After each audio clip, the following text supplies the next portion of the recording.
23rd year of Jianan, AD 218, in the Crown Prince Mansion in the capital city. Muxi, with her beautiful eyes pinning away, slapped the door desperately while wearing a golden phoenix tail long dress and a veil. But that locked door didn't even budge an inch, no matter how hard she was pounding. "I want to meet Crown Prince. Let me out. Lingu Marcus Mansion was wronged. My father was not complicit in the rebellion." Muxi had been held for 3 days, and her voice was hoarse since she hadn't drunk a drop of water, but she struggled to live until the last minute, dying to see Huang Pusheng even for 1 second. Pong. Finally, a crack from the door signified the red door was opened by someone, and a woman in luxurious outfits gathered by a horde of people walked in. She was wrapped in expensive silks and looked elegant and gorgeous. She was precisely the rival of Muxi, Xu Chongying, the imperial concubine of Crown Prince Huang Pusheng. "Crown Princess, that's all vain efforts. Crown Prince won't see you. He had the order that you, disgraceful Lady Ye, colluded with family Ye, and offended the superior as a lower one. You are ordered to get killed with the intention of plotting rebellion." Xu Chongying was looking at Muxi with a smile on her face. Undisguisedly, she was smug. "Muxi, you are doomed to die. Everyone in your Lingu Marcus Mansion will be killed, and your crown princess's position is in my possession since now. I will be the queen of the Daqian dynasty, and I will be the winner who laughs to the end." Muxi clenched her fists, staring at her coldly. "Xu Chongying, my father didn't scheme any rebellions, and it was you who set us up. You framed me up only to usurp the queen's position. Your family Xu set us up only for power and a prestigious position. What if we really set you up? What will you do? Your family, Ye deserves it." Xu Chongyao walked in a rolling gait to Muxi, slapping her in her face. "You have descended to where you are now, and how dare you look at me with that attitude? You are not reconciled, right? You thought that your Lingu Marquis Mansion could have another rescuer? Don't have any illusion. Check this out. What is this?" Xu Qiangying took out a plum blossom token from her sleeves. In the meanwhile, a woman dressed in brocade clothes walked from the outside of the palace. It was Muxi's best friend who grew up together with her, Ye Wanru. After Lingu Marquis Mansion had been labeled with the rebellion crime, Muxi handed her plum blossom token to Ye Wanru and told her to give this to father. This plum blossom token had an extraordinary history, and it was the only thing that might save their family's life. But at this moment, the plum blossom token was taken by Xu Chongying, while Ye Wanru was standing by her side. "Cousin, why? Why did you betray me? I treated you well, and even if Xu Chongying bought you with a bulk of money, how could it compare with our relationships as siblings?" Muxi's nails were now buried into her flesh, and she couldn't believe what she was staring at. She had never expected that the person she gave the most credit would surrender the plum blossom token voluntarily to her enemy, for which could salvage her entire family's life. Ye Wanru looked sorry. "In fact, I wanted to be the sister of the queen and could collect some benefits from you, but unfortunately I feel on edge when you are alive. I am too scared that you may know about the things that happened before. But now I could tell you honestly. Cousin, I am the culprit of the conflagration 5 years ago. Your mother died because I burned her to death. I also ruined your appearance, and I pushed your brother into the pool and drowned him to death. If you were always stupid like before, maybe I would let you go. But you are getting tougher in the wake of years of battles for power. The tougher you become, the closer I am approaching death. So I have to let you die first." Ye Wanru said these verbatims, so brutal and cruel. Muxi had never suspected Ye Wanru, and the minute she knew the truth, she felt her heart was cut into pieces. She almost went mad. "I will kill you! Ye Wanru, I will kill you!" Muxi was yelling at the top of her lungs, which made her veil dropped, unveiling a face covered with multiple scars, which was so horrible. Her mother and brother ended up with miserable tragedies, and she took her, the one who killed them, as a good sister for her whole life. So ridiculous, hateful, pathetic. "Concubine Xu, why haven't you killed her?" At this moment, there was an impatient voice outside the door, and then a handsome man in bright yellow brocade walked in. It was exactly the Crown Prince Huang Pusheng. "Your Majesty, my father didn't rebel. And we Lingwu Marquis Mansion didn't rebel, so my father is innocent that he was set up by Shu Chongying and family Shu. Please, Your Majesty, examine this case clearly. A trace of hope was glinting in Yemushi's eyes at the moment she saw Huang Pusheng, and she was begging him sincerely while pulling his sleeves. Huang Pusheng swept over her ugly face with a disgusted look, and he kicked her aside and said coldly, Ye Lingxiao takes control of the military, so even if he doesn't rebel now, how could we know he would remain in silence and not rebel after he heard your death? I don't want to take the risk. If he was not your dad, he could be a good gun taking the first shot in the battle. What a pity. Ye Muxi, who was kicked to the ground, looked in shock. What did you say? What do you mean? Your Majesty will take the position of the Emperor tomorrow, and how would he like this kind of hog face to be the Queen? Of course, he will execute you. Don't blame our Majesty to be too cruel to you, and your people in Lingwu Marquis Mansion will all be dead because of you. It is your fault for being the only adored daughter of Ye Lingxiao. It will be big trouble for Majesty if he is not firstly killed. Shu Chengyi held Huang Pusheng's arm and said in a voice dripping with sarcasm. Ye Muxi was shaking her head violently as she couldn't believe it. I don't buy it. Dearest Sheng, you are not that kind of person. You swore to me, and you said you would love me forever. Shut up! Her words were interrupted by Huang Pusheng's rage, and he said loathly, I had to marry you, the ugly woman, with a purpose to take the position of the emperor. I feel you so gross that I almost vomit. I have tolerated you for years, and finally, I could take the power tomorrow. Now I can't bear for a single second, so I want you to die right now. Yemuxi's beauty was ruined due to the conflagration, so she had always been self-abased and coward, and it was Huang Pusheng who moved her with his love. Her love for Huang Pusheng was immeasurable, and she married him in defiance of his father's opinion, and she put the entire Lingwu Marquis Mansion's stakes on him, only to fight him for that emperor's position. However, out of everyone's expectation, the day he took power would be the last day of her family. In the past, he married her was only for military force. Now he was controlling every inch of this country. So he didn't need this ugly crown princess or Lingwu Marquis Mansion anymore. When all hares were killed, the hounds would be stewed and eaten. When a man has crossed the river, the bridge would be dissembled. Ridiculously, she has loved him with her life and ended up with this tragic consequence. Yemushi felt her heart torn apart, and then she spat blood. She laughed out insanely to the sky. I am ugly, so I deserve to die, and my family deserves to die. Our Lingwu Marquis Mansion sacrificed everything for you to fight in the battle, and I dedicated my life to you, but now you want me and my family to die only because you feel my appearance disgusting. Huang Pusheng, you are so cruel a person. It was me. I was blind. I feel so sorry to my father and the whole Lingwu Marquis Mansion.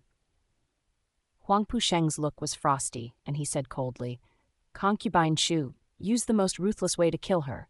I don't want to see her anymore, and I don't want to end up her life instantly. Don't worry, I understand. Shu Chongying bowed to him happily and turned to Yemuchi, sneering, Yemuchi, you want to be Da Qian's queen with this ugly face? How could our Majesty disgrace his family history? Someone, come, your Majesty doesn't want to see her, so first, peel off her face skin.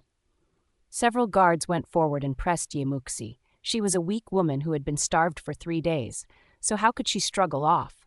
Then that sharp knife cut her skin on the skull, and her entire face skin was torn off fiercely.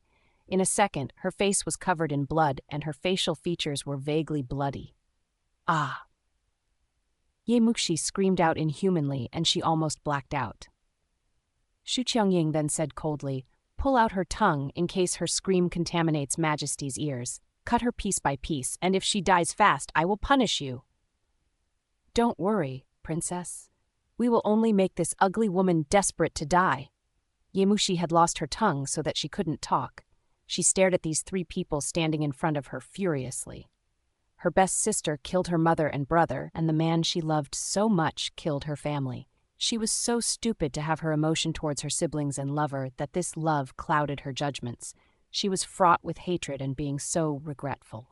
She thought, Dad, Mum, brother, I am so sorry. It's all my fault. I hate myself for not understanding these perpetrators' real looks until today. Huang Pusheng, Ye Wanro, Shu Chongying.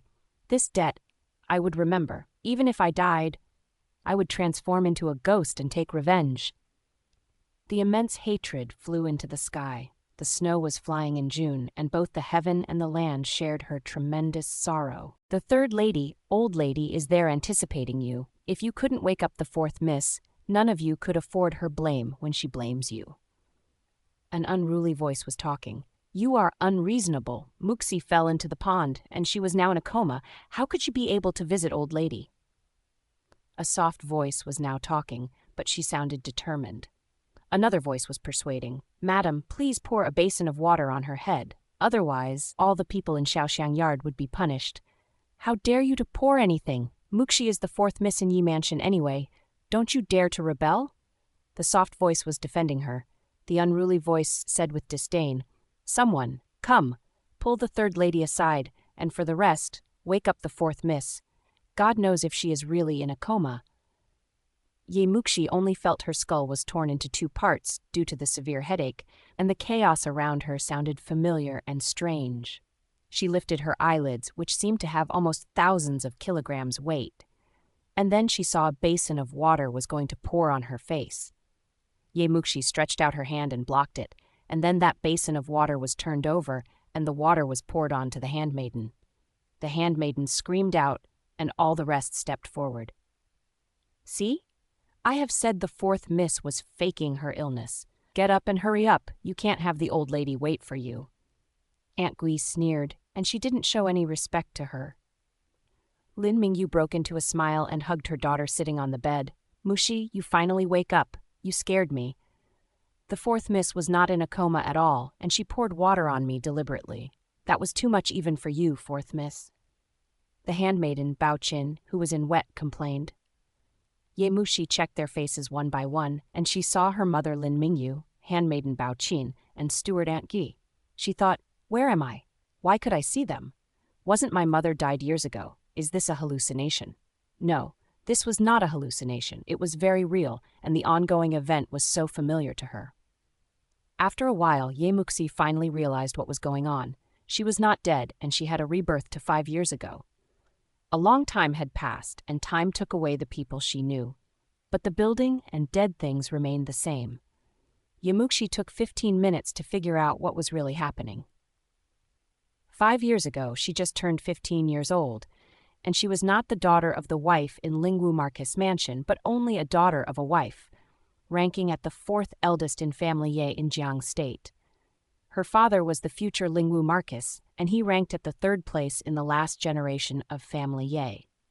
He had joined the army at a young age, but he was said to be dead in the war. However, Ye Muxi knew, in a year, her father would come back, and he would be rewarded with the title of Marquise, due to the military exploit he would achieve in the war, and thus upgrading her as a daughter of the wife in Marquise Mansion.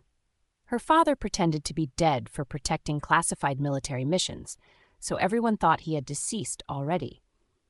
At this moment, in the entire Daqian dynasty, besides the emperor, only Ye Muxi, the reborn, knew Ye Lingxiao was still alive. Her mother, Lin Mingyu, turned out to be the daughter of a criminal. Her dad was dead, and her mother was the daughter of a criminal governor, so they were reduced to a low rank in the Ye family. She, the 4th miss, and the daughter whose mother was the wife, enjoyed a worse situation than a daughter of a concubine. Ye Muxi had a brother who shared the same mother with her, but he almost died since he was not healthy or strong after birth. To continue his life, Lin Mingyu took her young son to Zhongnan Mountain to recuperate, leaving the young Ye Muxi to get raised by the first lady of family Ye. Ye Muxi was abetted by the first lady, so she had a better relationship with the first lady and disliked Lin Mingyu. She thought Lin Mingyu preferred her younger brother rather than her, the daughter. Lin Mingyu felt guilty about abandoning her young girl in the family, but the rules were strictly set in this big family, and she was unable to take Ye Muxi to the Zhongnan Mountain together. Lin Mingyu was trying hard to compensate her daughter, but Ye Muxi didn't buy it. It was not until the Shaoxiang Yard was on fire and Lin Mingyu died for rescuing Ye Muxi that Ye Muxi finally knew how much her mother loved her, but it was too late. Ye Muxi's appearance was destroyed by that conflagration, And yes, that fire was set by Yewanro. Yewanro, a cold light was glinting in Yemuxi's eyes. Suppressing the hatred in her heart, Yemuxi clenched her fists. At this moment she was not disfigured, and her mother and brother were still alive. She hasn't encountered Huang Fusheng yet, and her identity as a daughter of a wife in Marcus Mansion hasn't come true. She stayed thousands of miles away from the capital city. God had the conscience to allow her rebirth, and for this time she pledged to protect her family, leaving no regrets. For all those foes in her previous life, she would chop them herself, never missing any one of them. The fourth miss. What are you doing? Please go. Hurry up. Aunt Gui was pushing her impatiently. Muxi finally collected her attention, frowned at Aunt Gui, but said nothing. Aunt Gui was taking in charge of all the affairs running in the West Foreyard, and she was the most favored one in the First Lady's eyes. If Muxi were a daughter of the wife in Marquis Mansion, she could punish this lawless slave who offended the superior directly, but she dared not to offend her based on who she was now. Hold on a second, Aunt Gui. I need to change clothes. My mother will stay to help me, and all the rest can leave. Muxi said calmly, in a very patient and indifferent voice. Although she used to be a precious daughter in the Marquis Mansion in her previous life, she was now an unpopular fourth miss. If she continued to brag herself as the precious daughter, then she would be a dead body. She should keep in a low profile and attain her goal in slow motion. Aunt Gui said with a detesting voice. Then hurry. Do it fast. Other handmaidens followed her to leave. Dear mother, Muxi looked at the plain woman sitting beside her, oppressing her agitation with all her strength, but her eyes still turned to red. After that fire, she was so regretful that she had never called Li Mingyu as mother once, and she yelled that term in front of her mother's tomb for a whole night, but the consequence was irreversible. God was really on her side, allowing her to be reborn and reunify with her families. What did you call me?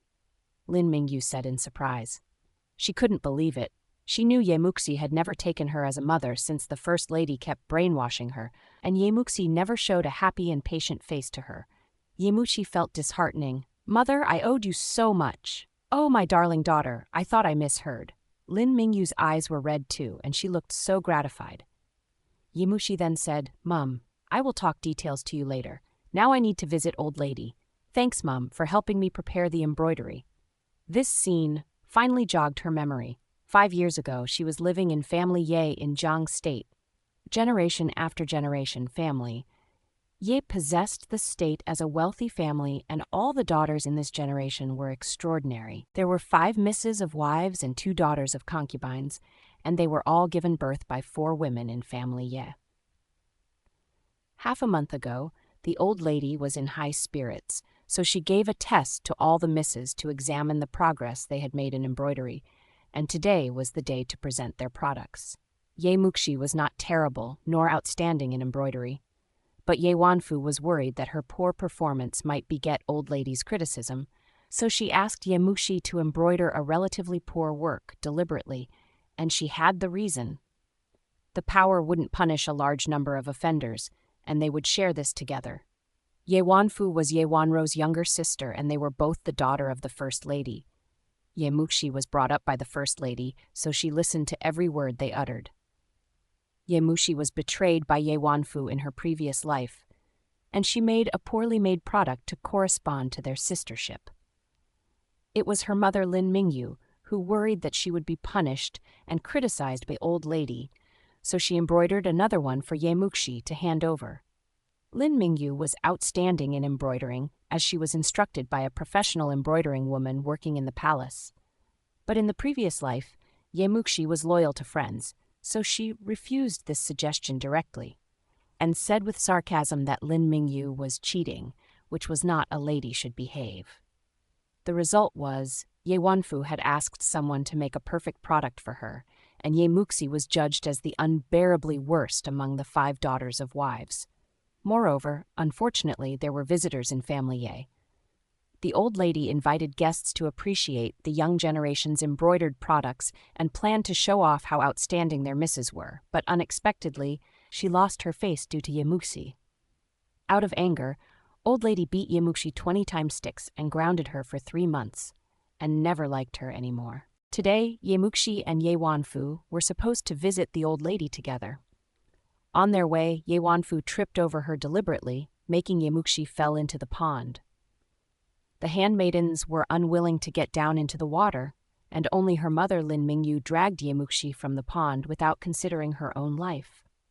The reason that Wanfu did this was to make Muxi be late, which could leave a bad impression on the old lady. Muxi was choked and blacked out, and it was under Aunt Gu's arrangement in her previous life to have Bao Qin to pour a basin of water for waking her up. But in this life it would be different from now on.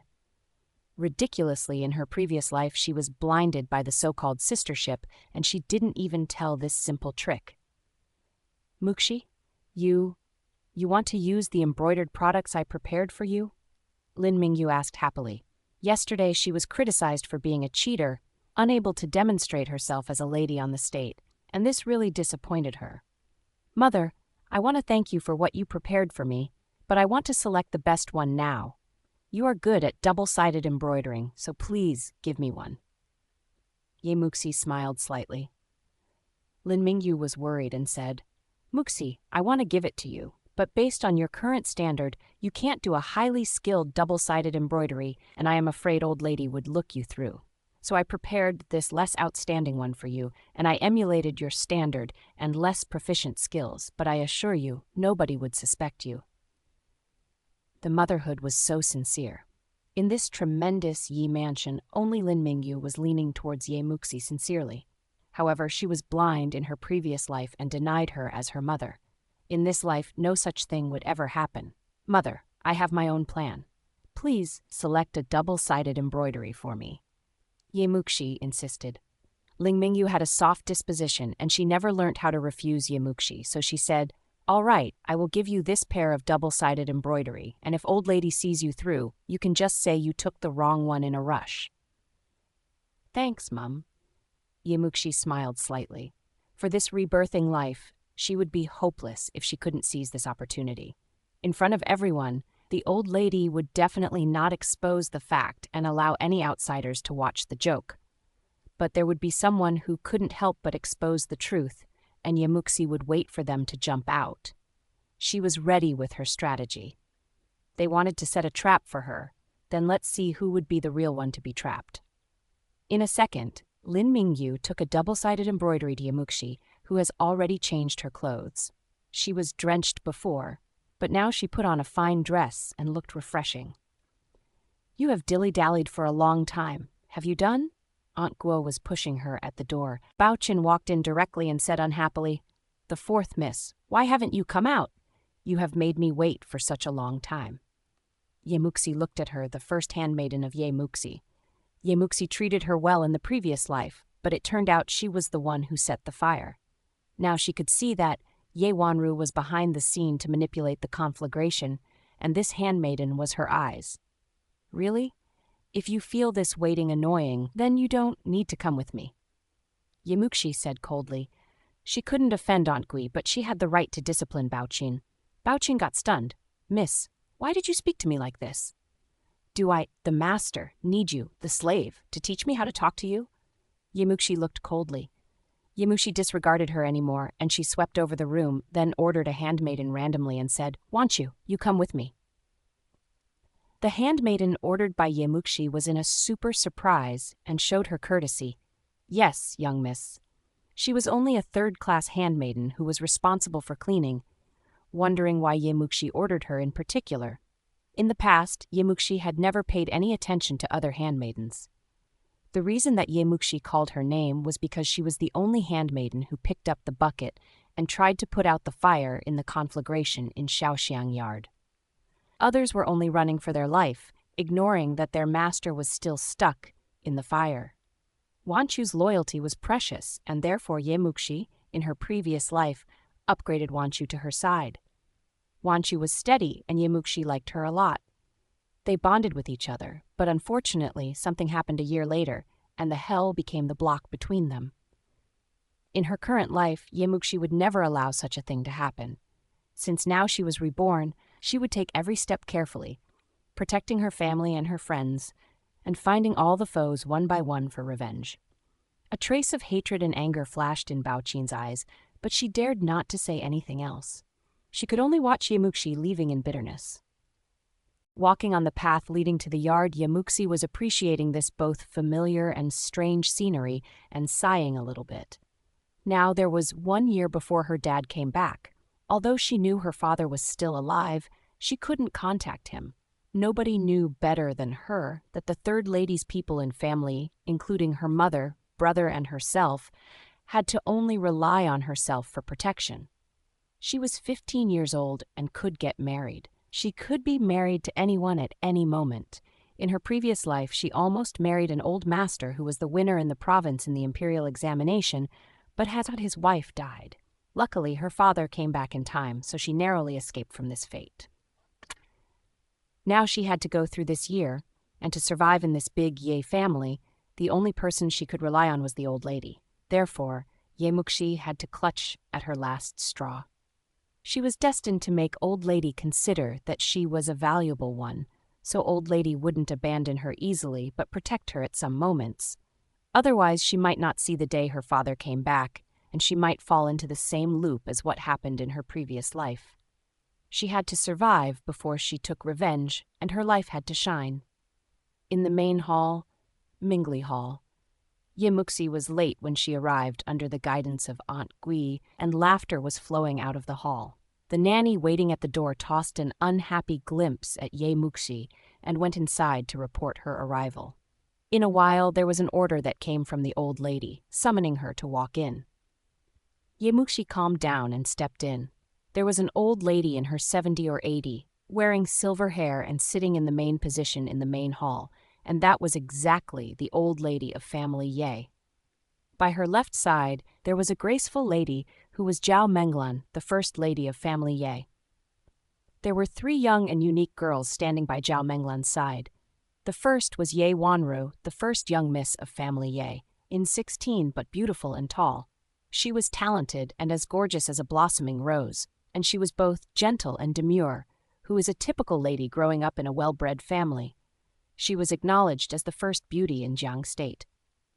In her previous life, Muxi took her as her genuine sister, and after her father took the position as a marquise, she even made Ye Wanru have the title of her father's daughter, promoting her as the daughter in Marquis Mansion. At last, she was married to a prince, but it turned out she was the murderer who killed her mother and brother. Muxi clenched her fists under her sleeves, oppressing her malice desperately. How much she had trusted her, then how much she hated her now.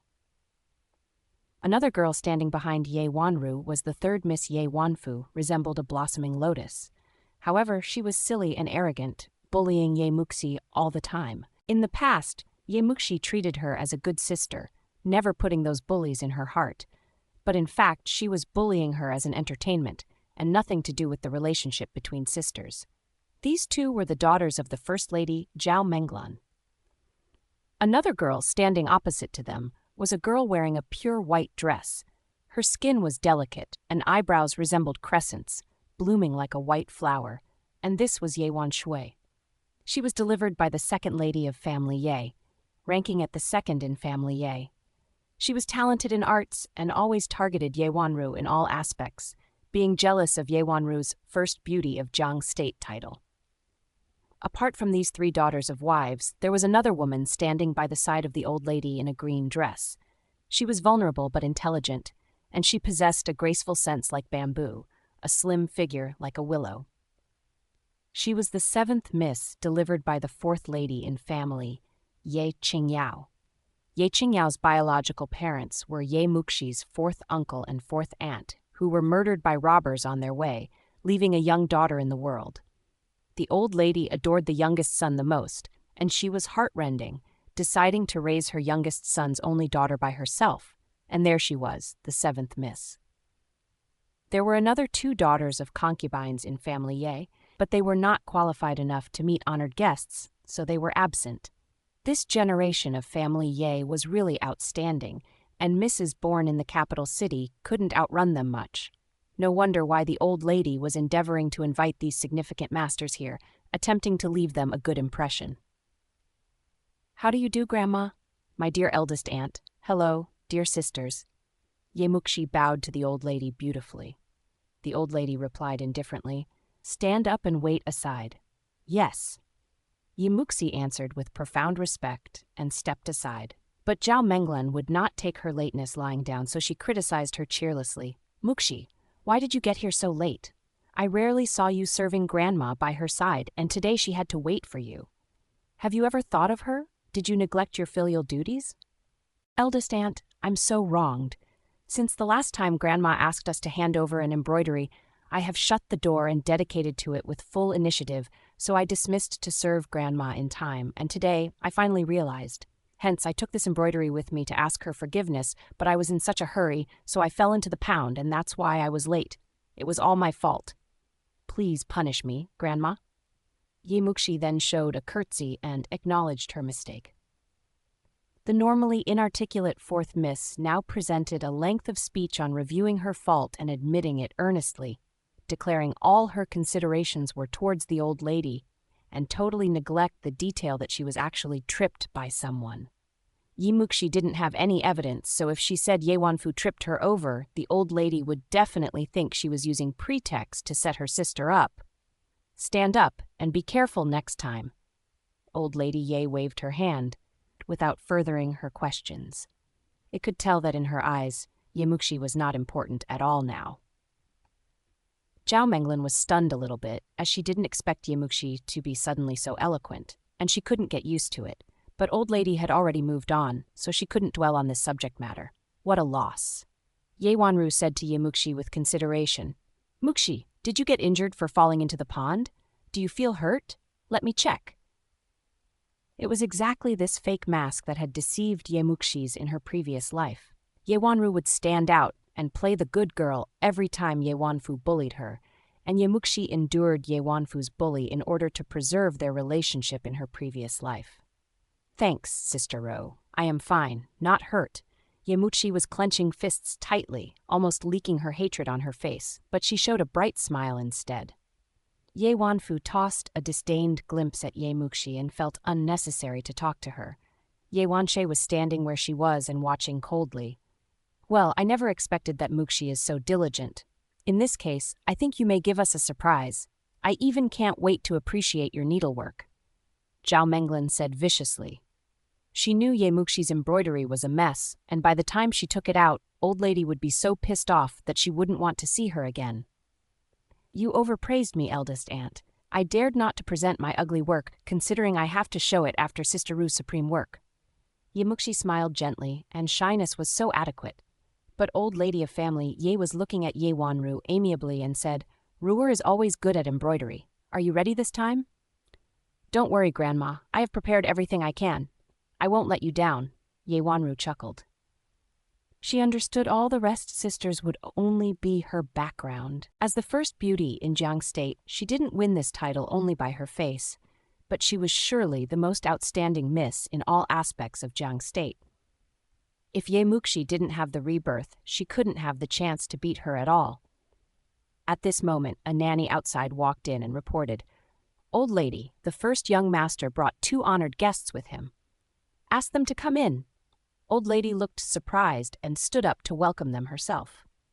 The person who led the group was a young man in his 20s, wearing a white gown embroidered with golden silk on edge, and the supreme ice crystal silk adorned the beads. This cloth was worth thousands.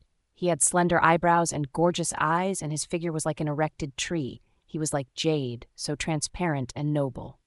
This was the 3rd young master in Jiang State's first family, Family Jun, and he was Jun Mochen, the top of the 4 talented young men in Jiangnan. Numerous misses born in famous families fancied him, and it was said that even the princess from the royal family would come to Jiangnan, only for listening to him to play a song. The one followed beside Jun Mochen was the first young master of family, Ye Jinwen. His appearance also exuded his sophisticated thoughts and talent, and he was known as a famous gifted young man in Jiang State as well. But he was merely acting as a foil when showing up together with Jun Mochen. Family, Jun was powerful and wealthy, and even Lingu Marcus Mansion in the previous life had to be polite to them somehow. Meanwhile, though family Jun and family Ye had few direct blood relationships, family Ye was fawning over family Jun, so they arranged Ye Junwen to get along well with Jun Mochen, so they had a certain relationship. Jun Mochen was obsessed with ancient people's paintings and calligraphy, so this time, family Ye took out the work of the Orchid Pavilion for him to appreciate. Thus, he accepted this invitation and drop in. Meanwhile, he would also judge and appreciate Mrs. Embroideries. However, compared with Jun Mochen, there was another person that appealed to everyone's attention. He wore a red brocade-made groan, and he sold a gaudy color as an attractive one. His black hair was splendid, floating in the air following the breath of the breeze. His facial features were engraved by God, and they were so handsome, which made people suffocating. It would be suitable to compare his dark eyes with the unfathomable galaxy, which were mysterious but glistening. His thin lips were attached tightly, demonstrating an enthralling appeal. A normal person couldn't have a face as magnificent as his, since it was so evilly beautiful like a fairy. One wouldn't know that a man could also be gorgeous like this to overwhelm people. He was the Daqian dynasty's most influential and powerful Jing'an Marcus's royal master, Nanggong Lin. Every Miss's eyes were caught by Nanggong Lin, and their attention was fixed on him and couldn't move away for a long time. Only Ye Muxi, who had experienced this in her previous life, knew how powerful he really was. Other Misses in family Ye only fancied him in the distance, but unable to reach to him, so she first lowered her head and contemplated. Now everyone was here, and the big show began. Ye Muxi thought, "Well, Ye Wanru, Ye Wanfu, I will give you a surprise this time. Hello, Royal Master. I would like to represent all females in my family to show our best blessings to you." The old lady bowed and said. Nanggong Lin's voice was cold. "Old lady, you are too polite. Grandma, it's better to ask sisters to take out their embroideries soon. Both Royal Master and the third young Master Jun are anxious to appreciate the real work of the Orchid Pavilion." Ye Jinwen pushed her. It would be so difficult to invite these two elites if he didn't use the reason for appreciating the Orchid Pavilion. After both guests and hosts sat down, Old Lady of Family Ye said, "Then we will follow the order of their ages. The eldest will present the first. Ru'er, you first."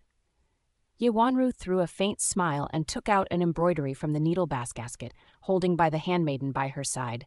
Then two handmaidens quickly unfolded the needlework. It was a picture of a thriving garden where spring was sprouting, and 100 of flowers were rivaling for the most beautiful one. This work was so vivid. Only inches of canvas allowed her to outline 100 of delicate flowers, and each one of them portrayed a unique difference. The most important was that the embroidery was small, and it was challenging to embroider 100 sophisticated flowers on the canvas. This product is called a spring with 100 of flowers, Ye Wanru said in a gentle voice. While speaking, she took a glimpse at Royal Master who was sitting opposite her. But Nanggong Lin resembled a chunk of ice standing in silence. He didn't even toss a glance at any girls in the room. He was dragged here by Jun Mochen to appreciate the Orchid Pavilion, and it was Jun Mochen who agreed to appreciate the embroidery, so he had nothing to do with this. Certainly, nobody anticipated this master could utter anything. They only hoped he could take more glimpses at them, and that would be lucky enough. A spring with 100 of flowers, it really deserves it. This tiny canvas carries 100 of different flowers, all uniquely. What's more, first young Miss Ye emerged her techniques in micro-embroidering, and she really deserves the title of the first beauty in Jiang State. Such a skill, I'm afraid no one is second to you in the entire Jiang State. Jun Mochen kept praising her, and he was not exaggerating, that Ye Wanru was dominating the top place all the time. Ye Wanru showed a curtsy shyly since it was so great to accept such a compliment from the talent, young Master Jun. Thanks, young Master Jun. Old Lady Yi was satisfied too. No one could be on par with her granddaughter in the entire Jiang State. Shuer, what about you? Old Lady Yi was in a good mood. Yuanshui said with humble, "I am not as good as a sister in embroidering, so I embroidered the Orchid Pavilion. Grandma, you know I can't compete with the eldest sister in this field, but I am good at calligraphy, so I am only flexible in choosing the subject." Then her handmaiden unfolded the product Ye Wanshui brought with her.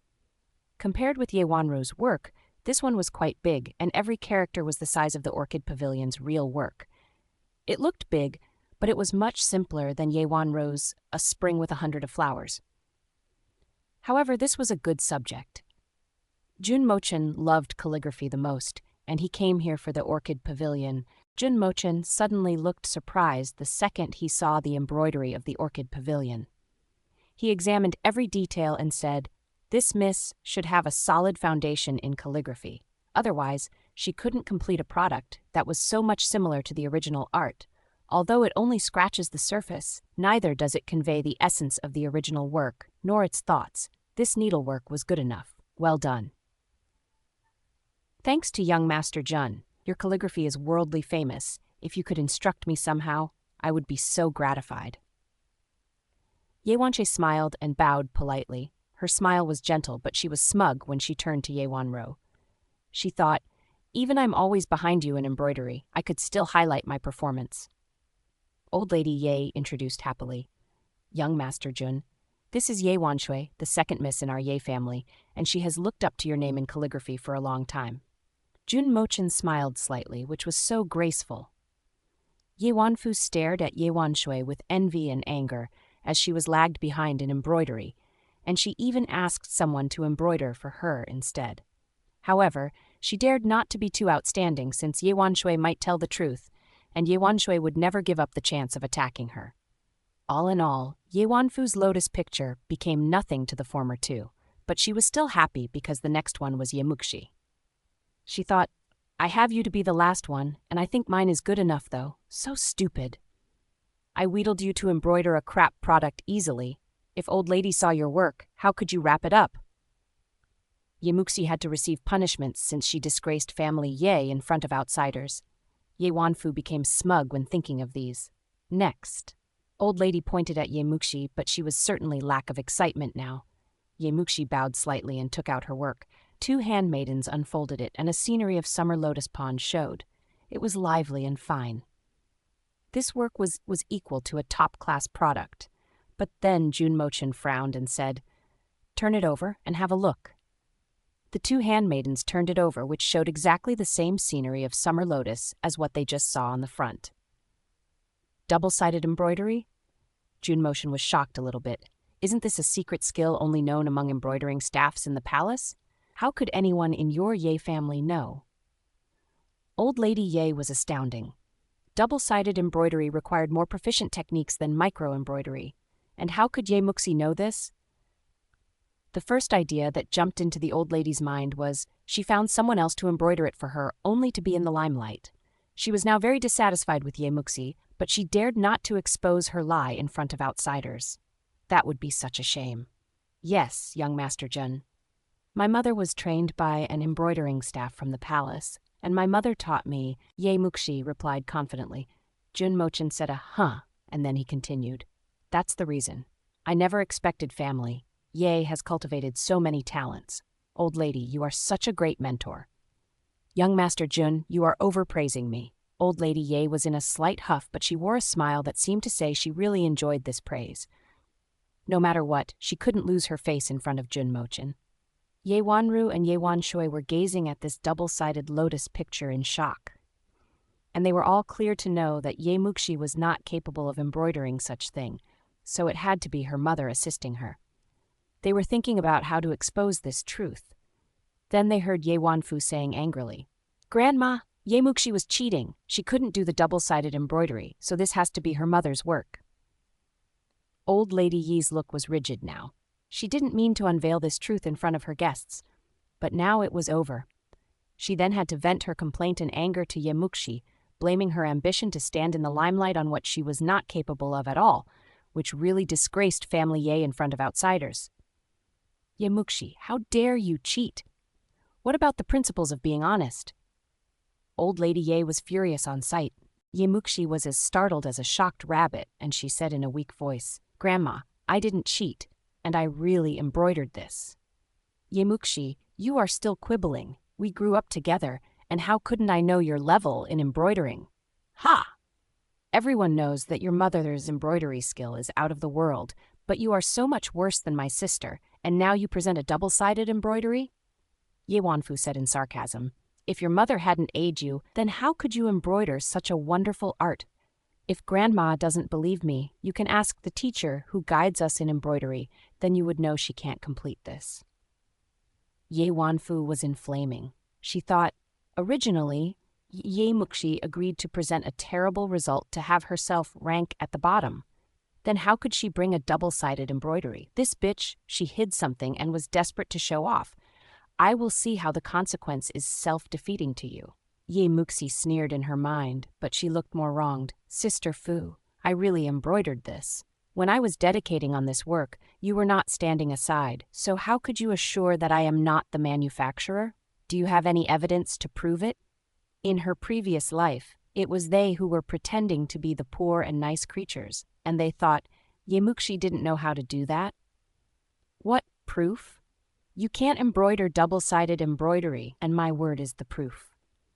Ye Wanfu said angrily.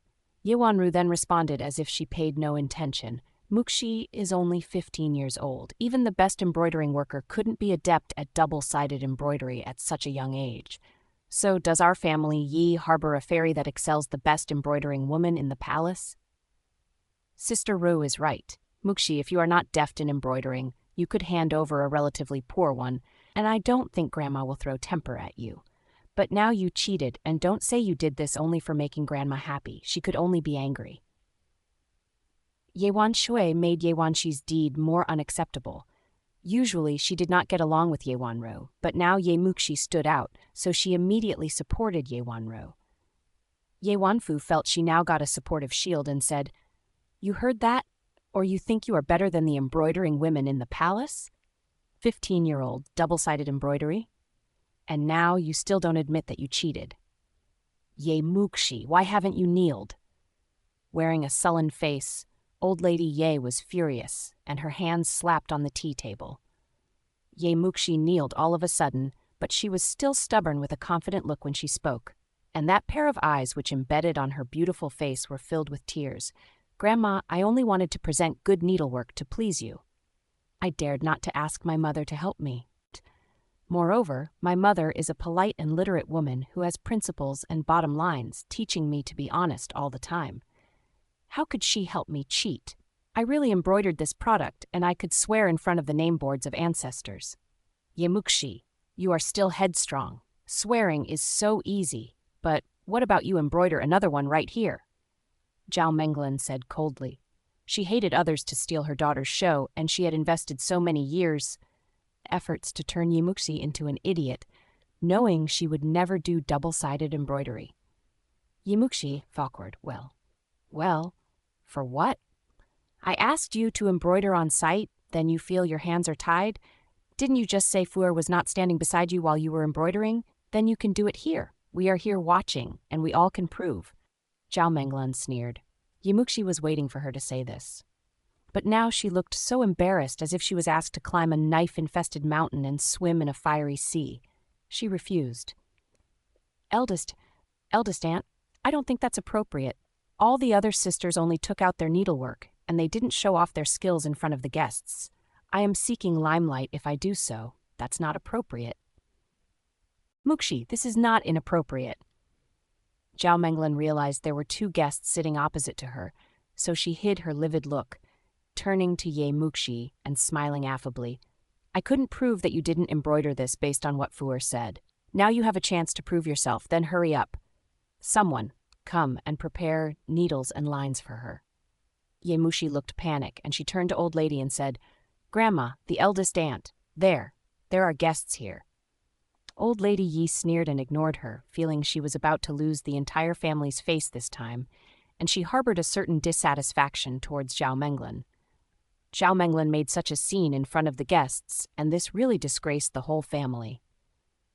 Now let's appreciate our fourth Mrs. Double-Sided Embroidery show. Zhao Menglan looked malicious, and she amplified her voice deliberately. The other three sisters all put on an interesting face to watch the scene, but Nangonglin kept his frozen look and was not moved by this scene at all. Jun Mochen remained in that gentle appearance as well. Ye Muxi, hurry up, aren't you adept at embroidery? Do it. Ye Wanfu thrust the needle into Yemuxi's hands with sarcasm in her eyes. Yemuxi then evaluated this situation, finding herself had made enough warm-up for her performance, so she wiped her wronged and fragile look and stood straight in front of the canvas screen with a needle in each of her hands. She started to dance like a butterfly, with her hands fluttering in the screen adroitly. All of a sudden, Yemuxi seemed to turn into another person, emitting a sense of uniqueness, stunning the crowds. In her previous life, Yemuxi indulged in harnessing her skills in double-sided embroidery after Lin Mingyu passed away. She felt guilty that she discarded all the needlework Mother had made for her, failing to live up to her mother's best wish. Therefore, she could only commemorate her mother by forging her skills and practices made her perfect. At last, even her teacher of embroidery from the palace exclaimed that she was so talented. Others were only embroidering a piece of work, while she infilled the work with her missing towards her mother. In a while, Yemuxi stopped, standing there alone so beautifully. On the canvas screen, a lotus was blooming, and it looked exactly the same on both sides. That was the legendary double-sided embroidery. Everyone was shocked in silence. Jun Mochen's eyes were glinting, and he unfolded the fan in his hand. What a treat to my eyes. What a perfect skill. Being 15 years old and already being proficient in double-sided embroidery, Family Ye is really a home of talents. I am wondering who you are. Nangong Lin's eyes stayed on Yemuxi temporarily and moved away. He had found this little girl was somewhat weird already, but others couldn't tell that. He could sense there was a storm lurking under her seemingly quiet facial expression. He was ready to watch her performance, but had never expected such a scene. Old Lady Ye finally came to herself until Jun Mochen asked her. She was both surprised and happy, and she replied, "Young Master Jun, this is our fourth miss, Ye Muxi. Muxi, you really surprised your grandma today. I could have done better. I know what Grandma cares most is our courses, so I want to do better, only hoping you could be happy." Yemuxi then made a curtsy and said gently. She didn't answer. Even Jun Mochen asked for her name, but she waited for Grandma to answer for her, which was both reserved and disciplined, setting a stark comparison with that Ye Wanshui, who fawned over in a hurry. "Good, very good. Good kid, you did a great job in filial duty, and I am so happy, extremely happy." Old Lady Ye now looked at Yemuxi with a different emotion, and her face was piled with smiles. She thought Family Ye would be disgraced, but thanks to Yemuxi to earn the fame for Family Ye instead. Ye Wanru's eyes became cold, but she suddenly said with a smile, "Muxi, you really surprised all of us. But since you knew how to conduct double-sided embroidery, why did you hide it from us? If you didn't, we wouldn't misunderstand you." She found they were stuck, so she searched for an excuse to cover the fact that they forced Yemuxi immediately. What a Ye Wanru. However, would Yemuxi let her go easily? Yemuxi smiled shyly. "I didn't have the intention to keep it from you, but I always have a good relationship with Sister Fu, and she performed the worst on embroidery among us. The eldest aunt is so strict to her, so if she knew Sister Fu lagged behind us so much, I'm afraid that Sister Fu would suffer punishments." That was true. Considering Ye Wanru's micro-embroidery and Yemuxi's double-sided embroidery were all extraordinary, Ye Wanfu's skill was so terrible and she was still a layman.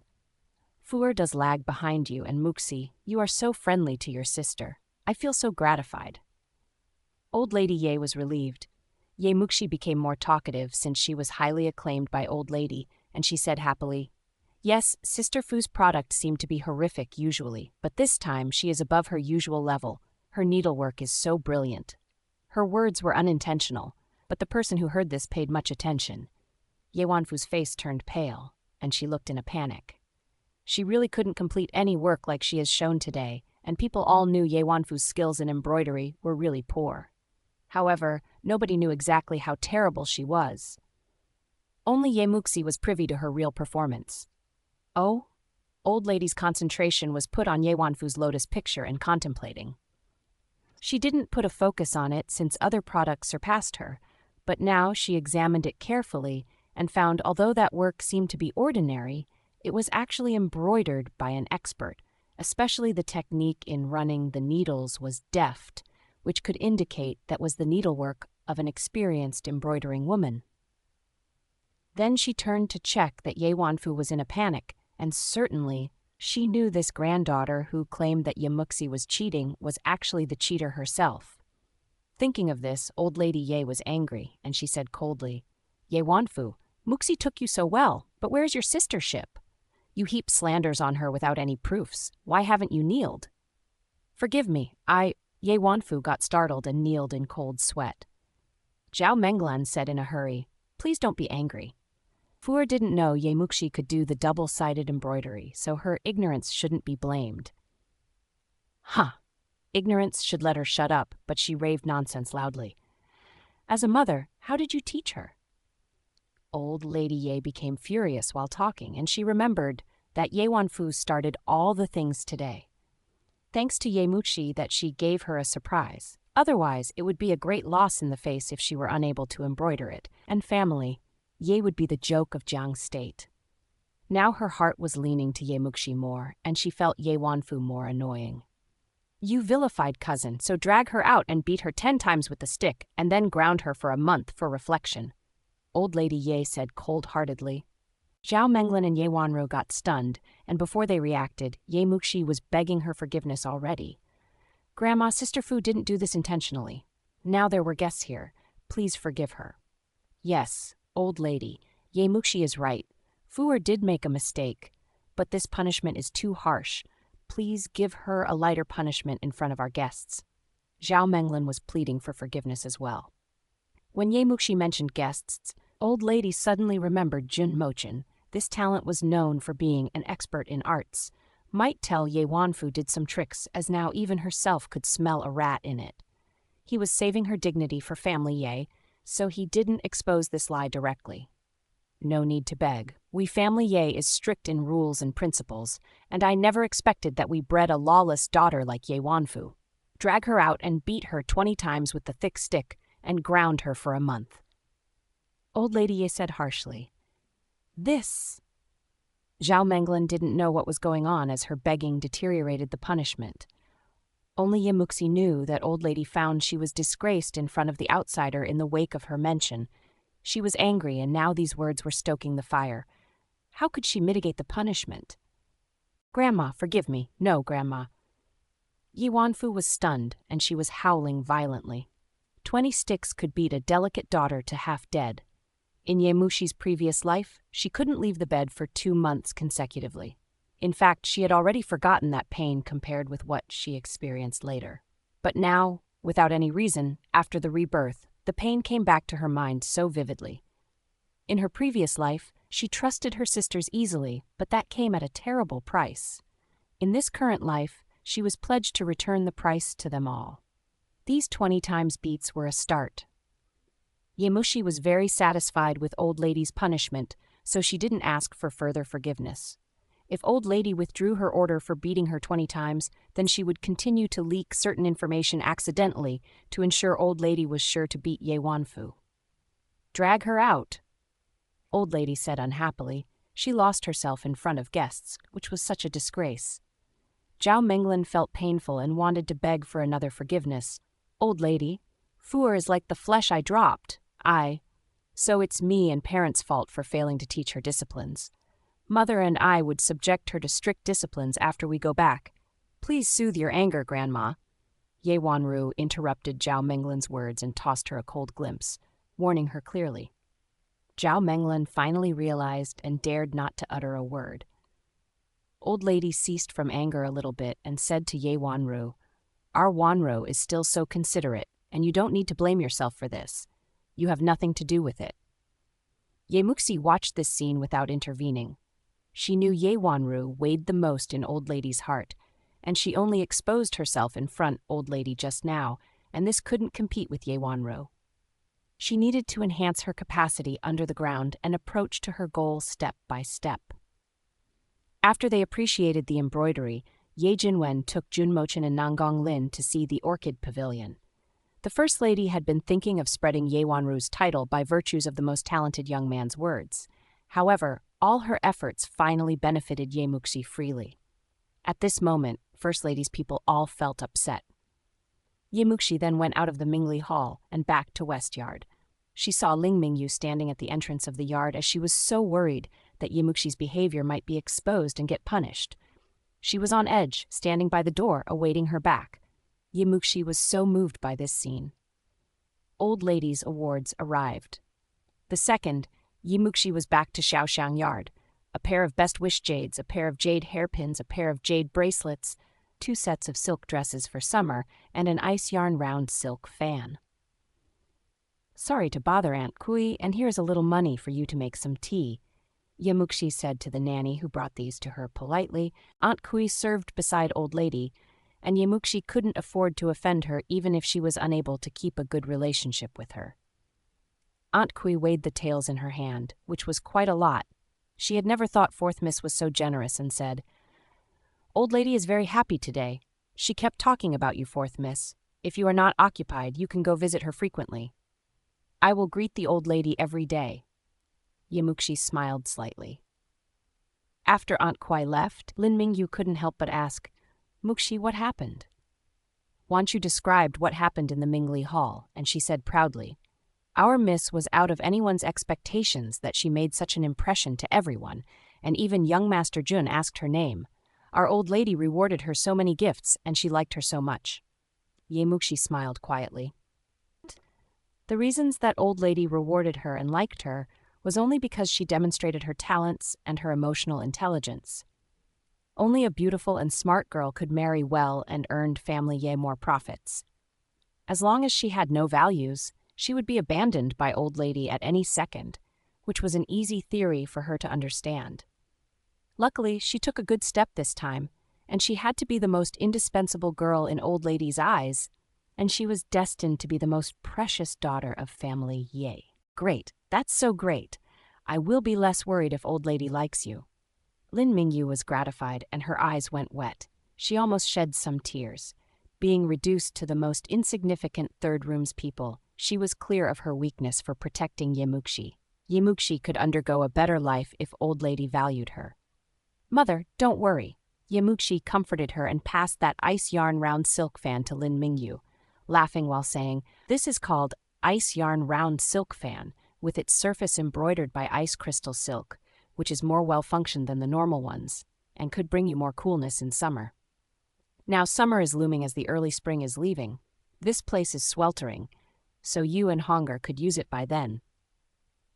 In the past, Yemuxi wouldn't spare a piece of extra cake to them, regarding them as her enemies. But now she gave away the most expensive gift among all the others to her. "Muxi, this is worth about 1,000 golds. I'm afraid there are few in the entire Yi mansion. Since old lady rewarded it to you, you could keep it for yourself. Honger and I will be fine." Lin Mingyu refused in a hurry. Yemuxi palmed off that fan into her mother's hands. "Honger is too feeble, and he couldn't bear any heat, so I give him this present. Let's go check out him. Muxi, you want to visit Honger?" All the surprises Lin Mingyu had encountered in her life couldn't outnumber the ones that happened on her today. She went back from Zhongnan Mountain with Honger half-year ago and found out Yemuxi felt them detestable, staying away from their yard. The first room's people instilled the perspective that Lin Mingyu abandoned her for her son to Yemuxi since she was a little kid, so it would be weird if Yemuxi attached to them. But for this life, Yemuxi would not recommit the same mistake. In her previous life, after Lin Mingyu deceased, Yemuxi and brother depended on each other for survival, and they finally got back together. Unfortunately, brother had missed the best treatment time after her father's return. By then, Yehong was paralyzed in bed, though they had exhausted Lingwu Marquis Mansion's fortunes. The treatment time was limited to 1 year, and she had to find the best doctor for him before her father came back. Otherwise, it would be too late. But the authentic superior doctor was elusive, and they couldn't demand one, but have to meet one only by coincidence. Even if they knew somebody, where could she attain the expensive medicine ingredients for treatment? While thinking, the happiness of rebirth gradually subsided. She would be utterly useless if she had to watch her brother went paralyzed in this life again. Suddenly, Yemuxi's eyes were glinting. Plum Blossom Token. How could she forget this? In a night, in her previous life, there was a man in black running for his life and hiding in her room. She blacked out due to the huge scare, and when she woke up, that man disappeared but left a plum blossom token on the ground. She wasn't clear if that man left it consciously for gratification or it was only an accident. But Muxi thought it could more be the latter reason. After all, she went black and helped him with nothing. Plum blossom token, ranking as the token of the top imperial business in the Dacian dynasty, Sihai business. In her previous life, Sihai business remained its superior leading position even during the chaos of fighting for emperor's seat. Later, it turned out that the emperor was its backer, and many royal family members and powerful governors were supporting it. It was leading its own force even after the emperor passed away, and even Huang Pusheng had to make a compromise when it comes to dealing with them. Anyone who held the plum blossom token had the right to make a request to Sihai business. A plum blossom token was everything that could turn a beggar to a top man. In her previous life, she was thinking of taking this as a chance to alter the destiny of Lingu Marcus Mansion, but Yewanru swindled it out of her. In this life, she wanted to use plum blossom token to find a superior doctor for her brother. Plum blossom token was precious, and everyone wanted to get one, but for Muxi it was nothing valuable comparing with her brother's life. She remembered clearly the time she collected the plum blossom token, as she was beaten by old lady during that period. In this life, the one who got beaten was Ye Wanfu. So in this case, that man in black would show up within about 2 days. As long as she got the plum blossom token, everything would be all right. Muxi got more relieved, and she went to Red Maple Yard where they were living with Lin Mingyu. "Sister?" Ye Hong saw Muxi and said timidly as he saw her approaching. Uneasiness lurked in his bright eyes, and he felt scared that her sister would turn around and walk away the minute she saw him. Muxi felt heartrending when she saw this skinny brother in front of her. In the previous life, Ye Wanru persecuted him to death, and I didn't know until I died. I even took the murderer as my dearest sister. She thought of these hatefully, but in this life she wouldn't allow anyone to hurt him. Ye Hong was 12 years old this year, but he was in poor development due to congenital defects, and he looked like a 7 or 8-year-old kid. His face was extremely pale, and he was so thin that he had to stay in bed for rest every day. Lin Mingyu passed him the ice yarn round silk fan, which Muxi gave to her. Ye Hong's little face suddenly piled with smiles. He was a little bit scared of Muxi at first, but after playing with her a while, he became bold and held her hands not to let her go. Staring at her gaunt little brother, Muxi determined secretly that she would get the plum blossom token and invite a superior doctor to help him get back to a normal kid's life. If she couldn't salvage the disastrous consequence her mother and brother had to suffer, her reborn would still be meaningless even if she killed every enemy in this life. Revenge was necessary, but it was put aside comparing with her brother's illness.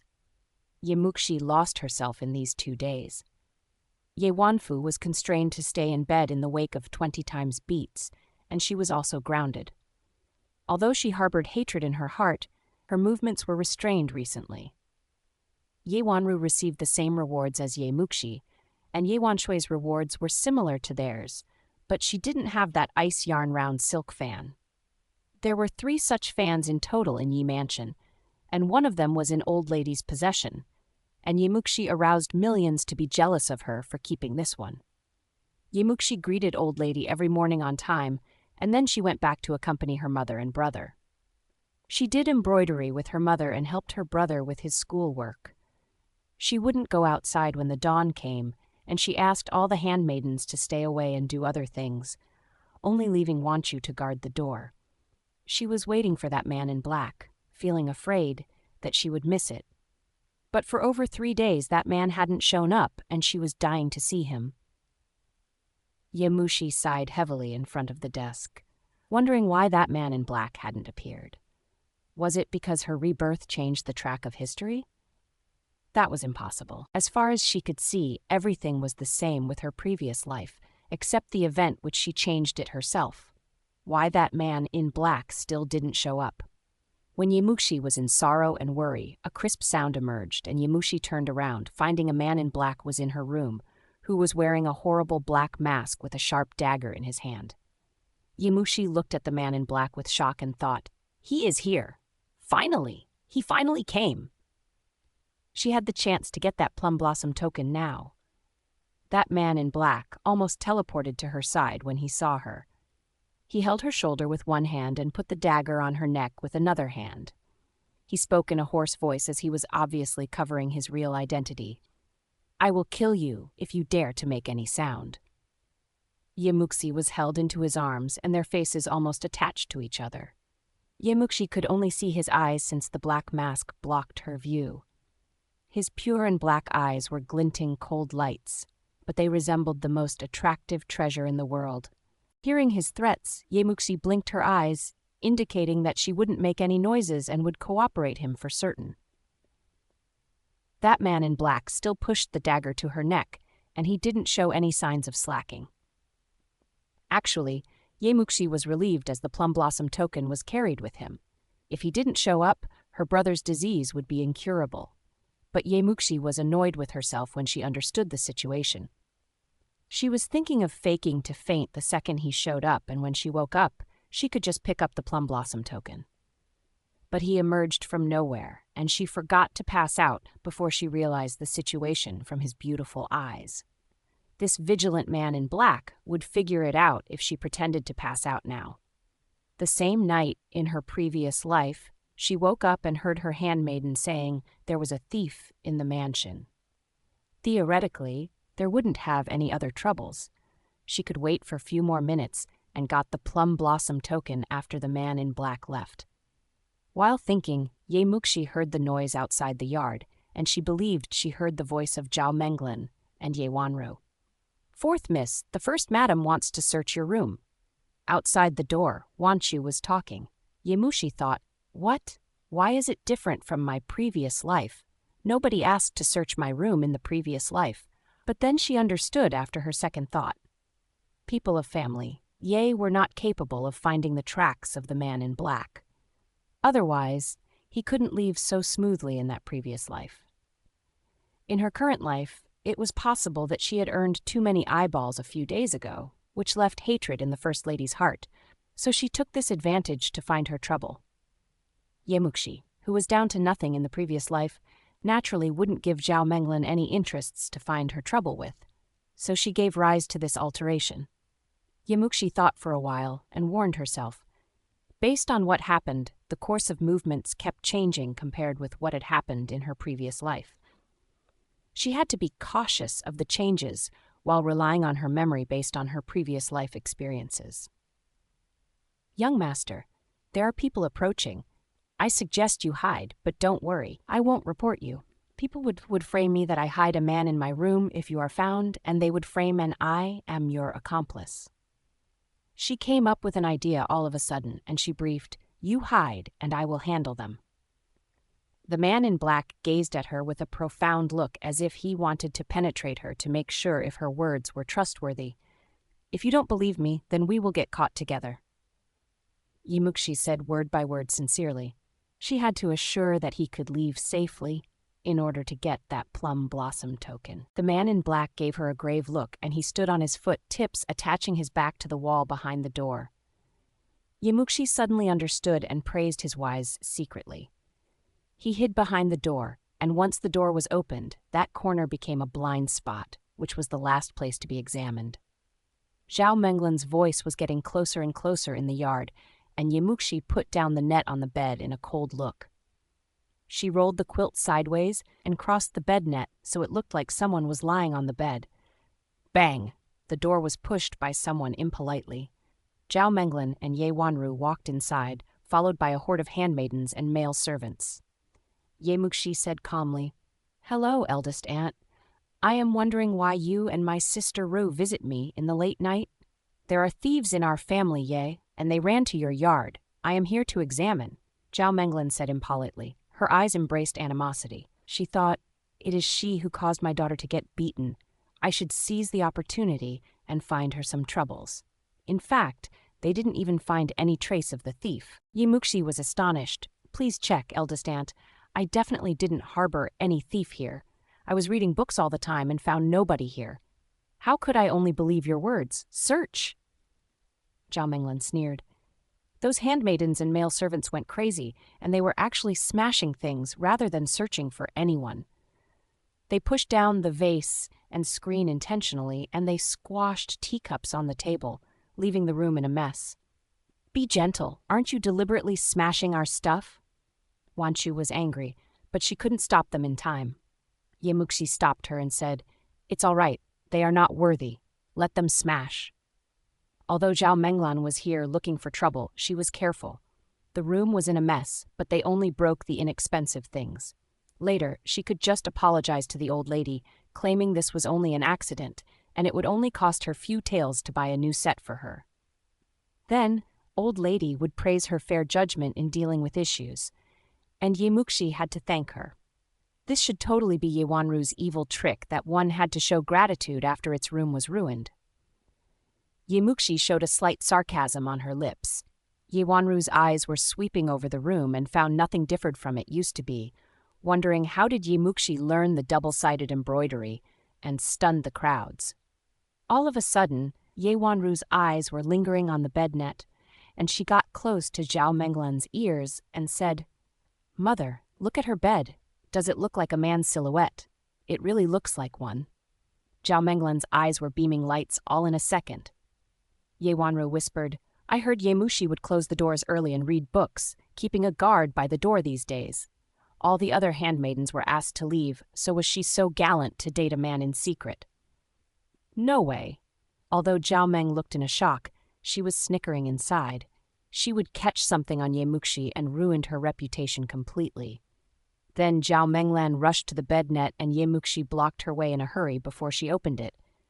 Eldest aunt, you can rummage into anything you want. But how could you check an unmarried girl's bed in front of outsiders? And besides, I have precious things on my bed.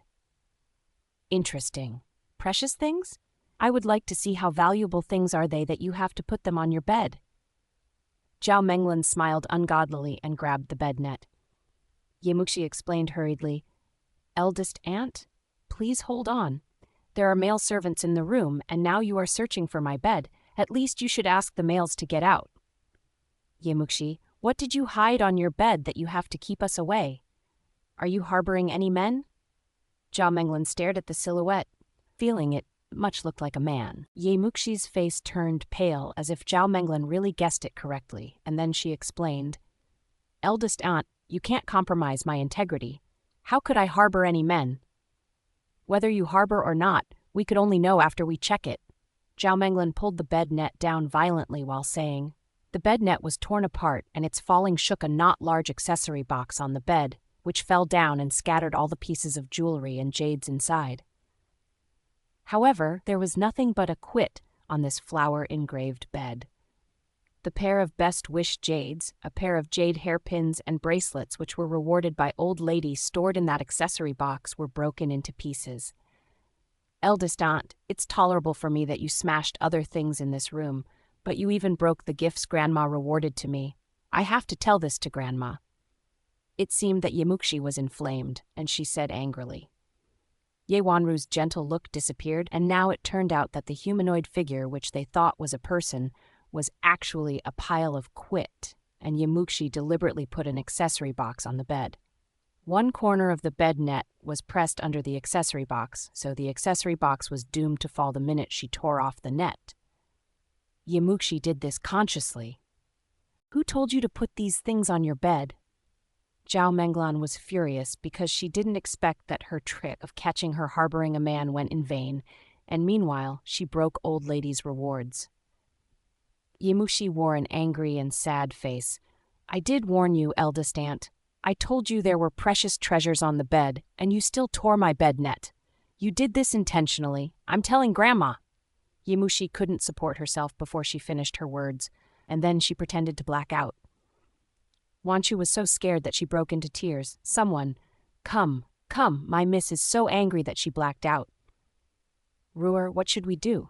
Zhao Menglan didn't know it would end like this, and she felt panic as well.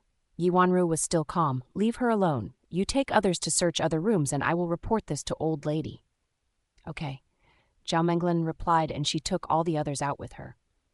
After Zhao Menglan left, Ye Muxi woke up, finding Wan Chu was the only one staying with her, as the rest handmaidens had followed her order and stayed out of the room. Wan Chu's eyes were filled with tears. "Miss, you finally wake up. You just scared me. Miss, I will seek a doctor for you right now."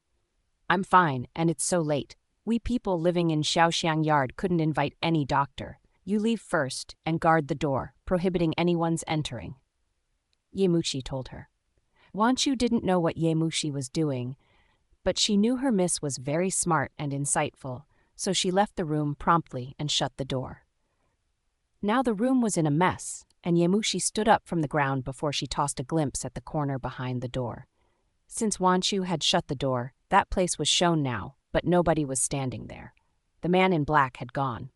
Ye Muxi was confused, and she frowned. She thought, where is he? It's fine if he is gone, but what about my plum blossom token? While Ye Muxi found it weird, a dark figure jumped to the ground from the crossbeam. It was him, the previous man in the dark, and he landed on the ground so light as a feather. Ye Muxi shocked about how agile and furtive his behaviors were.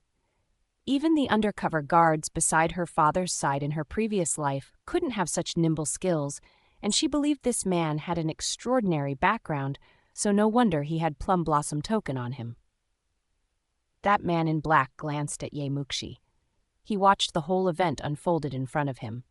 The fourth miss, who was yelling and then blacked out minutes ago, stood on her foot swiftly when the outsides had gone, and she now looked composed. He saw how Ye Muxi set a trap and framed up them with his eyes. She was a scheming and shrewd woman.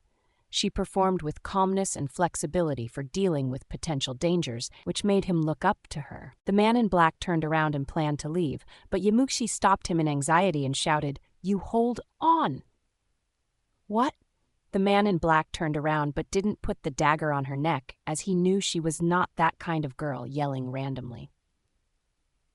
Ye Muxi didn't know how to explain. However, based on his personality and behavior of turning around and leaving, the plum blossom token definitely was not a gift he left to extend his gratitude, but an accident mistake he made. However, in this current life, maybe it was because of these incidents happening, his plum blossom token didn't drop. What should she do? She couldn't ask for one directly, because if she did, he would doubt why she knew he had a plum blossom token on him. But her brother's life hinged on this plum blossom token, and his disease could only be treated by using that. She had to save Honger. She must save Honger at the cost of everything she could sacrifice. "Young master, I think I just saved you, or did you a little favor." Ye Muxi bit her teeth and made her determination to say the truth straightforwardly. "So please, young master, do me a favor considering I helped you." That man in black laughed in his disguised voice. "How could you ask a creepy unknown thief to do you a favor? How bold you are." Running into a man in black, a normal miss would be freaked out, or she should at least shiver in fear. But this one, who could be so composed in confronting this danger, was so rare to see. She even dared to challenge him and require more. Then in this entire world, she was sure to be the only one. "I was covering you sincerely just now. If I hadn't wanted to meet your demand, I wouldn't be afraid even if you used that dagger to threaten me," Ye Muxi said in a composed manner. She still controlled herself, though. She had to challenge a scary man in black and his sharp dagger. But that man in black smiled a little bit. "You were surely not afraid of me, given that you had the relaxing mood to arrange the layout and set up others. You were indeed not in panic or in a mess. So, young master, shouldn't you accept this request?" Ye Muxi's eyes were glinting with a slight light, as she had hope now. The man in black was in silence. "Hey, you can't burn down the bridge once you have crossed the river. I helped you at least. It is said that one should requite the person who saved him with a drop of water, and considering I just saved your life, so in other words, I need you to requite me." Ye Muxi was urgent. The man in black found her words hilarious, and he was staring at her with interest. "Saved my life? Well, maybe it doesn't count as a life-saving favor, but I spared you from many troubles. Although you could float away since you hid in my yard, it could suggest that you didn't want to get chased after by soldiers or tangle with them or get involved in troubles. Right?" Ye Muxi said word by word. and she exposed over half of his thoughts through analysis. "So I did you a little favor." Muxi emphasized her tone with solid confidence. It was the man in black's first time to see anyone asking him to return a favor with a threat, and she was eager to introduce her contribution shamelessly and directly. What the most important was, this woman might just forget he had put a dagger on her neck, and now she was doing something risking her life like this? Another one might beg him to leave as soon as possible. "If you don't fulfill my request, then you are not leaving. I won't let you go." Muxi resolved to move forward regardless, staring at the black cloth man. As far as the identity she was carrying with now, she had no chance to invite any superior doctor for her brother. Now here was the chance, and she had to seize this opportunity in case she would have none anymore. The man in black smiled under his mask slightly, and he thought, "Fourth Miss Ye, interesting." He held the dagger in his right hand, and the cold light was glittering while waving his knife as if a cold breeze swept over Muxi's cheek. The sharp dagger was freezing cold since it slipped down so close to her forehead. The dagger was down, and a wisp of black hair was in his hand. "Now you still want me to stay?" The man in black put the hair in front of her eyes, and he seemed smiling with his eyes. Muxi really felt death had just passed her, and this man was way more dangerous than she had imagined. She was pretty sure now that he was not afraid of family Yi at all, and nobody could really block his way even if he killed everyone only for fleeing away. Cutting off her head was as easy as cutting her hair for him. He was extremely dangerous and capricious. "If young master refused to do me this favor, I would like to invite you to stay as my guest hospitably." Muxi did a curtsy and smiled. She conducted all the etiquette. Of course she was not seeking death. If this man in black had wanted to murder her, he could have done that just now. He didn't have the intention to kill her, and he was willing to waste his time to listen to her talking, which implied she had one chance to survive. The man in black looked at the woman standing in front of him. He liked the trouble the least, but now he encountered with a unique and interesting Muxi. So, what about finding himself some troubles? "What is that?" Muxi, finally relieved. "I want to have a superior doctor. My younger brother is unhealthy by nature, and he is doomed to die or get disabled if we couldn't find any superior doctors." "Only for this?" His eyes were glinting slight lights, and he thought, "For others, she is willing to spare her only life and turn to me for a favor?" Muxi nodded, and she looked determined. "Only for a superior doctor to save my brother's life, and I will remember your kindness with my endless gratitude." The man wearing black cloth got startled. He had only met her twice, and every time she gave him a surprise. This scheming, smart and crafty woman was begging him a favor only for her brother. She had already known how dangerous he was. The man in black closed his lips slightly. Walking to the pear-flower wooden table, he wrote something on the paper and sealed the letter. He handed it over to Muxi. "Take this to Nangang Lin." Muxi knew Plum Blossom token was priceless, and she didn't expect it too much. As long as she could save her brother, it would be insignificant whether she got that Plum Blossom token. But only having this letter, what was the use? Nangang Lin? Jing'an Marquise's royal master? Muxi looked shocked and thought, how could it relate to a great man like him? That man in black nodded. "He owed me one, so he would introduce you to the superior doctor once he saw the letter." He finished his words, and Muxi only saw a black figure flashed in front of her eyes, and he disappeared. Muxi looked at the letter in her hand in shock. In her previous life, she engaged in the battle of fighting for the emperor's seat among royal masters, so she definitely knew about the powerful people living in the capital city. Don't take Nangang Lin as a son simply born in the royal family, since even those emperor's sons couldn't match his power and influence. He was born as the son of the wife in the most powerful family in Daqin dynasty, Jing'an Marquis. He was conferred a title of Marquis since he was born, but he was not allowed to deliver his title unless he got married, so now he was called the royal master. He was relied on and thought highly by the emperor. Meanwhile, other emperors' sons all wanted to rope him in. He was born with an attractive appearance, overwhelming thousands of people wherever he went. He was listed as the top man that all the daughters who born in prestigious families wanted to marry. He was spoiled by God and dubbed as the most dazzling person in Dachian dynasty. However, this royal master was not a kind person. It was said that he was imperious, tyrannical, and lawless. Any woman close to her wouldn't end up well. Muxi wouldn't engage with him if she had a second choice. What Muxi didn't know was she wouldn't have to engage, but it was she that forced him to establish a potential relationship with her. Jingan Marx's royal master. Holding the letter in her hand, Muxi looked resolved gradually. Even if that was a tiger or a dragon's lair, I would go as long as he could cure brother's disease. The man in black disappeared in a luxurious garden after he had left Ye mansion. Subsequently, a candle was lighted up in an attic in the deep of the garden. He removed his black outfit and presented a man in green standing in front of the screen. His handsome visage eclipsed the beautiful candlelight, and this was exactly Jingan Marquis's royal master, Nanggong Lin. Through his slender fingers, he held a wisp of hair, which emitting a refreshing fragrance. That was Muxi's hair which he had cut, and that woman was not scared at all. On the contrary, she caught him to stay and begged him to do her a favor. This was really a bold action and fun. Nanggong Lin put this hair in his silk bag casually and gave a faint smile. He thought, "It is precious that the world had such a woman for appreciation. Borrowing her a superior doctor shouldn't be a problem." Jun Mochen's voice was outside the door suddenly. Did Royal Master get the accountant book? No. Nanggong Lin was gazing at the silk bag in his hand, and his tone didn't reveal his emotion. Jun Mochen stood outside the door and said, "Constructing the Jinghua Palace was a history 10 years ago. So many years passed. Even if they really kept the accountant books, they should have already destroyed them.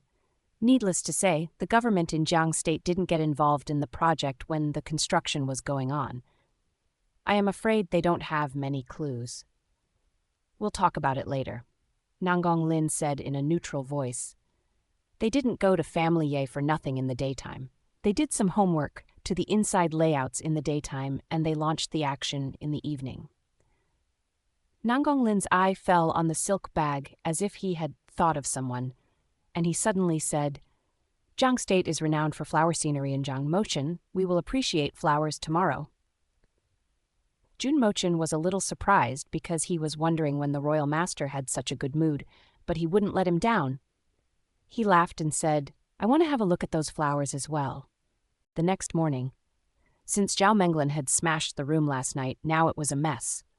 Wan Chu walked in with a basin in her hand and said, "Fourth Miss, Aunt Gui leads several servants carrying some screens and pots waiting outside, and they said they wanted to change a new set of furniture for you. They are reacting fast." Sitting in front of the dressing table, Muxi allowed Wan Chu to make a hairstyle for her. She didn't show any facial expressions. Wan Chu felt aggrieved and said, "They smashed your room without reason, and now they could replace you a new set as nothing has ever happened. No, Fourth Miss, we are not changing anything. We have to make old lady see how they belittled you. Never mind, let them change." Muxi didn't agree with her, and she thought, "Hoping old lady to stand on my side by only showing her a smashed room is not enough. I have to think of a unique trick." While combing and making up, there were several handmaidens murmuring outside. The first lady is impressive. Although Fourth Miss received the rewards from the old lady, her room was soon ruined and those gifts turned into pieces. I thought Fourth Miss had won some attention, but I never expected.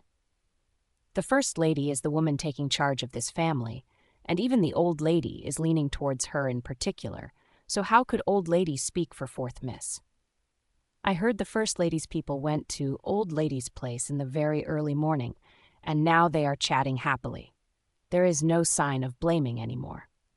So Fourth Miss's room was smashed for nothing? Certainly. How could she be angry with First Lady?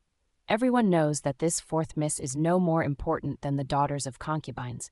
The prospect will be bleak if following a master like her. But it is easy and relaxing. You have to take the master as a master in other yards, but only here we don't need to. Serving a useless miss has an advantage too. Wan Chu was in indignation while listening to the outdoor discussions, and her face turned red. She was about to run outside and beat them, but Muxi lifted her eyebrows and said calmly, "Don't postpone anymore. You follow me to greet the old lady and express our gratitude. Now you ask others to clean the yard." Wanchu swallowed her anger and said, "Yes, fourth miss. Don't listen to their nonsense. You are fourth miss, and you have a respectable identity. Those people should be grateful for having an elegant master like you, but instead they are trying to the Lord. They really crossed the bottom line. Don't be angry and ruin your health." "I'll be fine. I don't have to be angry with them." Muxi waved her hands. She was thinking of handling those servants a while later. However, since they were caught by her, then she decided to eliminate all of them at once, which would then return her some tranquility. When they had arrived at Sisho Hall, where Old Lady was living, the First Lady Zhao Menglan and First Miss Ye Wanru were both inside, keeping at Old Lady's sides talking something, and their talks and laughs were spread out. Ye Muxi bowed to Old Lady respectfully, and she was asked to sit aside. Zhao Menglan looked at Ye Muxi with a challenging and disdaining look. Old Lady preferred First Lady, and they had arranged people to change new furniture for Ye Muxi early. Plus, Ye Wanru was helping to appease the Old Lady. Therefore, before Ye Muxi came in, Old Lady had already been calm. If Ye Muxi hadn't accepted her new furniture, which would only make Old Lady think she was being exaggerated, the Old Lady hated the instability in the backyard, and by then she might blame Ye Muxi instead. However, Zhao Menglan's disappointment was inevitable. Ye Muxi was sitting aside in a humble manner, neither whining nor reporting her, but did a curtsy to Zhao Menglan. "Thanks for eldest aunt to bring a new set of furniture to me this early morning. I made our mansion to spend a lot of money in this case. I want to say thanks for that. Last night we were searching for thieves and accidentally smashed the things in her room. Of course we should compensate her. Old Lady, I will deduct the money in my personal allowances and won't increase the expenditure of the mansion." Zhao Menglan looked at Old Lady and said. Old Lady waved her hands. "Yeah, I knew that already. Muxi, as long as you are safe." Ye Muxi was composed for embracing this result. Out of no surprise, Old Lady didn't mean to stand on her side. However, this result was predictable, and she had a strategy to deal with it. Ye Muxi chuckled and said, "Yes, Grandma. Eldest aunt took people to search for that thief in a hurry. She cared so much about my safety, and I am so moved. However, that is still my room, which is kind of private, but she brought male servants in the evening to my room and searched my bed where I didn't put so many private things on it, luckily. Otherwise, I have to die to prove my purity." Personal things referred to underwear and bras, and if those things were spotted by outsiders, Ye Muxi's reputation would be ruined. The Old Lady was counting on this granddaughter, who was praised by the third young master Jun, to marry into some rich and influential family, and she didn't want her reputation to be compromised. So she looked at Zhao Menglan and gave her some suggestions. "You are always calm and elegant, but last night you lost certain control. Old Lady, forgive me.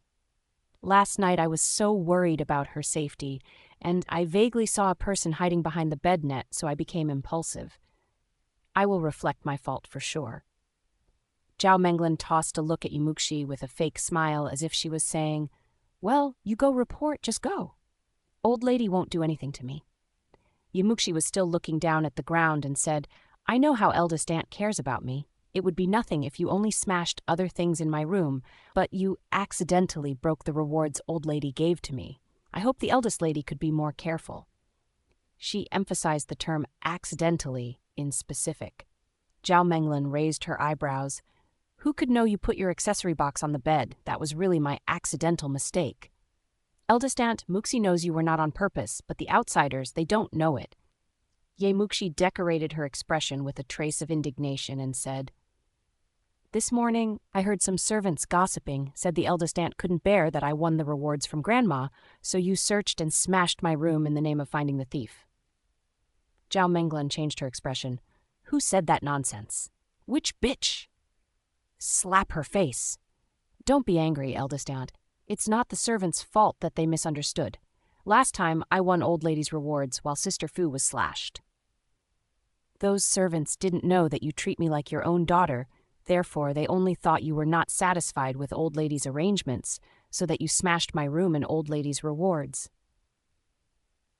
Ye Muxi said randomly, After all, my accessory box was not put on the dressing table, which would be obvious to see, but it was hidden in a secret place carefully, and you still found it out and smashed it. You are kind of careless anyway." Her words alluded that your claimed accidental mistake couldn't convince anyone. Zhao Menglin felt so aggrieved. She smashed almost everything she could in her room intentionally, but only this one was an accident, and now Ye Muxi charged her that this accident was all in her plan. Ye Muxi looked at Zhao Menglin and continued, "I don't care that you unconsciously smashed my stuff, but servants only thought eldest aunt didn't think old lady's judgment was fair, so you harbored hatred and vented your temper to me. This is not good." Zhao Menglin's look changed dramatically. Her thought of considering old lady's judgment was unfair was purely challenging old lady's prestige and right. "Ye Muxi, where did you hear all this nonsense? How dare you unleash them to old lady?" Zhao Menglin was furious. "Shut up!" The old lady, who kept watching the scene, finally said slowly, "Menglin, you are indeed irascible this time." Zhao Menglin felt nervous. Old lady's tone sounded different this time. The old lady continued, "I always thought you were steady and insightful, but you really disappointed me this time. It is also my fault. I burdened you with the entire Yi family's responsibilities, and it's natural you couldn't take full consideration. From now on, the 4th yard in the northwest will be the second lady's responsibility."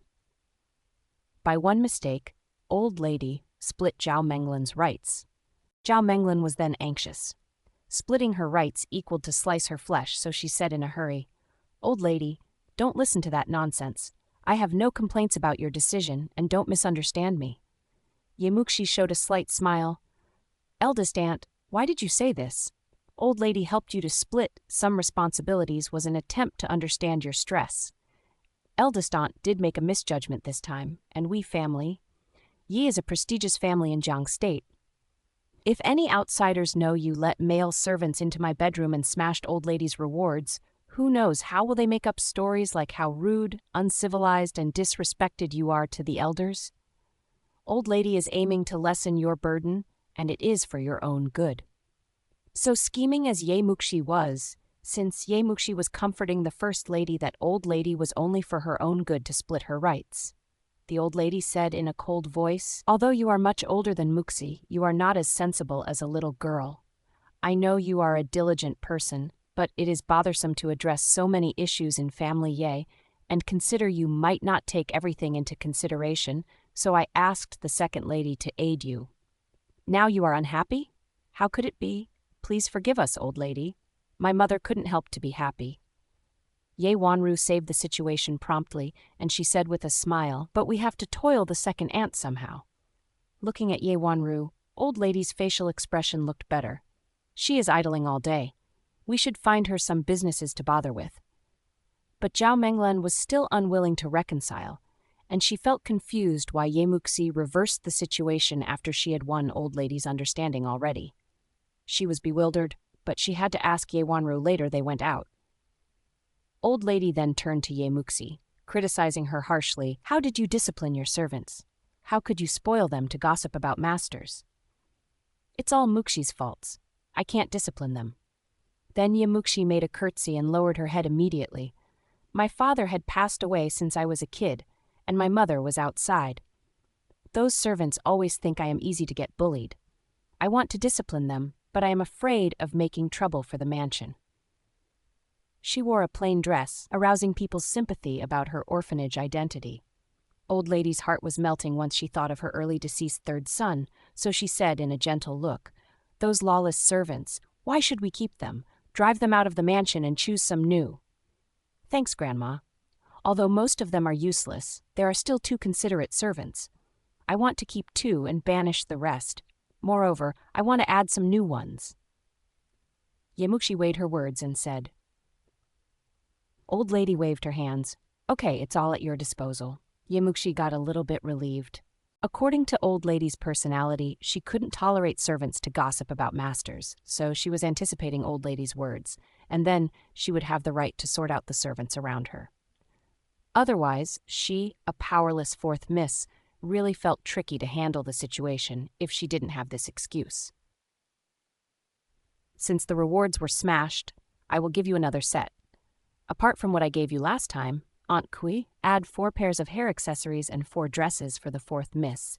You are young and you should wear colorful dresses. Why does your dress look so plain?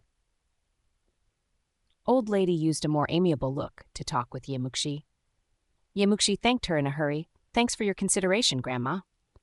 Old lady first blamed her and then rewarded her. The criticism was showed to Zhao Menglan. She split Zhao Menglan's rights and then criticized Ye Muxi, so she punished them both theoretically, which could show she didn't lean to either side. The last rewards aimed to compensate the smashed ones and also for comforting Ye Muxi. Old lady's decisions were fair and logical, but First Lady still had a huge loss in fact. She lost. Stepping out of the Sisho hall, Zhao Menglan couldn't help but ask, Wanru, what happened to Old Lady?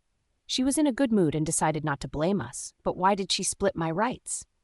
The 4th yard in the northwest is so lucrative. Now the second lady, that bitch could enjoy all of the profits. I am so angry. Is Old Lady supporting Ye Muxi now? Mother, you overthought. Old Lady is not so supportive of Ye Muxi. We smashed her room and Old Lady's rewards. These are all trifles. But she was so plausible and the accidental mistake turned to be that we smashed her rewards on purpose. These are 2 concepts. Additionally, she vilified that you smashed her stuff because of your dissatisfaction with Old Lady's arrangement. In this case, Old Lady had to deal with you for protecting her prestige and let people understand who is really taking in charge of Yi Mansion. Ye Wanru was walking on the stone path with Zhao Menglan, and her lips showed a sneer. Additionally, the second aunt is a relative of Old Lady's mother's side. Old Lady wanted to promote second aunt years ago, but second uncle and second aunt couldn't outdo mother, so she didn't have the chance. Now she finally has a good reason. So Old Lady is pushing the boat with current and happy about the result. Zhao Menglan was smart too, and she understood instantly. So Ye Muxi only had good luck? Old Lady was thinking of promoting the second lady, and Old Lady took this accident as a chance and helped Ye Muxi? Literally, it was because of her good luck, but I always think this Ye Muxi was different from what she used to be. Ye Wanru frowned, and she felt a little bit weird. I watched her growing up, and she is incapable of fleeing from my control. Zhao Menglan's eyes flashed fierceness. I have abundant strategies to ruin her. Ye Wanru said, Maybe I am oversensitive, but why did she decide to change her servants? Those servants never treat her as a master, and now she has Old Lady's support, so it's not weird that she wants to change for some obedient new ones. Zhao Menglan said. Ye Wanru slightly lowered her chin and said, That's it. Baochin is my undercover, and she never revealed any suspicious behaviors. It won't be worried if Ye Muxi didn't find out. If she did, we would look up to her then. The second lady is still a trouble. Whatever Ye Muxi does, she remains to be an orphanage, and her inferior mother couldn't achieve any unexpected progress.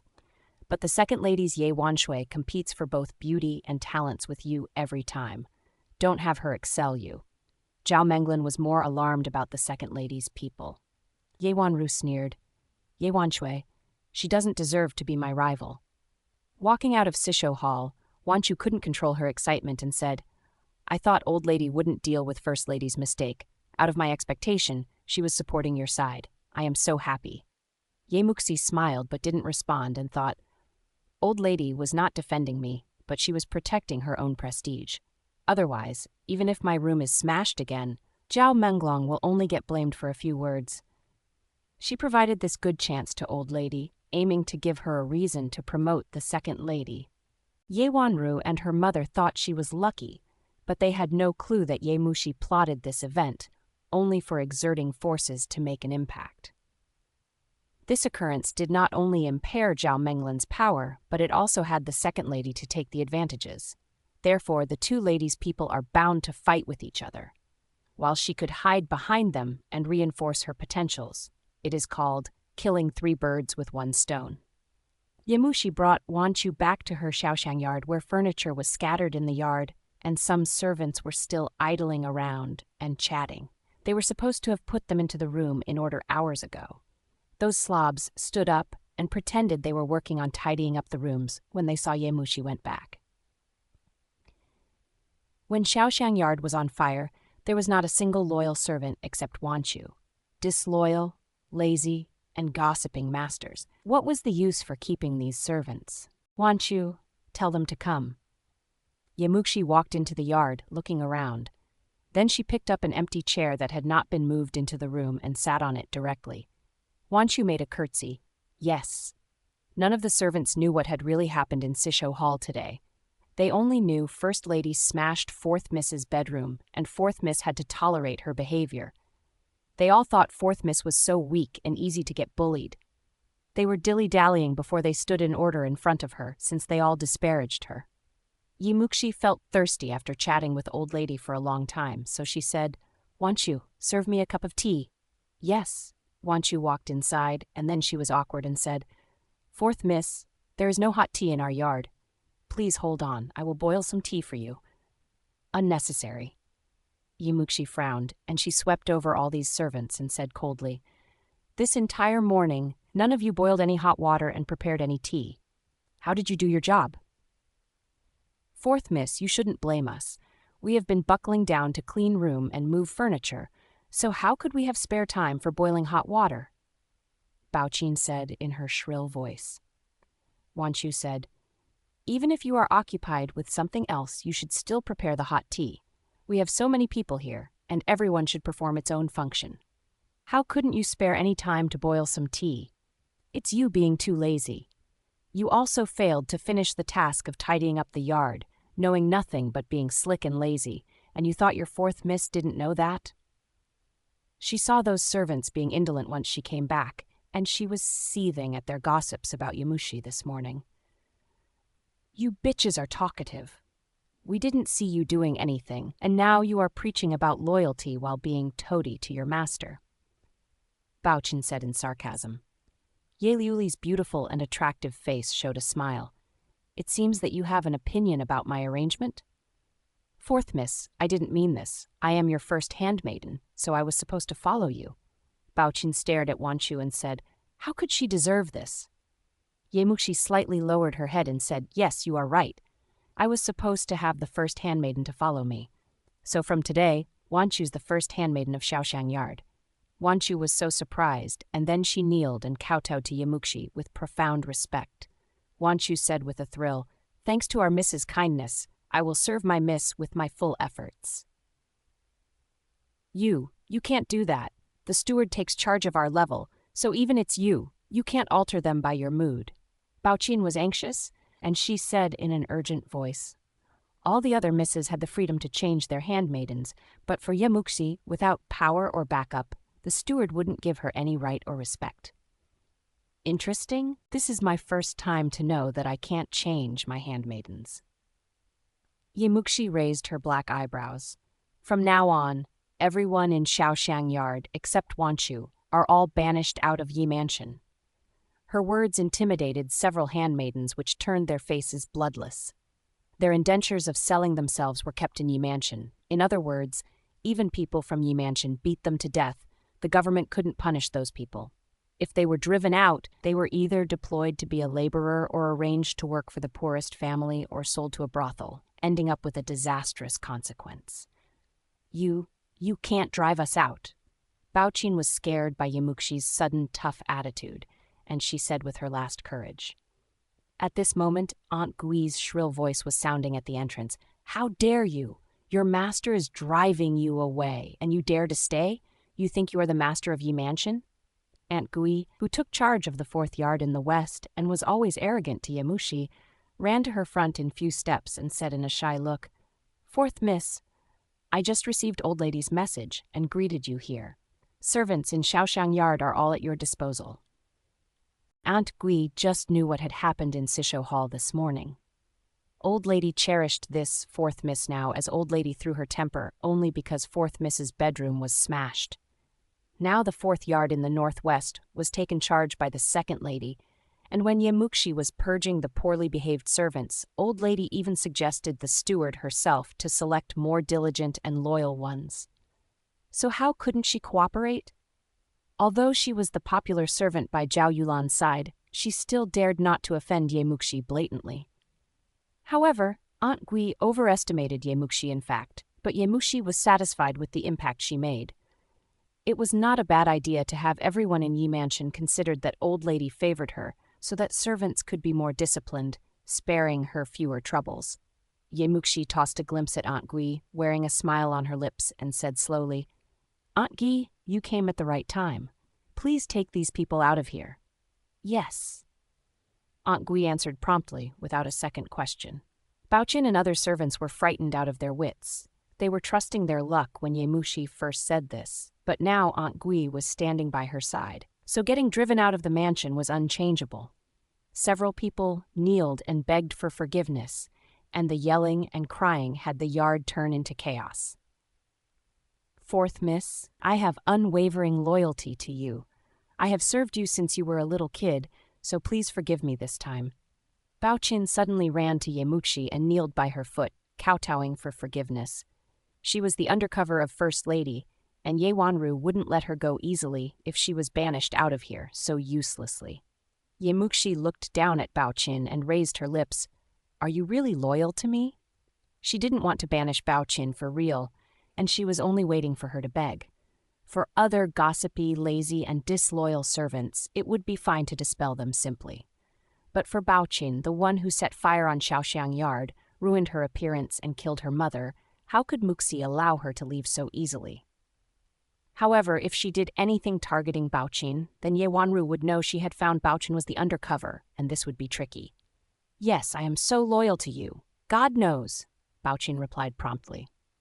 Yemuchi looked at her with a more gentle feeling. "You are right. You started serving by my side since I was young." Baochin felt delighted secretly and thought, "Yemuchi is fooled by my performance." But then Yemuchi continued indifferently, "Then I give you a chance to demonstrate your loyalty. If you are willing to suffer 30 times sticks, then you are allowed to stay and serve in Shaoxiang Yard. If you are not, then leave the mansion." Baochin got stunned when Yemuxi's words finished. "Fourth Miss, I will be beaten to death for these 30 sticks." "How could you say you are loyal to Fourth Miss while you are not willing to die for her?" Wanchu stared at Baochin and said, "The one who said Miss was a useless one was exactly Baochin." Aunt Gui sneered too. "If you don't want to get beaten, then you can leave here. I see Baochin is a girl with delicate skins, so I bet you could find yourself useful in a brothel." Baochin was so frightened that her face changed color. Getting sold to the brothel was more horrible than getting beaten for 30 times. If she had the chance to stay, but she refused, she was doomed to get beaten by Ye Wanru for double times.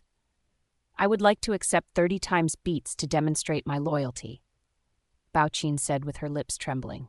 Yemuchi sneered and thought, "You would rather getting beaten than leaving. You really won't stop trying to kill me before you die." "Then beat her, Aunt Gui." Yemuchi raised her eyebrows. Aunt Gui then asked 2 servants to come. In the yard, they beat her one after one in front of Yemuchi and other handmaidens. Baochin was in intolerable pain, yelling for her life in tears. Other abject handmaidens were shivering in fear while looking at this. The 30 times beats were done, and Baochin was lying in blood, breathing in severe trauma. Her pink trousers were drenched in red blood, which looked so scary. "Take her to have a rest. She will come to work after her injury is healed." Yemuchi waved her hands with indifference. 2 male servants dragged Baochin out. Other handmaidens from Shaoxiang Yard, who had witnessed how miserable Baochin ended up, dared not to beg for forgiveness. They were taken out and sold by Yi Mansion in pale faces. Aunt Gui was famous for her brutality, and flogging servants to death was never news for her. She accepted this result with a calm mood, and she even said to Yemuchi with a smile, "Fourth Miss, according to rules, every Miss of Wives should have a first handmaiden, 2 second handmaidens, and 4 third handmaidens. Now you only have 2 people left. I am afraid you couldn't be served well. Old lady gave me the order to find some disciplined servants for you. I am wondering what your requirements are, and I will find servants who meet your requirements for your selection. I will be relieved if Aunt Gui is choosing strictly for me. 2 days later, you take some girls from the brothel and let me have a look." Yemuchi gave her a faint smile. Aunt Gui felt this suggestion hard, as she might be blamed if her arrangement couldn't meet Yemuchi's requirement. She left obediently, determined to work hard on it. After the purge, Wanchu was the only one left in Shaoxiang Yard. Aunt Gui definitely couldn't allow things piling up here, so she sent other servants to sort it out. In a glimpse, the yard had a fresh new look. After all the issues in the mansion came to an end, Muxi was worried about how to meet Nangong Lin. The old lady was not bad to her now, and it wouldn't be a problem for her to go out occasionally. But it wouldn't be acceptable if she wanted to visit Nangong Lin ostentatiously at his mansion. Leaving aside Nangong Lin might not see her, it sounded unreasonable that an unmarried daughter met a strange man personally, unless the two families had maintained a long-time relationship. If old lady knew she was so brazen to meet Nangong Lin herself directly, old lady then wouldn't allow her to go outside, and old lady would blame her afterward. Whether Nangong Lin would meet her or nor, she would become a joke of Jiang's state. Once her reputation was compromised, she and the third lady's people were trapped into an awkward dilemma. She would be targeted by all the women in Jiang state and even in Daqian dynasty if she just went and visit Nangong Lin, which was not compatible with her strategy of keeping in the low profile and developing herself. But how could she meet Nangong Lin underground? Miss, I have inquired about the message you wanted. Jing'an Royal Master is now living in Hayes Spring and never accepts anyone's visit. But Royal Master is busy appreciating flowers with young Master Jun in Jiang State these 2 days, which induces multiple Mrs. Outgoings as they all hope to run into him, said. Yamushi got stunned. Appreciating flowers? Yes, our Jiang State is renowned for flowers, and there are 11 best gardens for flower appreciation. Even Mrs. in Yi Mansion were occupied by that recently. Wanchu said. Yamushi was very happy and thought, that's great. I was confused about how to meet Nangong Lin, and it will be appropriate to meet him on the way by coincidence. Then we will go out as well. Yamushi made up her mind promptly. Yamushi then greeted old lady and asked her permission for outgoing with Yehong. Old lady thought Yamushi wanted to go out and meet Royal Master on her way like other misses in Yi Mansion, so she allowed. Sister, Yamushi went out of the mansion. I bet she wants to be lucky as she heard Royal Master is out for flower appreciation, Ye Wanfu said in an unhappy look. Ye Wanru sneered. Pipe dream. You arrange some people to tell people who guard the yards that nobody should allow her in. I'm sure those people would follow this order based on who we are. Sister, what a good idea. She wants to marry him? She couldn't even enter the garden. Ye Wanfu said with a smug look happily. Ye Wanru tightened up her lips. All the 11 gardens have their handmaidens keep watching. As long as they spotted Nangong Lin, they would report to her promptly. She was the only one who was the most qualified to meet Nangong Lin, and all the rest could only dream about it. It was the late spring in Jiang State. At a tranquil valley and a brookside, a few wild pear trees were blooming. The breeze shook off beautiful leaves and flowers. The exuberant greeneries and little flowers were thriving, portraying the prime time of late spring. Meanwhile, the water in the brook was cool and flowing, jingling sonorous sounds in the valley. 2 people were sitting by the brook, and a checkerboard was set between them. They were indulged in a battle for white and black. One of them had splendid dark hair, wearing a silver silk gown which was as white as pear flowers, and the cloud pattern was meant to hollow the cloth. What a comfortable and poetic ambience, and that man was exactly Jing'an Royal Master, Nangong Lin. The one who sat opposite to him sinking into contemplation was Jun Mochen, wearing a white gown as well. Nangong Lin could sell every color of cloth he wore. Even they were wearing the same white clothes, and he was sitting with the coolest and most attractive Jun Mochen. He couldn't hide his casual but debonair manner and excelled Jun Mochen. No, dead end, I give up. Jun Mochen contemplated for a long while and put down his chess and said to Nangong Lin, I have played chess with you for 3 consecutive days, so why do you come to this desert place? Nangong Lin collected the chess on the chessboard and pointed at the flowers in the valley. For appreciating the flowers. Flowers? You are not visiting the 11 gardens in Jiang State, but appreciating flowers here? For wild flowers? However, all the 11 gardens in Jiang State were taken up by the daughters from prestigious families. You could enjoy a short glimpse of serenity here. Jun Mochen yawned and stretched. standing up to move his rigid legs, and smiled while he looked at Nanggong Lin. "Aren't you waiting for someone?" Nanggong Liu raised his eyes. "You found it?" "Of course, 3 days and the same place for playing chess and flower appreciation. This doesn't sound like you. The Jing'an royal master, as I know, doesn't have so much time for leisure and entertainment." Jun Mochen approached Nanggong Lin and asked with curiosity, "Who are you meeting here? Who did you have an appointment with? Why it is not coming?" Nanggong Lin took a glimpse at Jun Mochen and said insouciantly, "She doesn't know I am here, and I didn't make the appointment with her. If she appears, that's her luck. If not, never mind." Jun Mochen was stunned and thought, "You didn't settle the time and place for an appointment, so how can you be so sure that she will find here?" Nanggong Lin knew Ye Muxi couldn't meet him directly, and so he had to take appreciating flowers as an excuse to go out and gave her an opportunity to meet him. If she couldn't find this place, then she had to find another way herself to meet him in the future. The chance of meeting him by coincidence was not large, but Nanggong Lin had anticipation at the bottom of his heart. He had faith in this special fourth Miss Ye. It seemed that she was a person always bringing surprises. At this moment, they heard a cold and isolated woman's voice in the bamboo forest in the distance. "Let's go take a rest there. Honger, aren't you tired?" "No, I am not tired for going out with sister." A young lad's childlike voice was talking. Then the two groups of people met each other. It was Ye Muxi, Ye Hong, and their handmaiden Wan Chu standing in front of Jun Mochen and Nanggong Lin.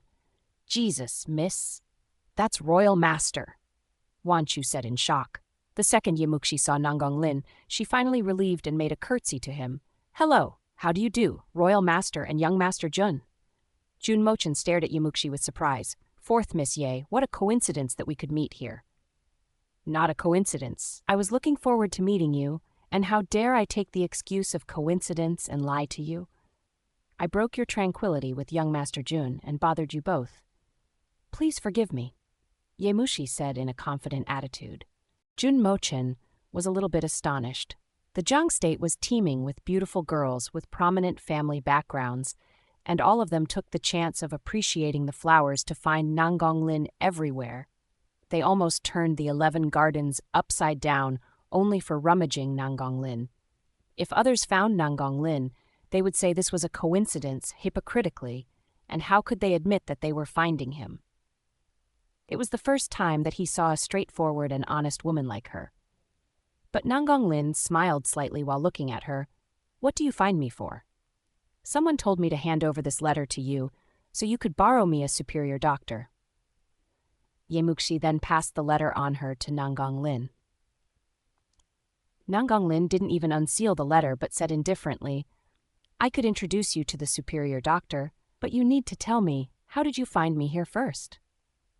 Jun Mochen found Nanggong Lin's abnormal attitude and suddenly understood this Ye Muxi was the one he was waiting for. Ye Muxi took out a folded xuan paper, which was a kind of paper used for writing and painting in ancient China, and spread it on the checkboard. Her beautiful lips were attached together a little bit, and she looked like in high spirit.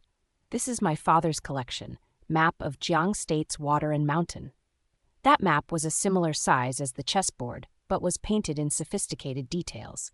Anyone who could read a map could figure out every water, mountain, and street. However, to those who didn't understand the map, it was like reading a book from heaven. The map was a subject. "This is Hayes Spring, where Royal Master is living." Ye Muxi pointed at a small dot among the North City with her slender finger, and then she again pointed several marks on the map. "These few places are 11 gardens in Jiang State. Since you and young Master Jun went outside to appreciate the flower, these 11 gardens in Jiang State were packed with people, and all the misses were lingering on the streets, anticipating to meet you by coincidence. However, 3 days passed and nobody saw you at all. So I drew out all the roads that lead to the 11 gardens and found only one road left. Unless you walked out on this road, you would be blocked by those misses heading towards 11 gardens, no matter where you go."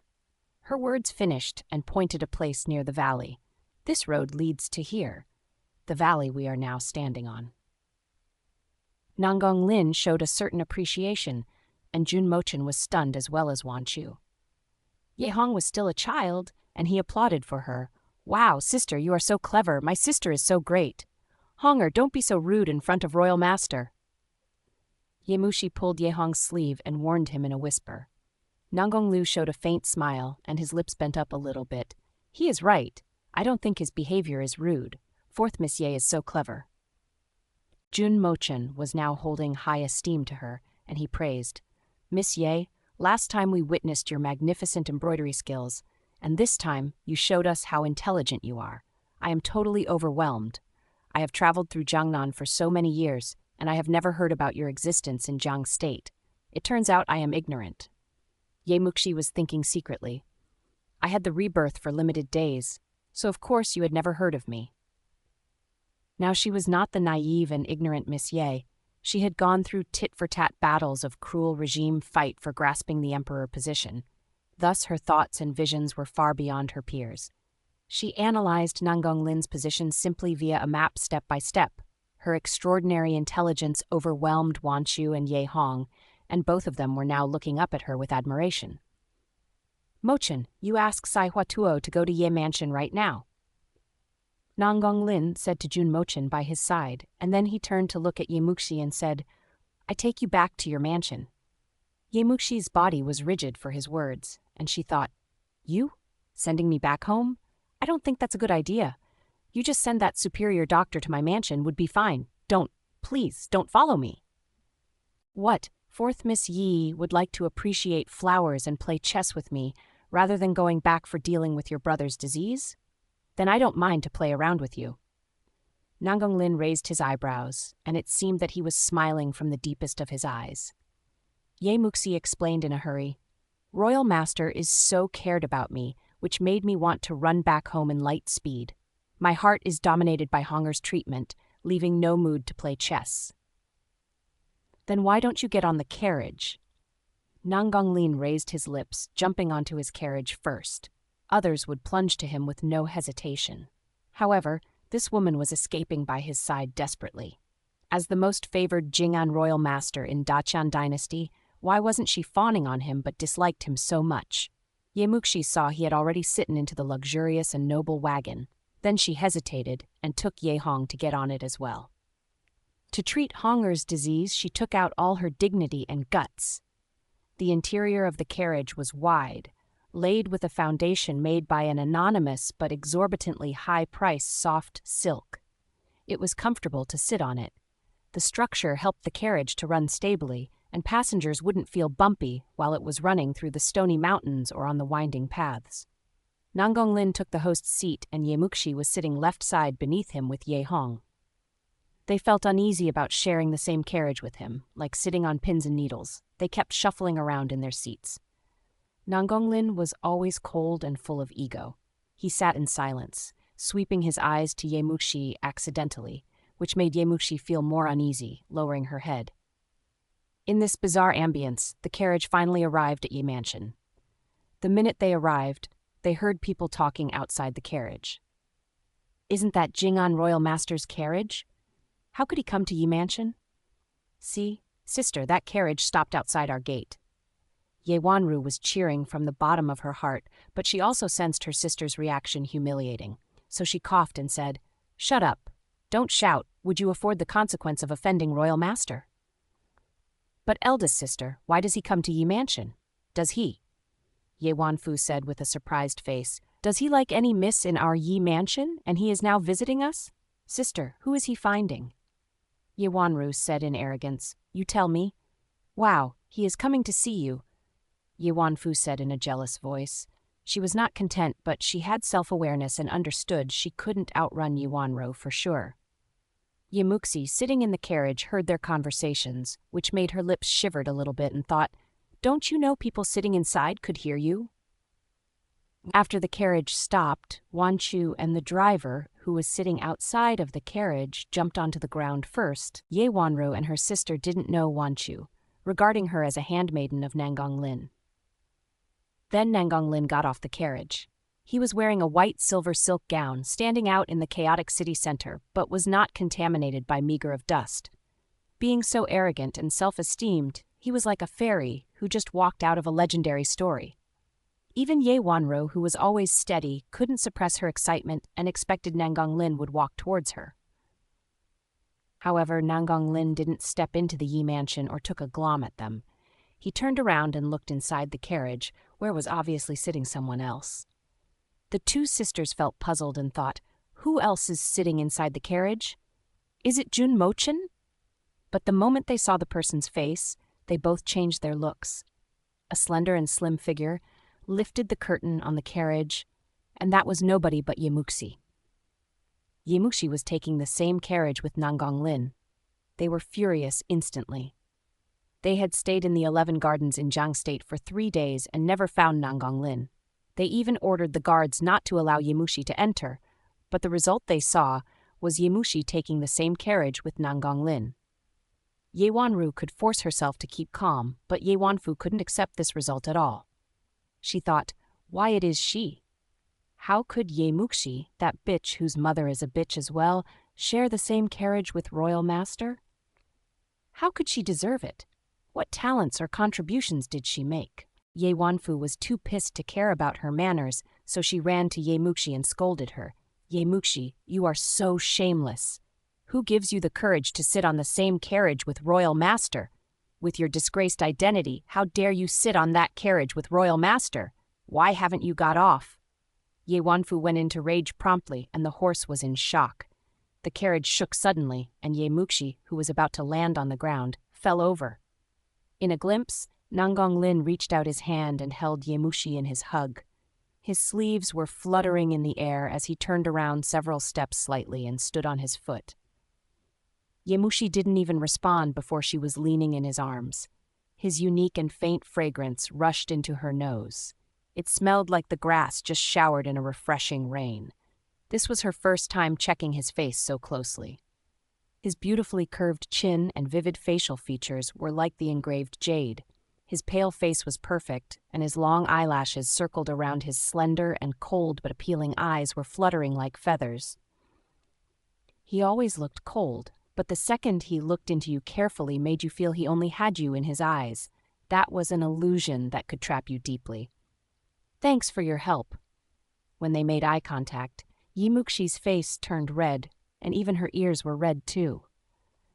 Nangong Lin slightly raised his lips while looking at her and put her down. Ye Wanro and Ye Wanfu were stunned and thought, Nangong Lin even hugged that bitch. A noble and aristocratic Jing'an royal master even touched Ye Muxi. Why, it was not me. Wanchu was astonished and asked with concern, Miss, you scared me. Are you all right? Ye Hong, who was about to get off, was scared gravely as well. Sister, how are you? I'm fine. Don't worry. Ye Muxi comforted them and turned to look at Ye Wanfu coldly. However, before she said anything, Nangong Lin lifted his huge sleeves and pushed with his inward strength. He didn't even touch Ye Wanfu, but she was like being slapped by an intangible hand and got knocked over to the ground. Do I need your permission to choose the one to share the same carriage with me? Nangong Lin's face was as freezing cold as ice, and the temperature around him was dropped drastically. Ye Wanfu was slapped to the ground, and her left side's cheek was swollen severely. She was so painful that she started to cry. Royal Master, I didn't mean that. Ye Muxi is as noble as the 4th Miss in your Yi mansion, and you dared to say she was discredited? Is ignoring the status and pecking the education and family, Ye? Nangong Lin sneered, and his eyes were fraught with coldness. It was the beginning of the summer, but his rage even made Ye Muxi feel so cold as if she was in winter. Ye Wanru was in shock. Ye Wanfu was too impulsive. Although Ye Wanru herself wanted to criticize Ye Muxi as well, Ye Wanfu forgot to check who Nangong Lin was and dared to be so rude in front of him. The chaos outside the door startled Old Lady's attention. The incident that Royal Master stopped his carriage at the entrance of the Yi mansion was an unparalleled fortune. But Old Lady heard Nangong Lin's angry voice the moment she arrived at the door, which really shattered her. Royal Master, don't be angry. I don't know what our young generation did that made you so angry. Please, forgive us. Old Lady apologized. Nangong Lin lopsided his lips and said coldly, The person in your family, Ye startled my horse, and I will have her to say sorry to my horse. His words even made Ye Muxi shocked and thought, Royal Master, your humiliating tricks are so new. You ask a human being to apologize to an animal?" His words stunned old lady and made her look rigid. Ye Wanru described the event by whispering at her ears at once. Old lady first looked at Ye Muxi with surprise, and then she said to Nangonglin, "Royal Master, Fuer was too rude, and she was supposed to apologize to Muxi. I will have her to say sorry to Muxi, and then I will beat her 20 times sticks as punishment. What do you think?"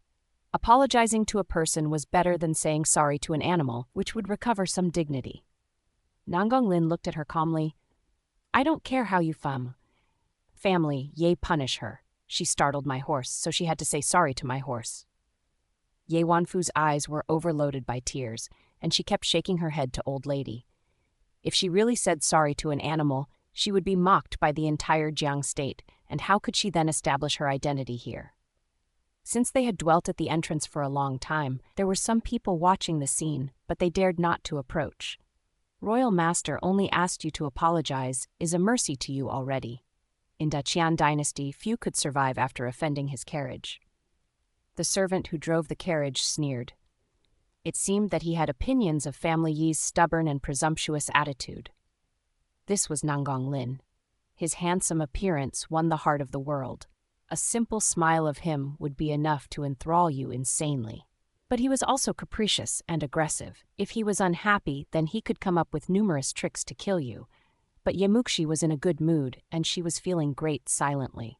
In her previous life, Ye Wanfu was her rival, and now she was disciplined by Nangonglin. That was sweet. I repeat that for the last time. Kneel, apologize. Nangonglin found Ye Wanfu was in stasis, so he emphasized his requirement, and a sense of threatening was lurking in his eyes. Old lady knew if she didn't follow his order, not only Ye Wanfu might die, even, family Ye was doomed. So she turned to Ye Wanfu and said promptly with anger, "You useless and lawless girl, why haven't you followed that?" Ye Wanfu had already been frightened by Nangonglin, and she was hoping old lady would protect her. However, old lady was so angry that she even wanted to chop Ye Wanfu into pieces to apologize to Nangonglin. Ye Wanfu walked to the horse, trembling, and kneeled suddenly, yelling in cry, "Sorry." She was drowned by humiliation and terror inside her heart, and now she lost her self-dignity at all. However, she still dared not hate Nangonglin, so she turned to heap all her hatred on Ye Muxi. "Allah, what is happening here? Why do I see Miss Ye kneeling to Royal Master's horse as soon as I arrive? Why do you kneel? Stand up! Hurry!" Jun Mochen happened to arrive now, and he said before he laughed out when seeing this, "All of you handmaidens, why don't you support her to stand up? Royal Master was joking to you, and why did you take it so seriously?" The group of people from Yi Mansion were all wearing rigid faces, and they thought, "Joke? Have anyone seen a person making a joke with another one's life like this?" Old lady only had to say, "It was Fuer's fault, so she was supposed to apologize." She offended Royal Master's carriage, showed disrespect to him, and bullied her cousin. So naughty and untamed. Someone, come, drag Yeonfu in and beat her 50 times with sticks. 50 times Fuer might die. Zhao Menglan ran to beg for forgiveness. Old lady was angry. She deserved to get beaten to die since she is the scourge of our family. Why haven't you dragged her away, leaving her to keep humiliating our family? Someone, come forward, drag the first lady off as well. She failed to discipline her daughter, so she is grounded for half a month. Now, Zhao Menglan was dragged into this conflict, which originally had nothing to do with her. Ye Muxi was admiring this order and thought, 50 times she has to be half dead or completely dead after the flog. Old lady really feels scared of offending Nangonglin. What a vicious punishment. "Forgive me, old lady, forgive me. Mother, help me. Grandma is beating me to death, mother, help me." Ye Wanfu was dragged away in her yelling. Zhao Menglan didn't have the opportunity to speak as her mouth was muffled and dragged away as well. Old lady finally got relieved, and she looked at Nangonglin and Jun Mochen, then said with politeness, "I was wondering why Royal Master and Young Master Jun visit us today."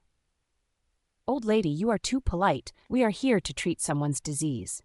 Jun Mochen pointed at an old man with a white beard standing behind him and introduced, "This is the Royal Master's superior doctor, and he serves Royal Master exclusively. His name is Sai Hua Tuo. Today he comes to treat young Master Yehong's disease specifically." Ye Muxi looked at the old man with a white beard at once. He was in his 70th or 80th, but he was in good energy. His eyes were glinting. It was so obvious that he was a great master. Superior Dr. Saihuatuo was renowned worldwide. Ye Muxi even only heard of his name in her previous life. Treatment? Old lady was stunned, and she turned to Ye Muxi cluelessly and thought, what did this little girl do that she managed to invite Royal Master to do this for her? But old lady reacted fast, and she said with appreciation, my grandson was born to be weak, and various diseases have tangled with him for years, but we always failed to cure him, though we have invited endless famous doctors. Now we have the superior doctor, Saihuatuo, here to fix him. It is such a hope. Thanks, Royal Master. Thanks, young master. Thanks, superior doctor. Old lady, don't be so polite. Now Nangong Lin went back to his normal neutral attitude, and his voice sounded emotionless. Saihuatuo looked at Yehong and laughed. I like naughty and miscellaneous diseases the best. Follow me, little boy. Sit down and let me feel your pulse. Yes, superior doctor, come in. Sorry to bother you, and I don't even know how to express my gratitude. Ye Muxi said sincerely in a hurry. Ye Muxi had more enthusiasm to this superior doctor than to Nangong Lin, which made him a little bit jealous. And he said insouciantly, Saihuatuo, only spot the disease and we don't cover the bill. Do you understand? His words made Junmochen laugh. Ye Muxi turned around and looked at Nangong Lin, blaming him in her mind. This royal master, who was so poor that he had nothing but money, was so petty? He even reminded the superior doctor in particular. How much did you feel worried that the superior doctor would give us medicines for free? Nangong Lin stared at Ye Muxi directly and thought, Ye Muxi, you are fawning on to the wrong person. You should check who is Saihuatuo serving to. Old lady hospitably invited Nangong Lin and Junmochen to sit for a while in Yi Mansion, but Nangong Lin never accepted invitations, and he didn't even step into Ye Mansion's door before he left with Junmochen. Superior Dr. Saihuatuo and Ye Hong went to Red Maple Yard, and Ye Muxi was about to follow them, but she was stopped by old lady. Muxi, Honger, and Royal Master are strangers to each other. How could he arrange a superior doctor to treat Honger's disease? Because of you? Old lady asked. Ye Muxi had prepared her explanations already, and she made a curtsy. Grandma, how could I deserve to invite Royal Master and ask him for a favor? Today, I was having an excursion with Honger and met him by coincidence. Royal Master mentioned my father and was much moved. He took a glimpse at Honger and said he wouldn't see my father having no offspring. So he asked young Master Jun to his mansion and brought the superior doctor here, and then he took Honger back home. He only took me by coincidence. Ye Muxi pushed everything to her dad, whose life remained unknown. Old lady wouldn't ask Nangong Lin if he really knew her dad. Knew Royal Master? Old lady was really shocked now. The third master was her third son, Ye Muxi's father. Ye Muxi said slowly, Jing'an Royal Master joined the army at a young age, and my father was serving for Jing'an Marquise's army previously. It is not weird that they knew each other. If not, then Royal Master wouldn't take superior doctor here to treat Honger and send him back home. Old lady mulled over on her words and thought, yes, that's right. Otherwise, nobody could explain Nangong Lin's behavior. We can't say Royal Master likes Ye Muxi all of a sudden. That's impossible, and I could ignore this possibility. It is Honger's blessing that Royal Master could help him. We need to hush up, as nobody knew Royal Master still thought about that friendship. You go back and work hard and be more diligent. Later, when the Morning Phoenix Academy opens to application, you can be competitive. Old lady said. She thought Royal Master was not even willing to pay for the bill, so he might not be so concerned about Ye Hong's treatment. Ye Wanru was part of the whole event since the very beginning, so she was grinding her teeth with hatred. But she was not that stupid as Ye Wanfu. She was a scheming and hypocritical girl, wearing an affable smile. And she heard old lady's words, so she said intimately, Grandma's suggestion is great. I never knew fourth sister is so intelligent and impressive. In the future, when Morning Phoenix Academy is choosing talented beauties, we could work hard together and get chosen. Then that will be great happiness. If you have any confusion recently, you could come to ask me at any time. Thanks, Sister Rue. Ye Muxi also smiled and nodded, but she knew how much Ye Wanru hated her. Morning Phoenix Academy was choosing talents not for selecting concubines for emperor, but for marking all the well-bred daughters in 9 ranks, same as the imperial examination a normal intellect took. This was the pathway leading every girl to an upgraded level, but the subjects were different from the imperial examination. Getting enrolled in Morning Phoenix Academy was the opportunity for every ordinary girl to transform into a phoenix.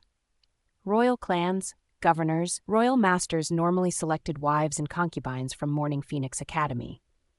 Any woman who didn't win the qualification to get enrolled in it couldn't be called as an outstanding woman. Well-cultivated daughters were proud to join the academy, and it became a standard to evaluate a woman's reputation and talent. It was an honor for a man and his family to marry a woman from Morning Phoenix Academy. In her previous life, Ye Muxi lost her appearance and didn't win the chance to apply for it. However, Ye Wanru won the title of the First Beauty of Jiang State and was selected as a member of Morning Phoenix Academy. Nanggong Lin was one of the judges of the 36 states in Jiangnan, including Jiang State, so Old Lady couldn't wait to flatter him and dared not to offend him. This was the biggest event for this year indeed. In her previous life, Ye Muxi's appearance was ruined, which made her slip the opportunity of getting enrolled by the academy. In her current life, she must not miss it. Before father came back, becoming a member of Morning Phoenix Academy was the best protection she chose for herself. If she couldn't be selected by the academy, then her life or even marriage would be arranged randomly. Once she won this competition and upgraded herself into another level, even Old Lady had to cherish and protect her. However, it still had time before the selection process officially began, so it was not in a hurry, and she could plot it slowly. Ye Wanru looked at Ye Muxi, and an assassination plan was getting sketched in her heart. She thought, Ye Muxi, you bitch. You managed to hook on the royal master, and Old Lady wanted you to get enrolled by the Morning Phoenix Academy? What a daydream. You will see. I will burn you down. I will see how a dead body could fight with me. In Hayes Spring. Sai Huatuo had finished his diagnosis and went back to report Ye Hong's condition to Nanggong Lin in detail. Ye Hong was contaminated with the virus when he was in his mother's womb. It is extremely tricky to erase it. It was also the first time for me to see any disease like this, and I believe it will take me a 1.5 years to deal with it. For those ordinary ingredients in treatment are easy to get, but I also need 5 treasures in the sky and on the ground as my ingredients as well, and even Royal Master, you only keep one of them here. You want all of them now? Nanggong Lin frowned. Sai Huatuo said, It's enough to use only 1 ingredient currently, and for the rest 4 ingredients, we have 1 year to collect them. But considering 4th Mrs. Fortune, I'm afraid it's unable for her to collect all of them in her whole life. This treatment couldn't be delayed. After 1 year, even God is on her side. Ye Hong could only be paralyzed in bed. The ingredient I have, you can use that one first. For the rest 4, we can go to Sihai Business and purchase them. Nanggong Lu replied indifferently. He didn't even ask Sai Huatuo what were those 5 treasures were, but used the one he had directly. Royal Master was rich and capricious. Sai Huatuo was bulging his eyeballs out. Royal Master, the ingredient you have is Heaven Mountain Holy Spring, which is gift rewarded by the Emperor, and it's exclusive in the whole world. I'm not ill, so what do I keep it for? Use it. Nanggong Lin waved his hand randomly, paying no attention to squander thousands of gold. Sai Huatuo murmured, That's weird. When is our royal master so generous? Last time, Yonghai Princess brought thousands of gold with her to purchase for that ingredient herself, and he even refused it. But now he is giving it away for free, and he claimed that he was not responsible for the charge previously. He is so two-faced. Jun Moken was suppressing his laugh aside. He knew Nanggong Lin was helping Ye Muxi to take revenge when he saw Nanggong Lin asking Ye Wanfu to kneel and apologize for a horse. Nanggong Lin just felt inconvenient to take Ye Muxi's revenge straightforwardly, so he took the horse as an excuse. Otherwise, he, as noble as a royal master, couldn't be so fussing with Ye Wanfu, whose identity was so much inferior to him. Old Sai, what are you saying? Nanggong Lin picked up his eyebrows. The white-beard old man suddenly forfeited his integrity and said, I said I would dedicate all my efforts to cure Yehong's disease, and I will never let you down. I think Ye Muxi all knew about Yehong's condition? Nangonglin asked. Saiwatuo nodded. Yes, only she knows about Yehong's condition now, and she even keeps it from her mother. She worries that her family would be worried. Well done. We are supposed to elaborate her on Yehong's real condition, and I think she is capable of bearing the consequence, Nangonglin said insouciantly. Then he changed his topic. But you need to tell her that I am an influential man with infinite resources, so we could collect 4 ingredients within 1 year for sure, and tell her don't worry. Saihuo nodded and agreed. Throughout the world, if even Royal Master failed to gather together these ingredients, then I couldn't imagine anyone in this world would be able to do that. It is so lucky for her to encounter with Royal Master. Jun Mochen finally uttered after Saihua Tuo left. You are always profit-oriented and feeling bothersome to be generous randomly. Why do you treat her so well? First, you disciplined Ye Wanfu, and then you sent your superior doctor without a second word. You even allowed to give away that Heaven Mountain Holy Spring without hesitation. Now, you are using Sihai Business's power to seek the rest 4 ingredients for her. You sacrificed so many stakes in this issue, and even she is sold. She can't value so much money. She deserves it, Nangonglin said with certainty. Jun Mochen didn't want to dwell on this topic. He had learnt so many lessons on how visionary Nangonglin was and how unpredictable his ideas were. Given that he said it was worthwhile, then it might be significantly useful. Nangonglin's visit to Jiangnan was said to get prepared for the selection of Morning Phoenix Academy, but he was investigating an old case of Jinghua Palace under the ground. However, he has laid the foundation for another event already, but his strategies were varying unpredictably. Normally, only when people found they were stuck in a deadlock could only they realized his layout. In Yi Mansion. Ye Wanfu was bleeding severely due to the 50 times punishment, and she almost died. Her butt was rotting, and putting on pants could only be achieved in her pipe dream. She was lying in bed with her butt applied with medicine, but she could still feel the scorching hurt on her butt. Her last punishment was imposed on her about half a month ago, and those wounds were not recovered yet, but now the new ones were produced. It would take her months before her injury was recovered and she was able to go outside. Zhao Menglan was restricted to staying in her room, barring her from visiting Ye Wanfu, and Ye Wanru was too occupied to visit Ye Wanfu as she had to check the accountant books for Zhao Menglan, taking care of family's daily business. Moreover, she had to think of a safe plan to burn Ye Muxi to death, so she didn't have any spare time to comfort Ye Wanfu. But it was Ye Yiyun, a daughter of a concubine of the First Lady's people, who came to serve at Zhao Menglan's side. Ye Yun ranked at the 5th in this generation of family Ye, which was only 1 month younger than Ye Muxi.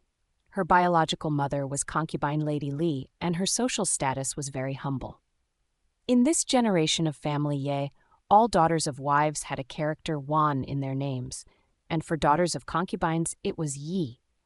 People could tell their ranks by names. Ye Muxi was a daughter of a wife, but she didn't win the credit to have Wan in her name, and she was neither a daughter of a concubine, so her name was different from all the rest daughters of wives. Ye Qingyao, whose parents both passed away, didn't have a middle name of Wan, neither since a Taoist priest had changed her name, endeavoring to increase her blessings and good lucks. Therefore, her reason for changing the name had stark differences from Ye Muxi, who was nothing but a liability and a disgrace. Ye Yiyun was young but was smarter and more sophisticated than Ye Wanfu. She was a vicious girl and also was Ye Wanfu's follower as well as her think tank. In the past, Ye Wanfu would conduct some tricky ideas on Ye Muxi, and most of them came from Ye Yun. Ye Yun found Ye Muxi hideous. Every time with the support of Ye Wanfu, when Ye Yun, a daughter of a concubine, managed to bully Ye Muxi, who was the daughter of a wife, she would feel extremely excited. There were 3 misses in First Lady's people of family Ye. 2 were born by the wife, and 1 was born by the concubine. They were Ye Wanro, Ye Wanfu, and Ye Yiyun. Yiyun, please come up with a solution for me. It's all that bitch Ye Muxi's fault. Old lady almost had me beaten to death. Grandma is so mean to do this to me. Ye Wanfu was groaning and crying, but her eyes were reflecting a malicious light. I hate Ye Muxi. I want her to die. Ye Yun said in a hurry, Sister Fu, don't be angry. How dare Ye Muxi to allure royal master and abet him to bully you, which forced grandma to punish you? It's all her fault, and she really should die. Yes, I want to peel off her skins and extract her neurons. I couldn't even dampen my hatred if she died directly. 50 times strikes, I couldn't even move now. Ye Wanfu was gnashing her teeth bitterly, and she pounded on the bed, which accidentally shook her rump, and the pain triggered her tears to eject out violently. Hurt, hurt, that's so hurt. Those useless doctors, 2 days have passed already. I still feel so hurt. Those medicines they applied were useless. Damn it. Ye Yun was comforting her with soft words. Sister Fu, don't be mad. There were only several scratches on your skins and left minor harm on your flesh. A good rest could recover them. Actually, I came up with a wonderful idea, and it could treat Ye Muxi a chance to enjoy some stick punishments as well. However, it is a little bit difficult to operate in reality, and I need Sister Fu to perfect this plan. What do you have in your head? Ye Wanfu's eyes were glinting, and she said with a bitter voice, As long as I could have Ye Muxi, that bitch, to suffer some sticks, I could do anything. Ye Yun lowered her voice and said, Old lady has a treasure called gold silk feather flying steps, which is her favorite and her most expensive hair accessory when she was young. It is said that it is worth thousands of gold. In last year's New Year festival, old lady took it out and wiped its dust. She cherishes it so much. If Ye Muxi steals that treasure, what do you think old lady would do to punish her? Of course, old lady will beat her to death. Grandma values rights, moralities, and honest the most. If she finds out Ye Muxi's stealing behavior, she will be furious. Additionally, it is her most cherished gold silk feather flying step, so she will be much more than furious. A venomous look was flashing in Ye Wanfu's eyes, and she said, Servants would be beaten to death if they steal. As for Ye Muxi, though she wouldn't be punished to death, at least she has to suffer the consequence I have swallowed now, half dead. Ye Yun then said craftily, Ye Muxi also has a reason to steal. Although her brother is equipped with a superior doctor for treating her disease, the bill is a hot potato for her. She has to steal old lady's treasure for accumulating money, which does make sense. Not bad. Bao Qin in Xiaoxiang Yard serves for us, and I will have her hide gold silk feather flying step in Ye Muxi's room. We could then catch her on sight. However, it is difficult to steal it from grandmother's room, so let me think. We need to find a good timing. By the way, it will be the 15th of this month, and every 15th of the month, grandmother will go to worship in the temple. We will seize this opportunity. Ye Wanfu sneered, by that time, I will have people in the entire Jiang state know Muxi is a thief. I will see how could she have the courage to go on the street. Ye Yun also sneered, yes, let's destroy her reputation. The most intolerant stain for a Miss Ye would be the corruption of her integrity. If she dares to steal, then she is done. Old lady will never protect her anymore. For consecutive days, Superior Dr. Sai Huatuo did the treatment for Ye Hong himself, using the most expensive Heaven Mountain Holy Spring, and he finally fixated the foundation and mitigated Ye Hong's severe condition. Every time Sai Huatuo visited them for the treatment and felt Ye Hong's pulse, Ye Muxi would welcome him herself and prepared a special and delicate dim sum. So after several days, Sai Huatuo had established a good relationship with Ye Muxi, and he appreciated this fourth miss who valued her brother so much. After this dose, I will come back in 10 days. I have already left my assistant Kong Qing to take care of Ye Hong. He knows about the characteristics of medicines, and I will have him check it before every dose. I have already told him in detail. Don't be worried, fourth miss, Sai Huatuo said. Ye Muxi was moved and said, Thanks to your consideration to my brother, and I can't express my gratitude. Fourth miss, you expressed your gratitude to the wrong person. I am just following my order. If Royal Master didn't be so generous, how could I dare to use his Heaven Mountain Holy Spring? That is a precious treasure, and we might not even reach it with thousands of gold. Fourth miss, you don't need to see me off, and I am leaving now. Sai Huatuo cupped his hands to show a salute and alluded, I am living in Hayes Spring, so if young Master Ye Hong's condition went wrong at any phase, you could just visit me directly. His words meant you could visit Royal Master in the name of visiting me. Ye Muxi then estimated, this might be that Royal Master's order again. I owed him a lot. I really needed to talk about it with him face to face. A favor equaled to a debt, and one should pay it back. I would still be worried if I didn't talk to him openly. Yes, I will surely visit you in your mansion. Ye Muxi went back to Shaoxiang Yard after she had sent Sai Huatuo back. She was clear about Ye Hong's condition. In fact, she knew more about Honger's severe condition than anyone. Honger ended to be paralyzed in bed after they had taken 1 year to exhaust all imperial doctors in the palace. Although they were short of certain ingredients now, they embraced the hope of curing his disease. Moreover, Sihai business stood out and purchased ingredients for them, so if even they could fail to collect all the ingredients, Ye Muxi wouldn't have hope to achieve it. So now she was optimistic, as it was only a time problem to gather all the ingredients, and she believed Honger's health would get recovered gradually. Finally, she got one mission done. She was so concerned about her brother's life, and now it was dealt with temporarily.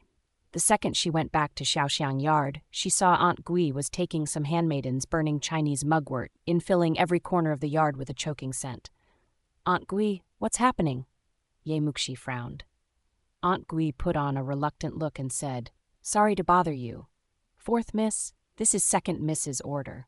Now it is in late spring, so everything was on revival. Mosquitoes are breeding, so Second Miss ordered us to burn Chinese mugwort in order to drive away mosquitoes. Ye Wanshui?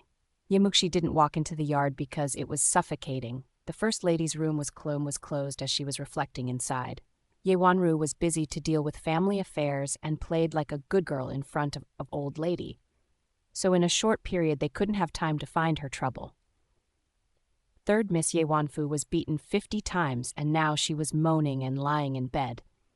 Second Lady's people now took the advantage. Last time, the Second Lady was entitled with the right to take charge of the 4th Yard of West and 4th Yard of North. Shaoxiang Yard belonged to 4th Yard of West, so Ye Wanshui could order Aunt Gui to run amok in Shaoxiang Yard.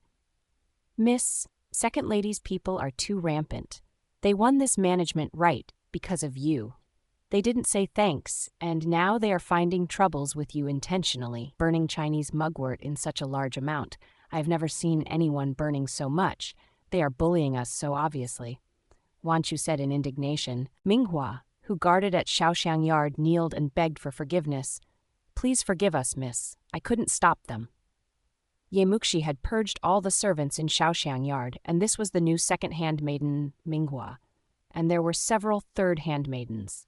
They all kneeled together. Since Old Lady gave the order herself, Aunt Gui bought a bunch of disciplined handmaidens and told them that all the poorly behaved handmaidens had been all sold to the most inferior places, and one of them was beaten to stuck on her bed.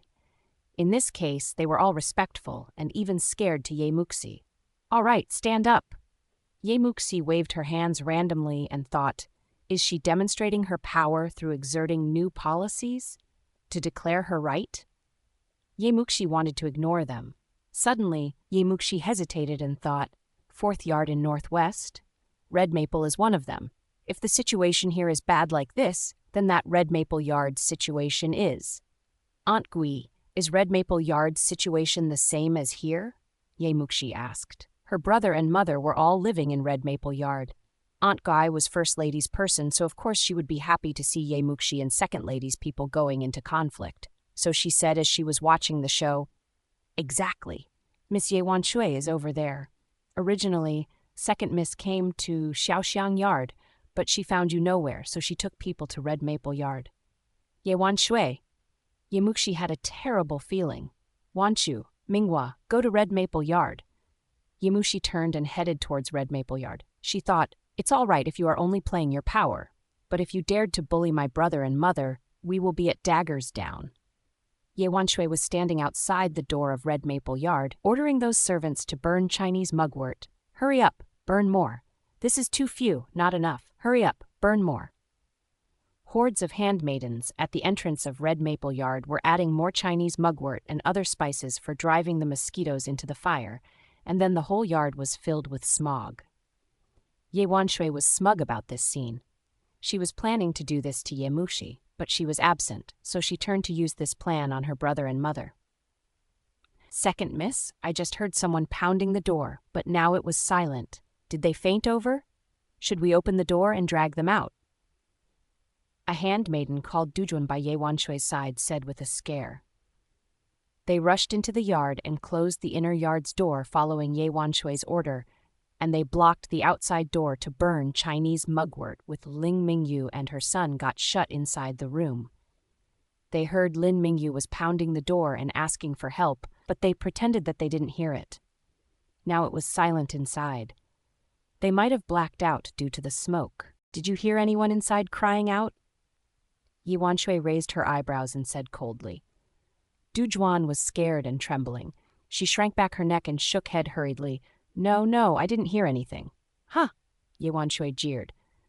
The story of how Nanggong Lin held Ye Muxi in his arm at the entrance of Yi Mansion, how they took the same carriage back home, and how he sent someone to deal with Ye Hong's illness, kept reverberating in her ears and almost blistered them. Ye Wanshui felt extremely unbalanced. She was only hoping to share more words with Jun Mochen and dared not to have an allusion towards Jing'an Royal Master, but Ye Muxi had hooked up with him shamelessly. She, Ye Wanshui, didn't get the chance, so why did her? Ye Muxi? In the entire Jiang state, except Ye Wanru, who could barely become her rival, a Ye Muxi didn't even have the qualification to pick up her shoes. Luckily, Second Lady's people were now taking charge of all the businesses of the 4 yards in Northwest, and of course, Ye Wanshui wanted to teach Ye Muxi a lesson and claim her power. Don't think that you managed to hook up with Royal Master, so you are capable of turning the world upside down. Check who is the master in Yi Mansion. Several handmaidens who were responsible for sweeping the outside yard had fled out early, but they didn't find Third Lady and young master anywhere, and they dared not to ask Ye Wanshui. Right at this moment, Ye Muxi arrived. "Where is my mother and Honger?" Ye Muxi's eyes swept over people's faces outside the yard but found no figure of Lin Mingyu or Ye Hong, and suddenly she put on a sullen face. Those handmaidens kneeled and said, "We didn't see Third Lady and young master out here. Why are you still standing here? They have to be trapped inside if you fail to find them out here." Ye Muxi was furious, and she rushed into the yard without a second word. Ye Wanshui blocked her way. "Sister Muxi, there is nobody inside. If there was someone, it should have run out years ago." "Ye Wanshui, out of my way!" Ye Muxi slapped her hand away relentlessly. Ye Muxi always kept in a low profile, but at this moment Ye Wanshui was stunned by her cold and cruel look in her eyes, and Ye Wanshui stepped back unconsciously. After she realized, Ye Wanshui was angry and thought, "Damn it, I was frightened by this little bitch just now." Ye Muxi rushed into the yard with Wanchu following her instantly. Minghua and other handmaidens also followed. At this moment, the red maple yard was consumed with the dense smoke, and the potent scent of Chinese mugwort made people's eyes hurt and cry. Ye Muxi was endeavoring to overcome her discomfort, but she found the door which linked the inner yard and outer yard was locked from the outside. She quickly drew out the door bolt and opened the door. Then Lin Mingyu, Ye Hong, and the rest were found lying in unconsciousness by the door. "Mother! Honger!" Ye Muxi cried out with anxiety. She was both worried and inflaming when seeing this. She then supported Lin Mingyu with Wanchu and rushed out, and Minghua carried Ye Hong, while other handmaidens escorted Ruyi, Kong Qing, and the rest to run out fast. Ye Muxi ordered people to carry some water, and she examined them carefully, finding that they only passed out and patting some water on their faces could make them sober. She was relieved that they didn't have other injuries. Ye Wanshui sighed slightly of seeing this scene, and she argued something without any regrets or apologies. "Alias, sorry. I didn't expect Third Lady and young master were inside. I thought nobody was inside. If I knew, I would definitely order someone to get them out. Sister Muxi, I am so sorry, but you can't blame me." Ye Muxi stood up promptly, staring at Ye Wanshu with malicious look and hate. Ye Wanshui burned the Chinese mugwort in a large amount in the name of driving away mosquitoes and pretended that she had never heard a sound, locking all the people inside to bear the choking smoke. Although nobody died, this was a huge crime after all. Honger, in particular, whose condition was improving, might deteriorate now. Ye Wanshui dared not to murder Lin Mingyu and Ye Hong directly in the daytime, but she could design plots and have them suffer under the ground. In the end, she could use some excuses in front of the old lady and explained she had found nobody was inside, which wasn't the real excuse. Old lady would only criticize her with several sentences, but nobody could do anything to her. Cough. The first person who woke up was the strongest one, Kong Qing. He coughed and argued, "Nonsense. We had so many people inside slapping the door violently and yelling, 'Are you deaf? How could you hear nothing?'" The assistant that superior doctor left here didn't care about Ye Wanshui's identity or social status, so he instantly fought back verbally. Ye Wanshui squinted at him. "Whose servant are you? So disobedient. How are you talking to your master? I said I didn't hear anything, then that's the truth. You ask others, did anyone hear anything?" Those handmaidens were following Ye Wanshui, and they answered together, "Nothing." "See, Sister Muxi, I really didn't know there was anyone inside. Don't blame me. If you are mad, you go to report me to Grandma since this is your best technique," Ye Wanshui said in sarcasm. Ye Muxi's eyes now looked freezing cold, and she suddenly took Ye Wanshui's hand and dragged her into the red maple yard. Nobody had the chance to make a quick reaction, including Ye Wanshui herself. Ye Muxi then pushed Ye Wanshui into the red maple yard and stretched out her hands to close the door, and she also locked it and pulled out the key. These were all happening fast and smoothly. Before everyone made a respond, Ye Wanshu had already been trapped in the yard where dense smoke of Chinese mugwort filled every corner of it. "Ye Muxi, what are you doing? Cough, cough! Open the door! Let me out!" Ye Wanshui was pounding the door, and she burst into tears the second she was dragged in. Ye Muxi sneered, "Sorry, Sister Shui, I can't hear you." Du Juan and other handmaidens were upset and worried, and they were desperate to open the door. However, the door was locked, and the smoke was too fierce to allow them to climb up and jump across the wall. They couldn't see anything inside or outside the wall, and anyone approached the wall almost got knocked down by the potent smoke. "Fourth miss, please give me your key, please." Du Juan begged her for forgiveness. Ye Muxi swept over her face and threw the key into the pond outside the red maple yard, and she said calmly, "Sorry, I didn't hold it tightly and now it dropped into the pond. If you want it, go into the pond and get it." Du Juan suddenly changed her attitude. You are finding yourself the trouble. Our miss won't let you go. Want you, Minghua, take third lady and Honger to have a rest in the pavilion in the back garden." Ye Muxi ignored her and said, Want you and Minghua escorted Lin Mingyu and others, and they were heading to the back garden. Ye Muxi didn't care how second lady's people rescued Ye Wanshui out. She only knew to revenge when it happened. Even if old lady heard about this chaos, it was Ye Wanshui who committed fault first. Later, Lin Mingyu woke up and became worried when she heard Ye Muxi had locked Ye Wanshui into the red maple yard. "Muxi, go release her fast. Otherwise, your second aunt is meant to blame you and find you trouble." "Mother, don't worry, we are fine." Ye Muxi shook her head and turned to Ye Hong. "How about Honger?" Ye Hong's pale face turned red due to the dense smoke. "Sister, I'm fine. Cough." "Don't worry. His condition looks like it was grave, but he was rescued in time, so nothing serious." Kong Qing checked Ye Hong's condition and explained. Ye Muxi was relieved that neither of their conditions went wrong, and she sat a while with them. She said to Lin Mingyu, "Mother, you sit here and take a rest. I go visit Grandma first." Ye Wanshui is supposed to get out now, and I think she is definitely crying and reporting to old lady. I have to compete with her to be the more miserable one. She would never give Ye Wanshui any chances to attack and vilify her in front of old lady. Be careful, old lady is always partial to the first lady and the second lady. I am worried that. But old lady values you recently as well. Don't make her angry. Lin Mingyu exhorted with consideration. Ye Muxi comforted her with a smile. "Mother, don't worry. It's not like the past now. In the past, old lady would show favor to Ye Wanshui. But last time, Ye Muxi had portrayed her talents, and old lady was anticipating more of them getting enrolled by Morning Phoenix Academy and bringing glory to the family. So old lady wouldn't blame or punish her. As expected, this case was brought to a dead end after they met old lady. Ye Wanshui then harbored hatred in her mind. Ye Muxi wouldn't forget this enmity either. nobody knew how her mother and brother would face if she hadn't arrived in time. The rest 2 days they spent in tranquility. On the 15th of March in the lunar calendar, Old Lady went to Lingyan Temple to worship in the early morning.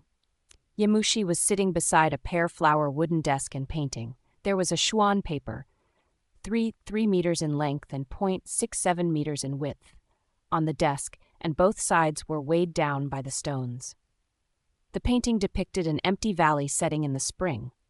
There were brooks, green mountains, greeneries, a chessboard under the pear-flower tree by the brook, and a carriage at the entrance of the valley in a distance.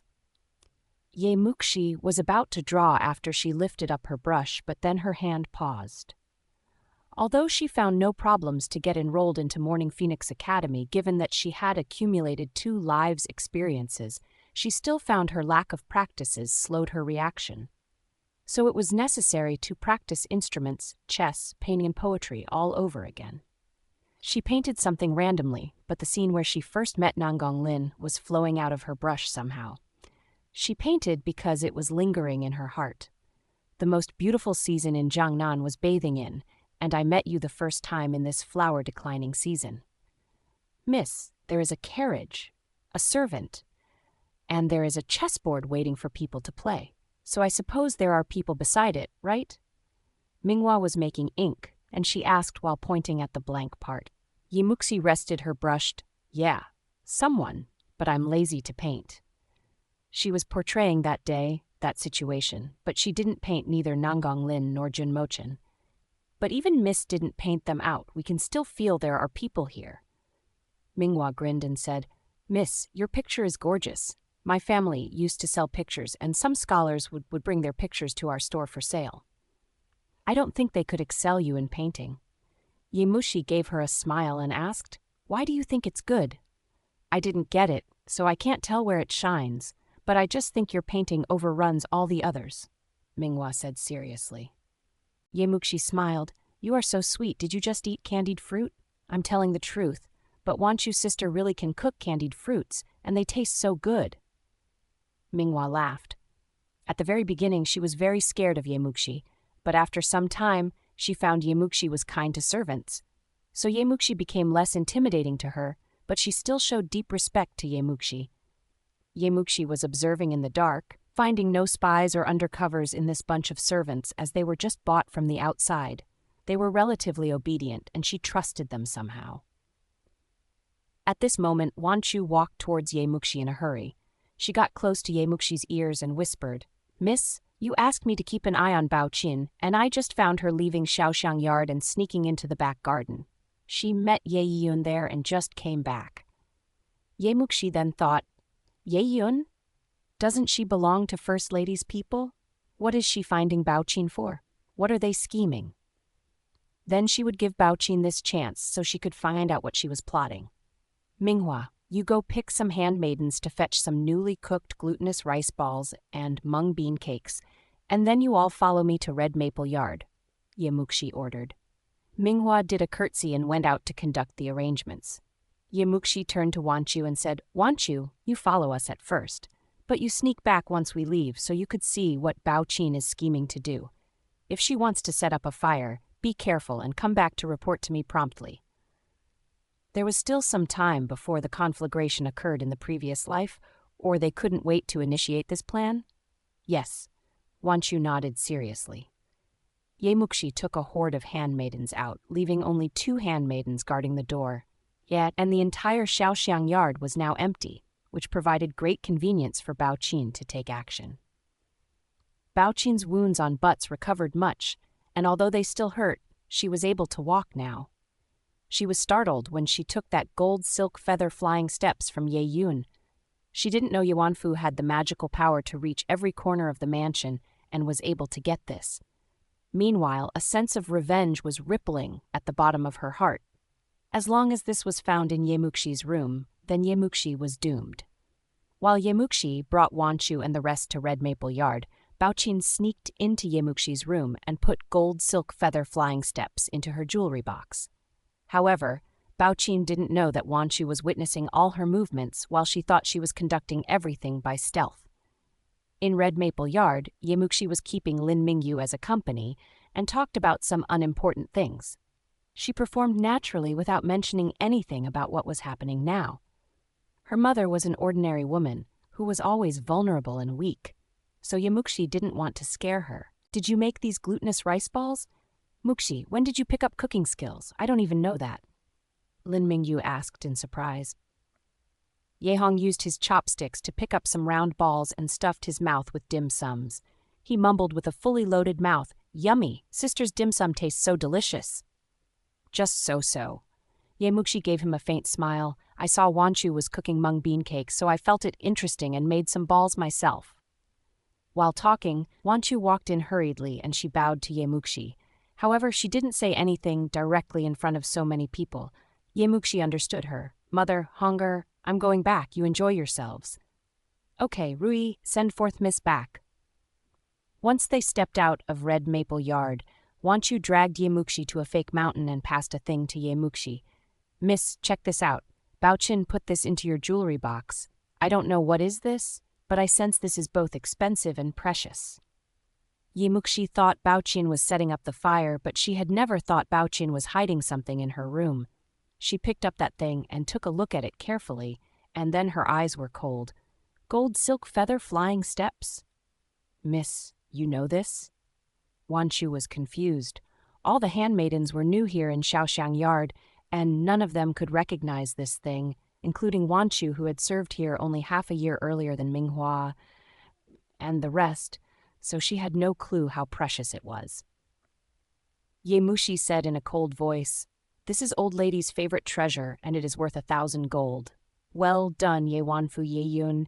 You are playing such a vicious trick on me, and you want to catch my theft on sight. Old lady went out today to worship in the temple, so I suppose they grabbed this chance and stole it." "Ah? This is old lady's favorite, so what should we do? Return it?" Wanchu got stunned, and she said angrily, "Baochin, this traitor, she even hooked up with outsides and frame you up." Muxi said in a composed manner, "Baochin is always the first lady's undercover, so it's not weird. We should keep an eye on her. This gold silk feather flying steps, we can't return it. Although Ye Wanfu was capable of it, it is troublesome for us if we get caught by others on sight when returning, since we have no eyes in the Sishu Hall." Then, miss, should we throw it away?" Wanchu said with profound worry. "We have to, but it can't be spotted in Shaoxiang Yard. I need to analyze where should we toss it carefully."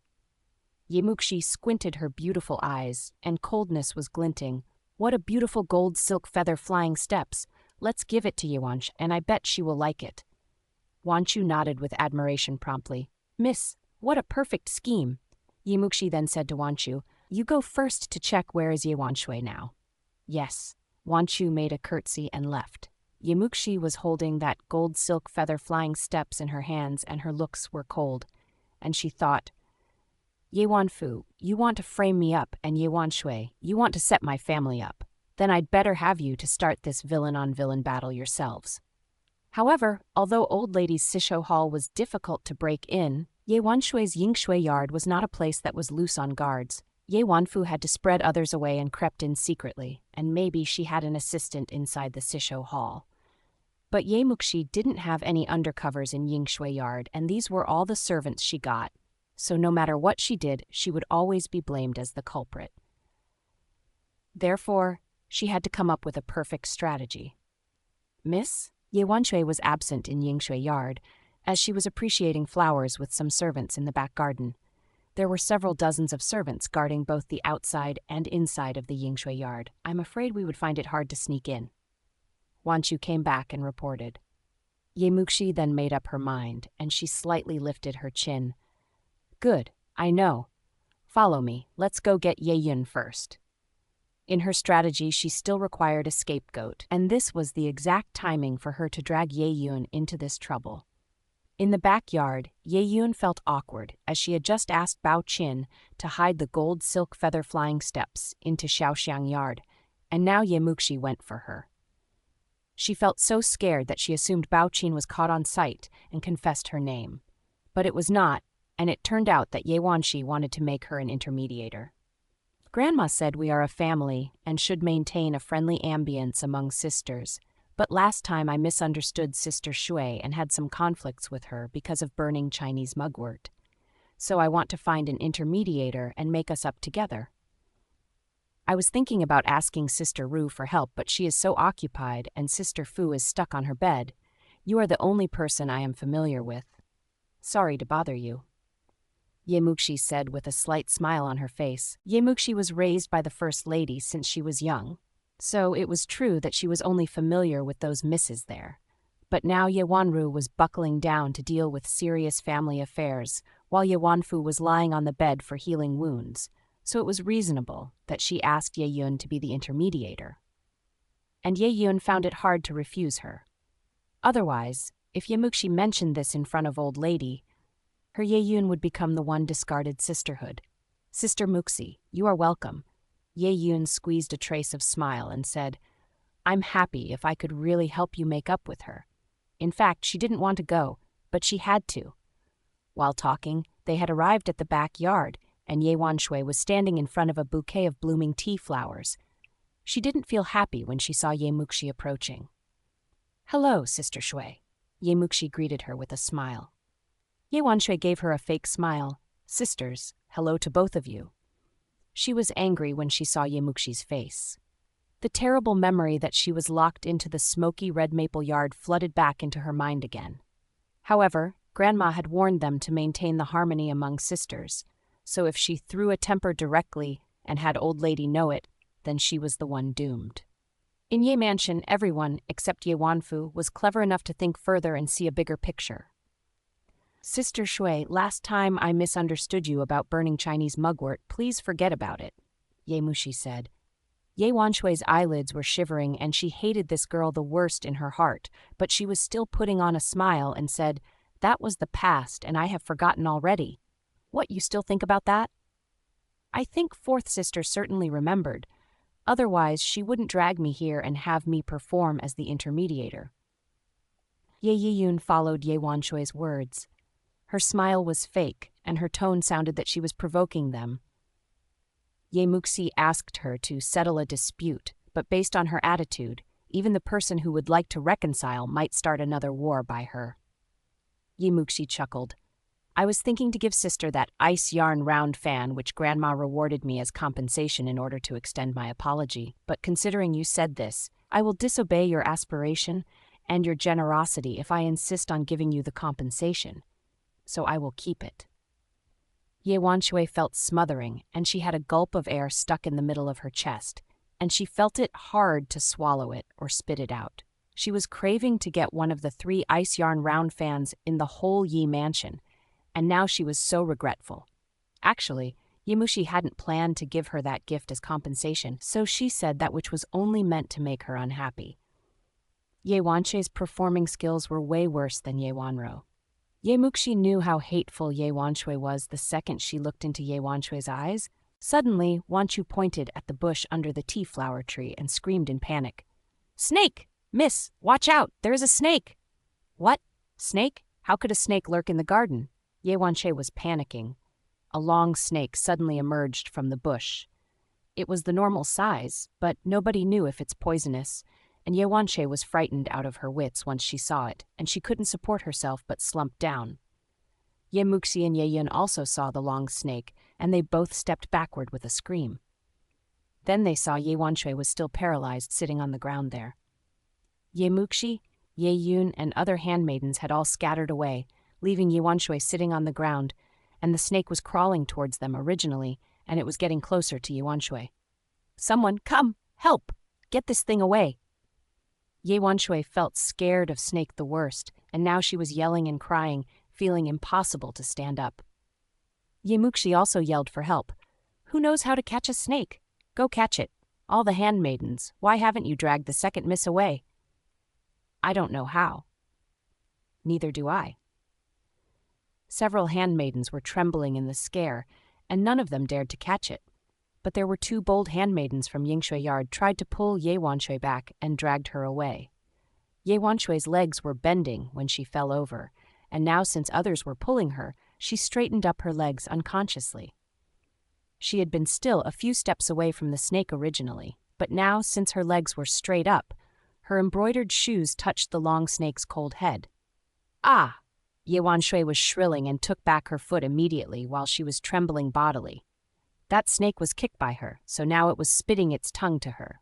Ye Wanshui rolled her eyeballs and blacked out at once. Hurry, carry Sister Shui away. Ye Muxi ordered and said, Let's go and ask gardeners to handle it. Everyone, be careful. Don't let the snake bite you. Ye Yun was trembling in scare as well. Yes, let's move. It's so horrific. This group of people ran out of the back garden in a rush. After a short while, there was a smart young boy who showed up in the bush. He looked around and picked up that snake and put it into his basket skillfully. He was Dr. Sai's assistant. Ye Muxi asked him to bring the snake and scare Ye Wanshui, which won Kong Qing's enthusiastic agree. He still remembered that Ye Wanshui made them pass out last time. And a snake was only a kind of medical ingredient for him. After Kong Qing had left, the gardener arrived and tended to catch the snake. Although he had rummaged the entire garden for several times, he still failed to find one. In Yingshui Yard, all the handmaidens were anxious, and it was such chaos. Some of them were running to invite a doctor, and there were others inviting second lady to come. Meanwhile, some picked up basins of water. People were bouncing in and out, and it was such a sensation. Ye Yun had been scared too. She tried to calm down and looked at Ye Wanshui, who had passed out. She whispered to Ye Wanshui's handmaiden, Duzhuan, why did Sister Shui faint? Fifth Miss, you may not know, our Miss feels scared of snake the most. Normally, she would shun away from the pages painted with a snake, let alone a real one. Duzhuan said with a pair of red eyes, what should we do now? Ye Yun was mocking at Ye Wanshui's timidity silently, forgetting that she was frightened by it just now as well. While nobody noticed, Ye Muxi put the gold silk feather flying steps in Ye Wanshui's jewelry box quietly. First, she dragged Ye Yun, this scapegoat, with her, and then she asked Kong Qing to scare Ye Wanshui. According to Ye Muxi's previous life's memory, she naturally knew that Ye Wanshui felt scared of snake the most. Ye Wanshui could barely stay in sober once she saw one.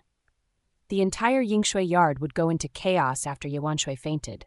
Handmaidens would become less vigilant, and they couldn't manage to keep a sharp eye on everything. She and Ye Yun would naturally visit Ye Wanshui in her boudoir. Then she grabbed this chance and slipped the gold silk feather flying steps into Ye Wanshui's jewelry box. Only Ye Muxi and Ye Yun visited here when the gold silk feather flying steps was last found. However, Ye Muxi was not that powerful in Yi Mansion to be capable of stealing it from old lady's boudoir and set others up. Naturally, Ye Wanshui would think it was First Lady's people who conducted this behavior, while Ye Yun turned to become the scapegoat the second she stepped into the room. On the contrary, if Ye Muxi hadn't asked Ye Yun to come with her but went to Furong room alone, then she would be the most suspected. Now Ye Muxi had made herself clean. It was Ye Wanshui who stole gold silk feather flying steps, and it was Ye Yun planted stolen goods on Ye Wanshui. For her, she would only wait for old lady's return, and then the big show would start. In a while, the second lady Shen Yunpei brought a doctor with her, and both Ye Muxi and Ye Yun expressed their consideration towards Ye Wanshui and left the Yingshui Yard. But this episode didn't gain Ye Yun's attention. She was waiting that old lady would come back and punish Ye Muxi. It was only after dusk and Ye Muxi had just finished her dinner. She was looking through a poetry book while noise from the yard went into her ears. Miss, old lady is here, and she took so many people with her. Wanchu came in and reported. Ye Muxi calculated the time. Old lady would have come back home at dusk, and then she found her treasure lost, and now it was just the time. Come, follow me to welcome her. The group of old lady's people had arrived inside the yard. Ye Muxi went out of her room and bowed at the front steps. Hello, Grandma? How are you, eldest aunt? This group of people was flooding into her yard. Old lady was leading the way, with First Lady Zhao Menglan walking on her left. Then there was Ye Wanru followed, and on her right side was Ye Qingyao, who served by old lady's side all the time, and then was Ye Yiyun next to Ye Qingyao. In fact, Ye Wanfu wanted to come, but she had to struggle on her bed, unluckily. She couldn't even put on her pants and could barely walk. Ye Muxi, let me ask you, have you ever been to Sisho Hall today? Old lady asked directly. Ye Muxi answered, I was supposed to greet Grandma this morning, but I heard you went to worship in the Lingyan temple in the early morning, so I haven't gone there yet. You are lying. If you hadn't gone, how could you keep old lady's lost thing? Zhao Menglan said in a cold voice. Muxi showed that she was totally at sea. Eldest aunt, what are you talking about? I don't understand. Don't act like you are innocent. Old lady found her gold silk feather flying steps, went missing, and you stole it. Royal Master showed mercy to treat your brother's illness, but the expenses of the medicine are too high for you to afford. Therefore, you stole old lady's treasure and tended to sell it for earning money so that your father could have a budget to cover his bills, right? Zhao Menglan asked in an aggressive manner. Muxi showed a curtsy and said, Please dig deeper into this case, Grandma. I'm really not guilty. I swore I didn't walk into Sisho Hall today, and I didn't know Grandma have lost things. If eldest aunt is confirmed that the lost good is kept at my place, then what is your evidence? We will know when I check it. If you keep it, then that's the proof, Zhao Menglan said straightforwardly. Muxi argued back, Why don't you check Furong room first? Eldest aunt, your statement has so many loopholes. Eldest aunt regards that I have to steal something given that I am short of money and you try to search my Shaoxiang yard. Well, I could also think Sister Fu was beaten recently, so she might harbor certain hatred towards Grandma, so she stole Grandma's favorite gold silk feather flying steps to vent her temper. You are vilifying her. Zhao Menglan was furious. She had never expected Muxi could pour dirty water on Ye Wanfu. Muxi said calmly, Eldest aunt, don't be mad. I am only giving you an example. I don't know what mistake did I commit that had both Grandma and eldest aunt believe I could steal. Please enlighten me, Grandma. It was the handmaiden in your Shaoxiang yard who reported you, old lady said slowly. Take her to the front. Aunt Kuai escorted Bao Qin forward at once. Bao Qin took a glimpse at Muxi, and her glance was smug. She kneeled and kowtowed to old lady and said, Old lady, I saw that gold silk feather flying steps in Mrs. Jewelry box. I had never expected she could steal. Although she is my master, I have to report her. Muxi, are you clear now? What other arguments you want to unleash? Zhao Menglan said coldly. Muxi took a glance at Bao Qin and asked, I have a few questions. First, words about Grandma lost her gold silk feather flying steps hasn't reached our West 4 yards yet. It was only when Grandma asked did I finally get that information. You are only a handmaiden, even you saw it in my case, then how could you assure that this treasure was the lost one rather than a gift? Old lady rewarded me? You are so well informed, and what a long ear you have. Who sent you the message? Who informed you that old lady had lost her gold silk feather flying steps? Secondly, you never served by my side since I beat you to injury, and you kept resting since then, so how could you find there was a gold silk feather flying steps in my jewelry box by coincidence? I was visiting Miss today, but you were absent. The gold silk feather flying steps in the jewelry box then came into my view, and I recognized it was old lady's gold silk feather flying steps, so I bore this in mind secretly.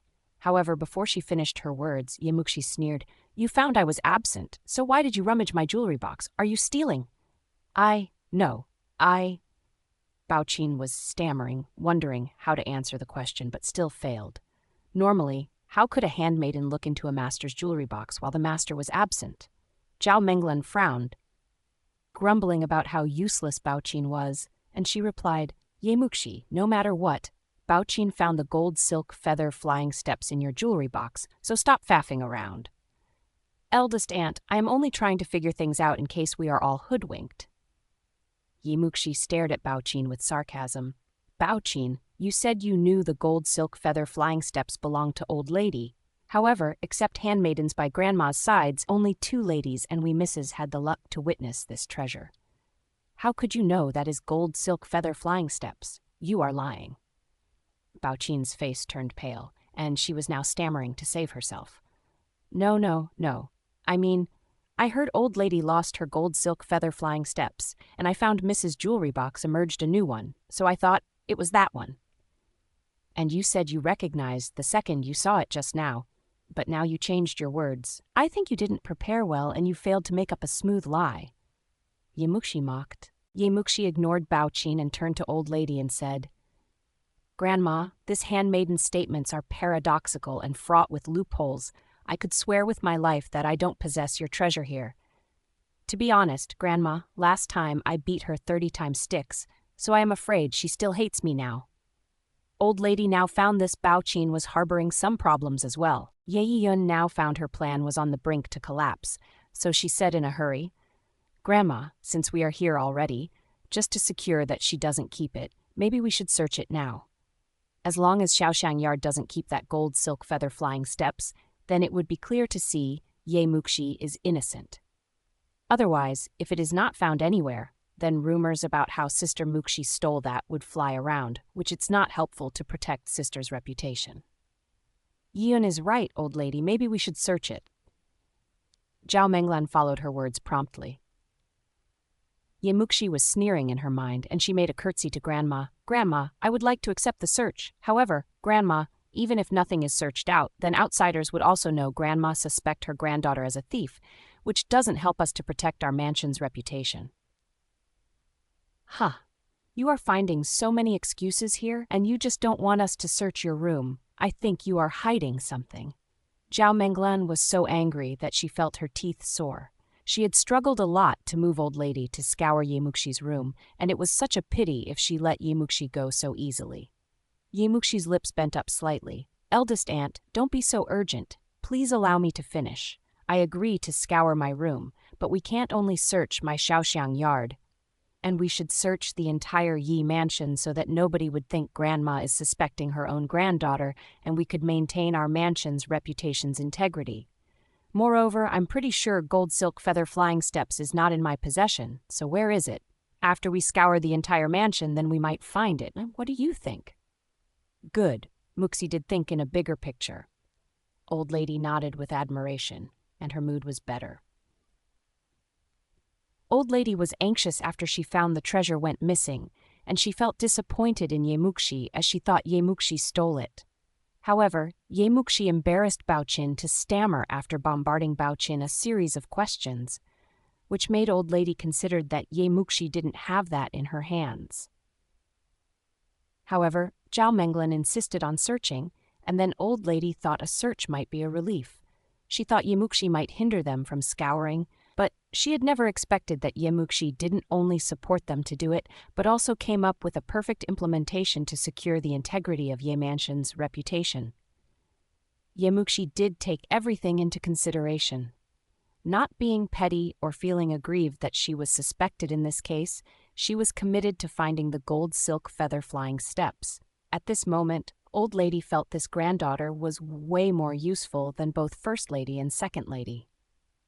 She thought, Lin Mingyu, who is weak and vulnerable in personality, raised a good daughter, though herself couldn't assume the responsibilities of the family. This moment, old lady was giving more credits to Ye Muxi and upgraded Ye Muxi to a new level in her mind. Old lady regarded her to have the potential to be a hostess. Then please start from my Xiaoxiang Yard, sorry to bother you, Ye Muxi said politely to those nannies. Old lady enjoined Aunt Guai particularly and said, Watch out. Don't smash fourth Mrs. Stuff. Yes. Aunt Kwai and others made a curtsy and went inside for searching. Unlike last time's sensation and chaos, this time they really moved gently, picking up and putting down things carefully. But they did examine every corner. Zhao Menglan was exasperated since Ye Muxi was performed well and won old lady's heart again. She thought, this bitch, she was not so special before. So how could she manage to garner old lady's extra attention and win old lady's heart so frequently now? Ye Wanru was watching aside with a cold look, and she thought, it is more than enough to give Ye Muxi a title of stealing. She must die, and she has to die. Ye Yun was awaiting. Ye Muxi kept being complacent and remained your pompous style. Later you would cry when the gold silk feather flying steps was found in your room. Time was passing, and Aunt Kwai and the rest came out in succession. They went in front of old lady and said, Old lady, we didn't find it. How come? Ye Yun was looking forward to a satisfying result, so she blurted out. Her words immediately drew everyone's attention, and Ye Muxi bent up her lips and said in a vague smile, What? Do you think it should be here? No. I meant, how could we find it? How could Sister Muxi steal? It is this bitch spreading nonsense. We really should beat her to death so that she dares not to speak randomly. Ye Yun changed her argument in an urge and piled up a face of smile. She hated Baoqin the worst in her heart and thought, so stupid. I even handed over the treasure in her hand, and she still failed. How did she do this? Or did she misappropriate it due to greed? But if she skimmed off it, how could she declare that she found it in the Shishang yard? What happened? Old lady felt Baoqin detestable and said, this servant who vilified master's purity should be beaten to death in numerous sticks. Old lady, forgive me. Old lady, forgive me. Baoqin burst out tears and kept kowtowing. Ye Wanru frowned. She didn't value this servant's life, but she was preparing to burn Ye Muxi to death, and she required an undercover to help her. Although Baoqin was stupid, she was still on her side, and it was hard for her to have other handmaidens listen to her control. Ye Wanru then said, Grandma, this handmaiden grew up with Muxi side by side after all. Everyone in Shaoxiang yard was removed days ago, but Muxi still allowed her to stay. Therefore, she still has some loyalty left and useful. I think she didn't mean to vilify Muxi this time. Yes, I didn't mean to defile my miss. I really made a misjudgment. I'm wrong. Baoqin's forehead was bleeding due to consecutively kowtowing, and she was crying and begging. Ye Muxi suddenly came up with an idea of seeing this. Grandma, I will handle this servant. It's critical to find the gold silk feather flying steps. Please move on searching, and I hope Grandma could find it. Okay, I will have you handle this servant, but don't forgive her easily. Old lady took a grim glance at Baoqin and said to Ye Muxi, by the way, Honger's medical charge. Old lady almost forgot this if Zhao Menglin hadn't mentioned it. Ye Muxi smiled. Don't worry, Grandma. Royal Master is generous, so how could he be petty and haggle with us about the medical charge? He didn't take money. Okay, then that's great. The old lady left, and Aunt Kuai was taking people to search for other places. In a second, there was a nanny brought rewards to Ye Muxi. There was a set of stationery including brush, ink, paper, and inkstone, a small box of decorated tails, a box of heavy tails which was worth 100 taels. Ye Muxi only had an allowance of 5 taels per month, and this almost equaled to 2 years' allowances. It was said these 100 taels were prepared for Ye Hong. Even now they didn't need to care about medical expenses. She could take it as well. A box of 100-year-old ginseng conveyed the most consideration. It had a superior top quality and was great to supply more nutrition for Ye Hong. Ye Muxi was trying to set a trap for Ye Wanshui, but she didn't expect that old lady gave her more credits now accidentally. She was receiving better rewards, which suggested that she waited more in old lady's heart. This was a good thing. Baoqin was kneeling in the Shaoxiang yard, trembling in fear, and dared not to stand on her foot. Miss, I was misled, and I didn't mean to set you up. Baoqin was begging and cry. Ye Muxi took a glance at her and said emotionlessly, Don't worry, I won't let you die. Baoqin got relieved, and then she heard Ye Muxi saying indifferently, But I don't think you have face to stand in front of me, don't you? Want you? Go to the kitchen and get some burning coals, and then you press Baoqin's face on the red coals to disfigure her. Baoqin's face turned pale, but Wanchu felt her temper was relieved, and then went to the kitchen and got a full dustpan of burning coals which were shining red already. All the servants in Shaoxiang yard were standing aside, and they looked at Bacoin kneeling on the ground, alongside with the scorching coals.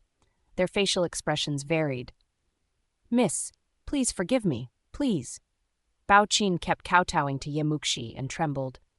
She harbored hatred in her eyes, and her hatred towards Ye Muxi had reached the most. Ye Muxi ignored her and glanced at all the handmaidens around and said indifferently, You have served in Shaoxiang yard for some days, and the steward had warned you how a disloyal servant would end up in Shaoxiang yard before. There are many masters in the Yi mansion, but there is only one in our Shaoxiang yard, which is me. Since now you are serving here, you belong to me. As long as you play no tricks, you will be rewarded. But if any of you turn against your master in order to become rich, look at Baoqin. That's how you will end up. Then Ye Muxi told Wanchu coldly, Press her face onto the coals.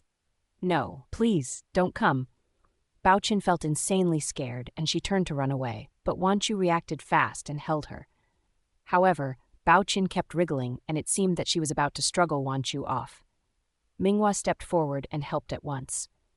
Minghua and Wanchu grabbed Baoqin on both sides and pressed her head on the scorching coals. See! A sound indicated that both skin and flesh were burnt, and Baoqin was yelling violently, but she couldn't escape, and she was shrilling miserably. Muxi was also observing people's reactions. Some of them felt this scene relieved, some felt it scary, but none of them showed any guilty conscience. This attempt was achieved well, and she could assure that all the handmaidens were loyal by far.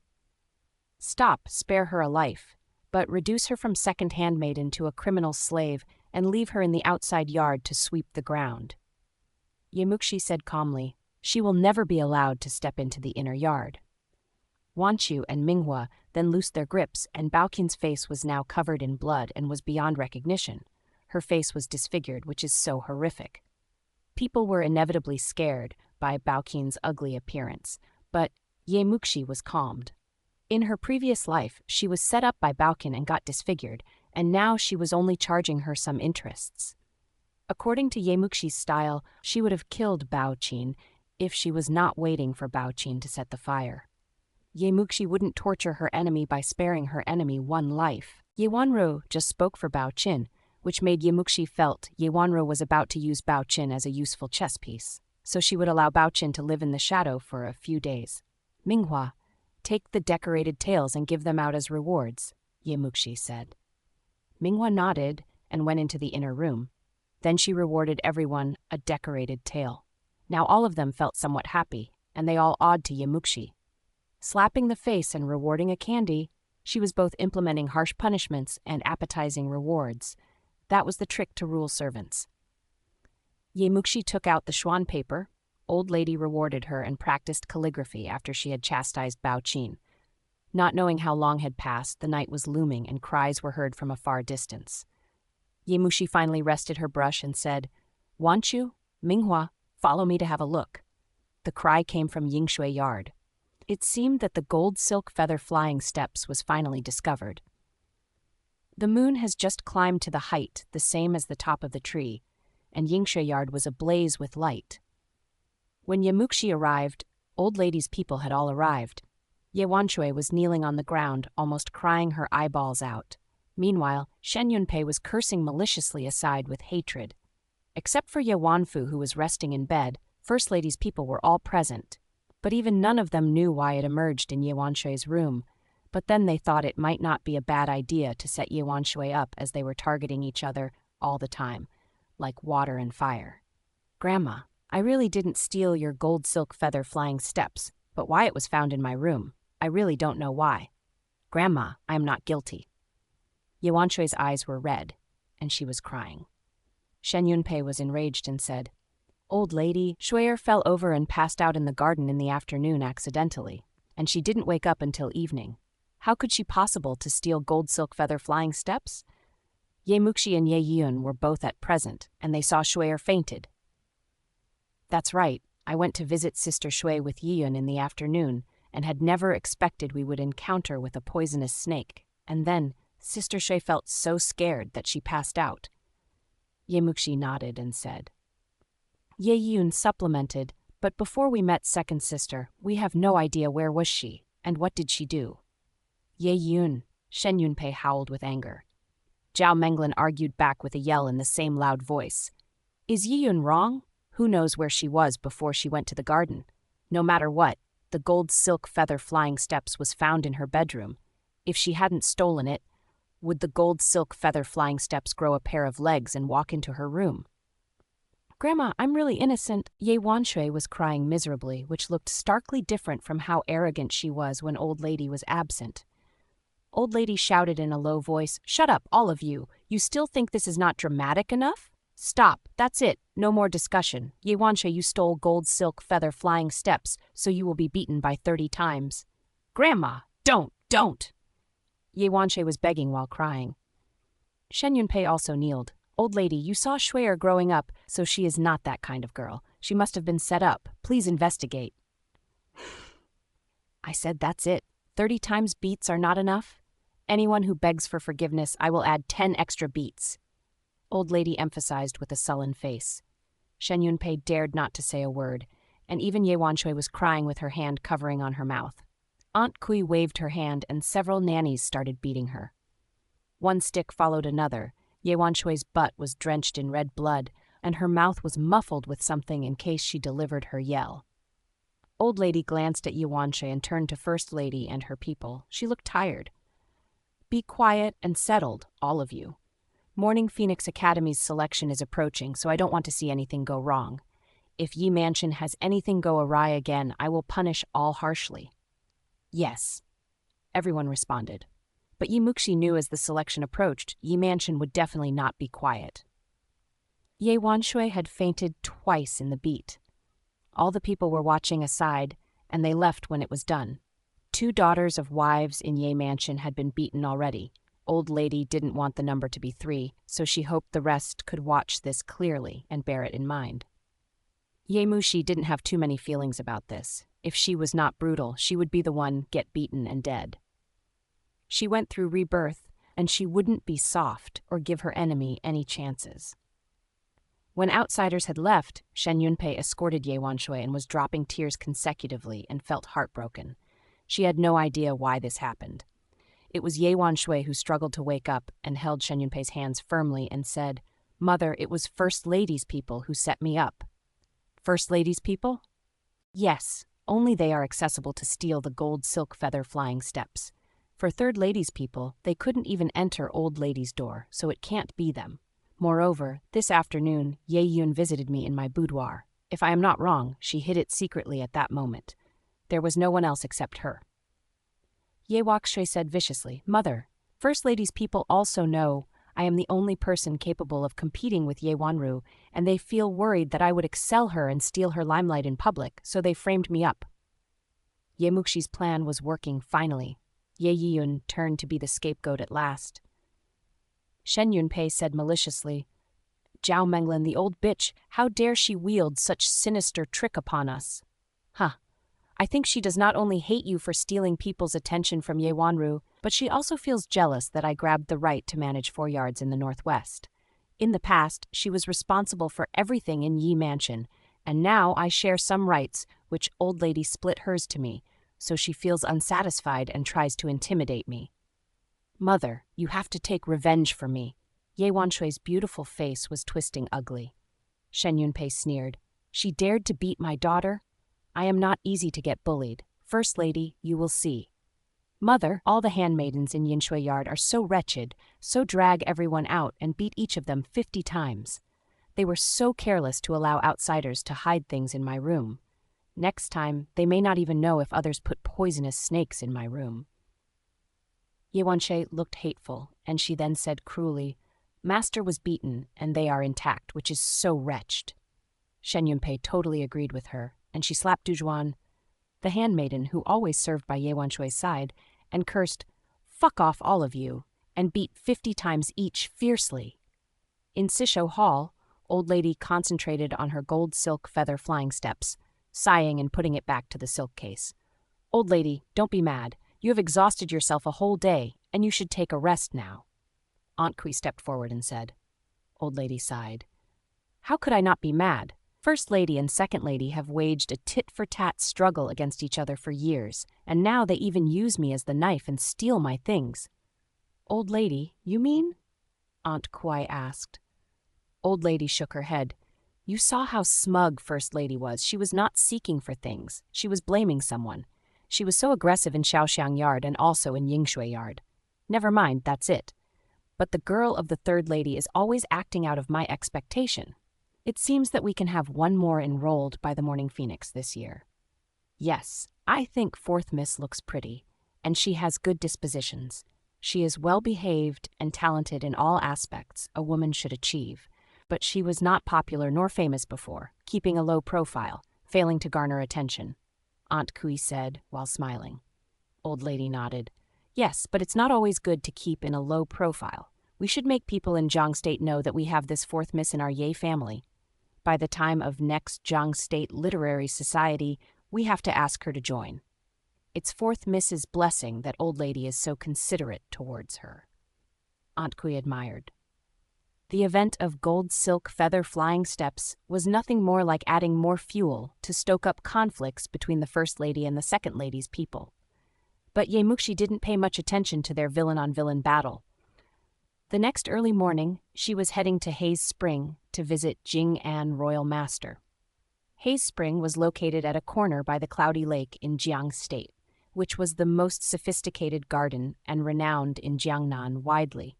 In such a large garden, for every 5 steps, one beautiful scenery would come into your view, and for every 10 steps, you could paint an extraordinary landscape, based on the view you witnessed.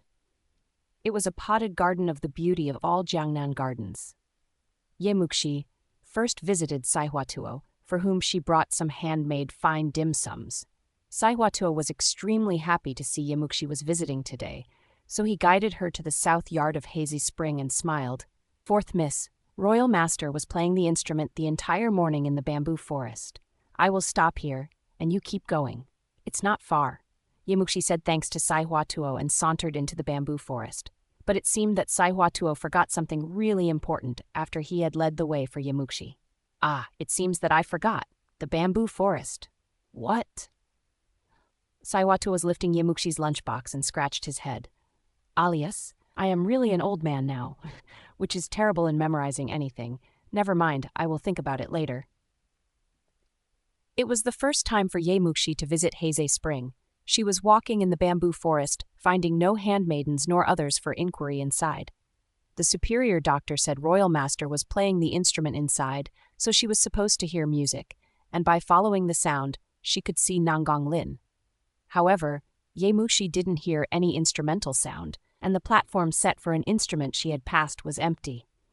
This was a vast bamboo forest, and she was stepping into the depth of it, and finally a pond of spring came into her view.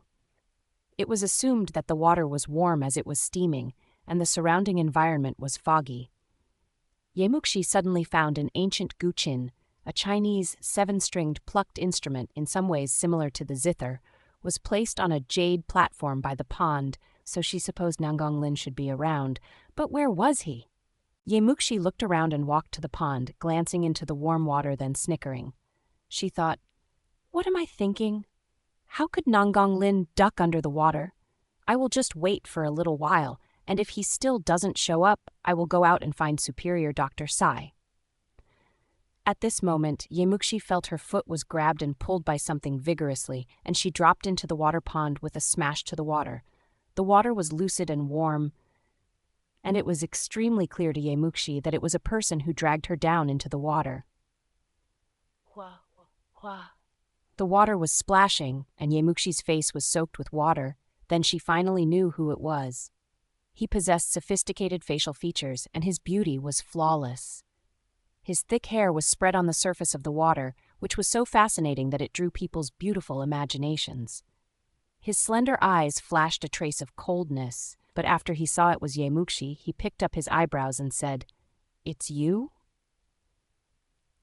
Cough. Muxi was choking, and constant coughing made her blush. Now she was attached to one wall of the pond, and Nanggong Lin had one hand supporting himself from the wall, the other holding her neck. "Royal Master, what are you doing?" Nanggong Lin loosed his grip on her neck but didn't let her go. Instead, he was getting closer to her, approaching her body, and his thin lips bent up, which rippled a trace of flirtatious smile on his face. "Fourth Miss sneaked here to peep me bathing, and what do you think your Royal Master would do?" "Who peeped at you?" "Superior Dr. Sai said you were playing the instrument in the bamboo forest, so I came here to visit you. I didn't mean to peep at you showering. Who would know you take a shower in the daytime?" Muxi said with her blushing face. Nanggong Lin understood what happened when he saw Muxi. He did play the instrument in the bamboo forest, but there were 2 sceneries in the bamboo forest. The north of the forest was the platform where he played. In the south of the forest lay a warm pond where everyone was prohibited from stepping in. But the 2 locations were far from each other, so if Muxi was not new here and confused about this situation, she wouldn't break into here by accidents. The old Sai forgot to remind this girl staying away from the pond. Nanggong Lin just heard somebody's steps approaching, and he regarded her as some bold woman in Jiang State daring to watch him bathing, so he ducked under the water, awaiting her to approach and drag her, but he had never expected it was Ye Muxi. "But you still saw me naked." Nanggong Lin's slender eyes were lurking a threatening light, and he was smiling seemingly. Ye Muxi was about to argue, but she got stunned. Now Nanggong Lin's upper body was naked, and they were so close to each other. Ye Muxi could clearly saw his sexy clavicles and his strong and naked shoulders. The water was dripping down on his chest, and his white underpants in the water was looming to her. She could see everything. Though Ye Muxi had experienced 2 lives, it was still her first time appreciating a strange man's body in an almost bodily naked situation. So she covered her eyes in a hurry. "I didn't do it on purpose. Please forgive me, royal master." Nanggong Lin looked at this woman in front of him. The soggy white long dress had already outlined her curvaceous body shape, and her wet hair was spread on her shoulder. What a beauty in the shower. It was adorable that she covered her eyes with her slender fingers while her face was blushing. Nanggong Lin pressed both hands on the wall where Ye Muxi's back was leaning on and lowered his head, whispering by her ears. She could now even sense his breath, and he said, "Do you know what kind of punishment is treated to those peep me in a shower, 4th miss?" "No, I don't know," Ye Muxi answered.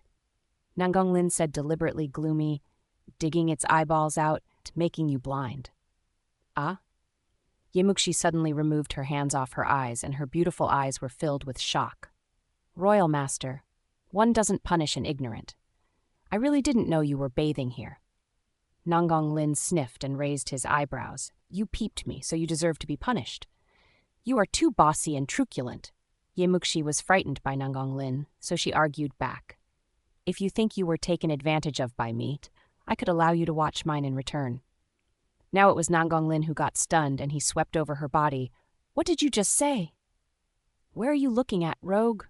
Ye Muxi covered her bosom with her hands, and her face was insanely blushing due to shyness.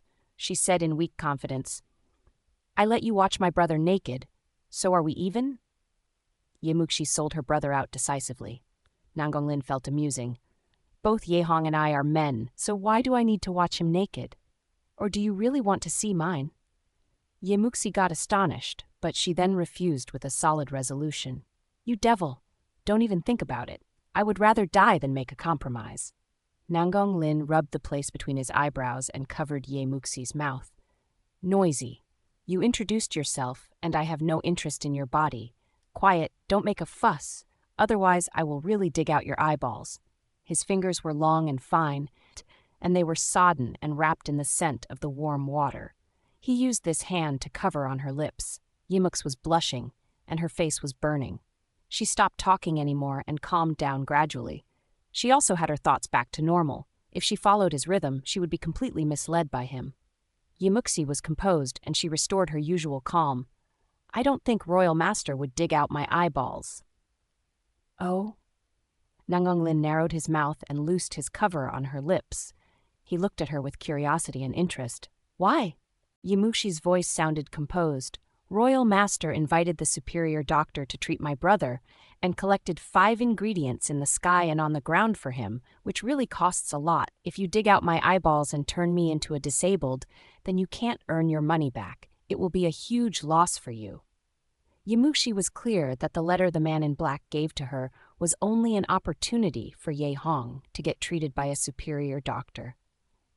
The treatment entailed ingredients that thousands of gold even couldn't afford. Nanggong Lin didn't say anything, but collected them with his fortune, while there was no free meal in the world. In this case, he was definitely for something else. "You think you can help me earn this money back?" Nanggong Lin picked up his eyebrows, but he was more satisfied with her in his heart. Ye Muxi gave him a beautiful smile. "I don't think I will fail to let you earn your cost back. Moreover, Royal Master is willing to cost thousands on me, which is a proof that you believe that I won't let you down. You saved my brother, and it is a great kindness to me. Additionally, I am not the kind of person ungrateful to others' favors. However, we need to be clear, and I won't do anything to harm my family. For other things, no matter what you want to order me, just say it. I will tell you when you get enrolled as the top one by Morning Phoenix Academy." Nanggong Lin didn't deny his attempt, and he said indolently, If you could get enrolled by Morning Phoenix Academy, you could do me a favor. If you can't, or you can't win as the first one, you can think I gave you the medicine for free. Even if you get enrolled, it's your choice to do it or not. Ye Muxi was stunned. She thought Nangonglin would propose a stern and strict requirement, but she had never expected it would be this one, which almost equaled no requirement. Even if she went into Morning Phoenix Academy, it was her freedom to choose to do it or not. Jingan Royal Master, what kind of person were you exactly? Ye Muxi lifted her head and looked at him, and then their eyes were met as Nangonglin was looking down at her. His look was profound and intoxicating, exuding a sense of attraction that could drown everyone. I will remember your kindness. Ye Muxi lowered her head slightly, but she thought, no matter what he asks me to do, as long as it's not too hard or embarrassing, I would like to. At this moment, both of them found they were still sipping in this warm pond, and Ye Muxi found this awkward. I don't have women's outfits here. Nangonglin glanced at her soggy dress and said, Ye Muxi was about to say a handmaiden's cloth would be just fine, but then Nangonglin seemed to think of something, and he jumped out of the warm water and landed by the pond. He ordered Ye Muxi, you stay where you are, don't move. Ye Muxi felt this unexpected, but she really saw everything so clearly except what was under his underpants. She saw every corner of Nangonglin's naked body. Her blushed face suddenly was dripping with red shyness. Nangonglin casually picked up a large coat on the jade platform and covered it on him, and then he evaporated with some unknown martial arts steps. Ye Muxi was still soaking in the warm pond, and she was clear about what was happening, though an odd accident like this happened. Otherwise, she would feel hard to sleep or eat if Jingan Royal Master did her a favor without asking a return. In 15 minutes, there were 2 handmaidens coming towards her with a set of clothes in their hands. That outfit was a long dress made with white jade-like silk. It was flappy and was embroidered with fine and complicated patterns. This dress was decorated with jade tassels, and the jade pendants were touching each other, giving out sonorous, jingling sounds. It was like fog and made for a fairy, which suggested it was not a normal dress. Didn't Royal Master just say there is no dress here for a woman? Ye Muxi asked, and she was sure this one was not for a servant. The handmaiden, who served Ye Muxi to change clothes, chuckled, there is surely no dress for a woman in this haze spring, but this one was a tribute for Emperor from Shu State. It was said that this was a copy of the dress worn by the 9 Heavens goddess who descended to earth in the ancient book. It is unique in this world. Emperor gave this as a gift to Royal Master for entertainment and appreciation, and its name is Goddess Fairy Dress. How expensive and precious! Ye Muxi's eyes were glinting, and she suddenly felt it so heavy on her. She was not wearing a dress, but a body of money. Ye Muxi went to visit Nangonglin after she had changed, and he had changed as well, lying on the couch, looking through a book, which is so relaxing. Jun Mochen, who was always by his side, showed up, and Jun Mochen was sitting on the opposite to him, preparing the chess. Thanks, Royal Master. This neon fairy dress is so precious, and I will return it to you once I go back, Ye Muxi said. Nangonglin waved his hands. No, since I can't wear it, it's yours now. Nangonglin raised his lips before Ye Muxi could refuse. I was peeped during my bathing, and I have to give out a dress. I really suffered a huge loss. Ye Muxi felt strengthless to argue if she was peeping on purpose, as she felt reluctant to talk with him. So she put on a poker face and did a curtsy before saying, Sorry to bother you, Royal Master. I am leaving now. Hold on. Nangonglin picked up his eyebrows and looked at Ye Muxi, who was looked up and down by him several times. I heard you brought a lunchbox here. Where is it? Ye Muxi felt confused. Lunchbox? Oh, that has some dim sums inside, and that's for Superior Dr. Sai. Nangonglin's facial expression became rigid, and he thought, well done. Everyone comes here with expensive gifts in their hands. I am not caring about it, and Ye Muxi doesn't have so much money to deliver me any precious things. However, it is considerate for her to make some dim sums herself. However, consequently, this woman did not only come with empty hands, and the only box of dim sums she brought was prepared for old Sai. So she just ignored me, the Jingan Royal Master. Jingan Royal Master was in a terrible mood, and he was wearing a scowling face, as if Ye Muxi owed him 8 million taels. Junmochen couldn't help but laugh.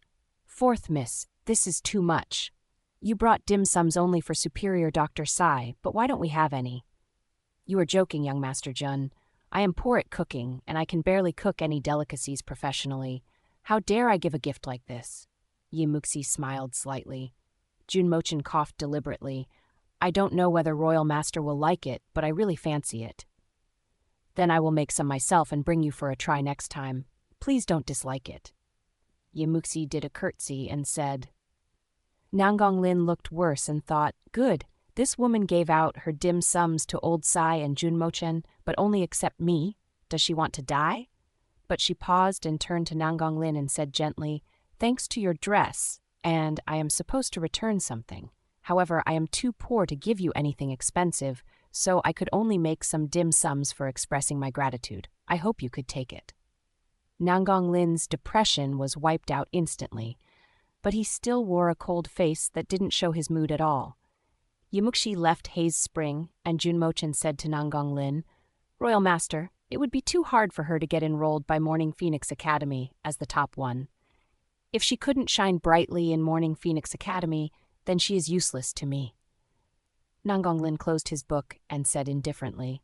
Junmochen said in confusion, "But even so, what is her use? A siren is always a ruin since the most ancient time. Crown Prince is lubricious, Prince Rui is fond of fame, and Prince Ying is aggressive, so only a woman possesses both beauty and talent could take this step." Nangang Lin picked up a white chess piece randomly and located it. Junmochen suddenly realized, "I understand. Crown Prince goes for beauty. Prince Rui prefers a woman who owns both the fame and talent, while Prince Qin has a crush into fighting for what everyone likes. If Yemuxi could win both the title and the fame in Morning Phoenix Academy, then she could stir up the conflict. However, Yemuxi's social status was too low, and I'm afraid that everything is achievable, and there are only people who can't achieve it." Nangang Lin located another chess calmly. He was now mentoring in a big picture as if the entire world was in his chessboard. Junmochen was about to say something but stopped. Actually, he thought that Nangang Lin couldn't let himself go by that time. He grew up with Nangang Lin together and was only looking up at Nangang Lin all his life. But he also knew him the most.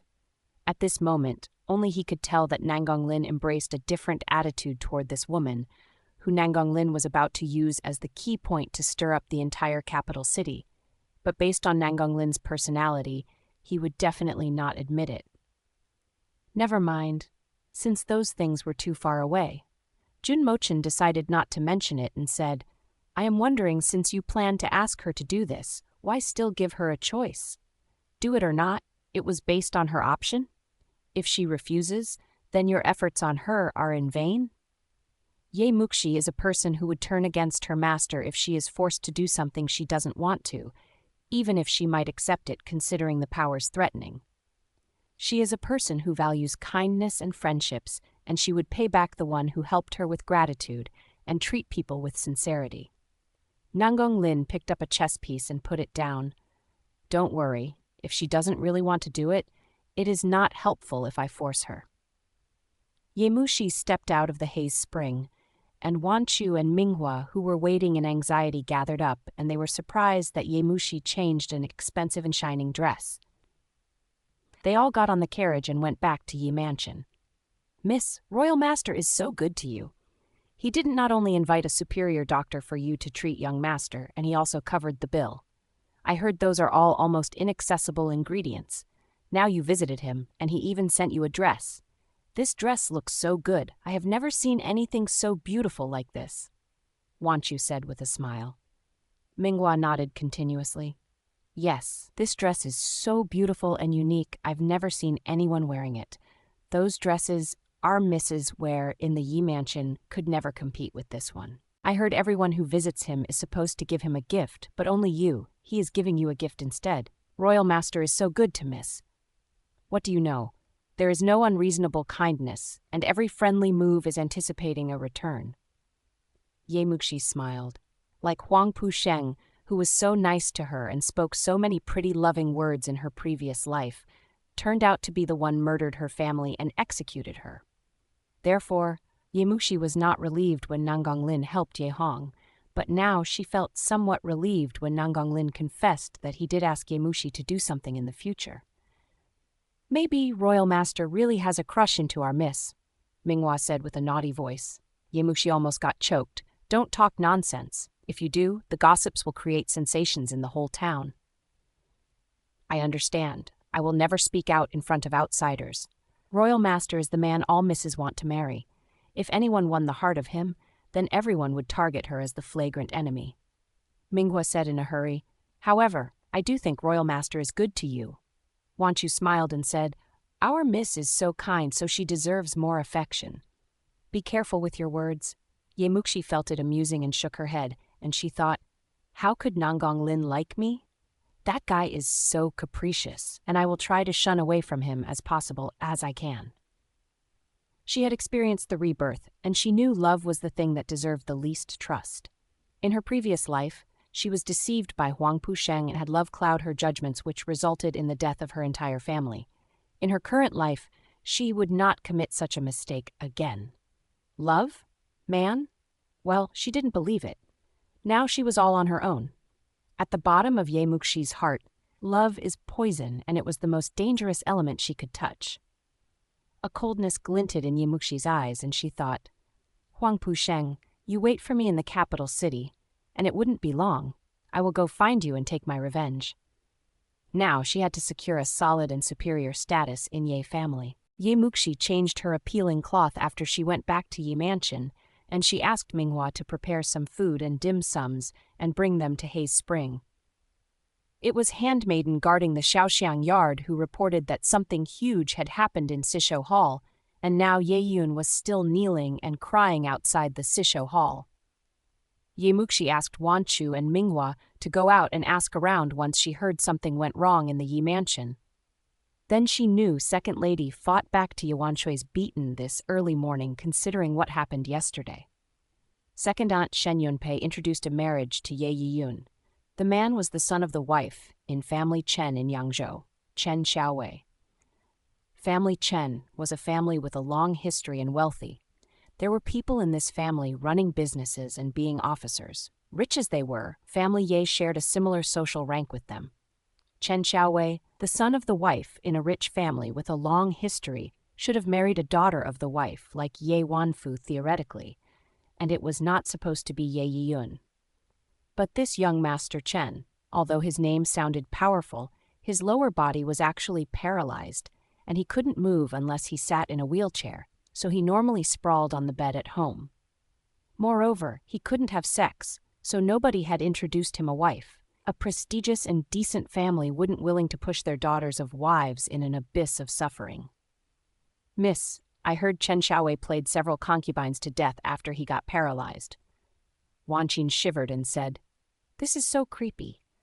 But I heard some said those concubines were beaten to death by him because they cheated. I don't know which information is real." In the previous life, Ye Yun didn't marry Chen Xiaowei, and the march of history was changed by gold silk feather flying steps. But Chen Xiaowei left Yemuxi some impressions. Chen Xiaowei was a devil somehow. He was acting like a playboy in his early years, and he rapped some daughter from a mansion passing by in the street, and it turned out her family was superior to his. So they ruined his penis alongside with his reproductive function and made him paralyzed. A normal man suddenly turned into a eunuch who was prone to make the man's mentality become distorted. And Chen Xiaowei was extremely mentally malformed, but it was barely known to others as he only ruined several concubines without any social backgrounds. In Yemuxi's previous life, there was a daughter from a rich family who was greedy to family Chen's wealth and married him as the wife, who ended up in death due to brutal tortures alive. Her corpse was appalling when it was found. It was obvious that she had suffered numerous tortures. Her family sued family Chen to the government in anger, and those families whose daughters were ruined stood out and reported as well. This was a critical and influential case in Jiangnan by that time. The second lady who chose a marriage for Ye Yiyun meant to put her life dangling on miserable death. If Ye Yishun was married, she was doomed to get abused and suffer death at last. Ye Yiyun made her bed, and she must lie on it. "Miss, are you going to Sisho Hall to check the situation?" Wanchu asked. Yemuxi yawned. No, she deserves it. I won't beg her for forgiveness, and I don't have the interest to trap her, so what for? Marriage is the command of parents, the words of a matchmaker. I don't have the right to make a speech there. Come, let's make some dim sums in the kitchen. Miss, you are right. Ye Yun deserves it. Wanchu nodded, serving the ingredients of dim sums into the kitchen with Ye Muxi. Outside the Sisho hall, Ye Yun was still kneeling and crying, and inside the hall, Shen Yunpei said, in a weird voice, "Old lady, this rebellious girl really does not know who is being kind and considerate to her. What a good marriage. And she is only a daughter of a concubine. This is her blessing." Chen Xiaowei is the only son of family Chen. Although he is paralyzed, he owns the entire family. Once Ye Yun marries him, then she is the hostess. Later, she could adopt a son from her uncles or brothers, serving her husband and educating her son as the hostess in the family. What a good life, and she doesn't want it?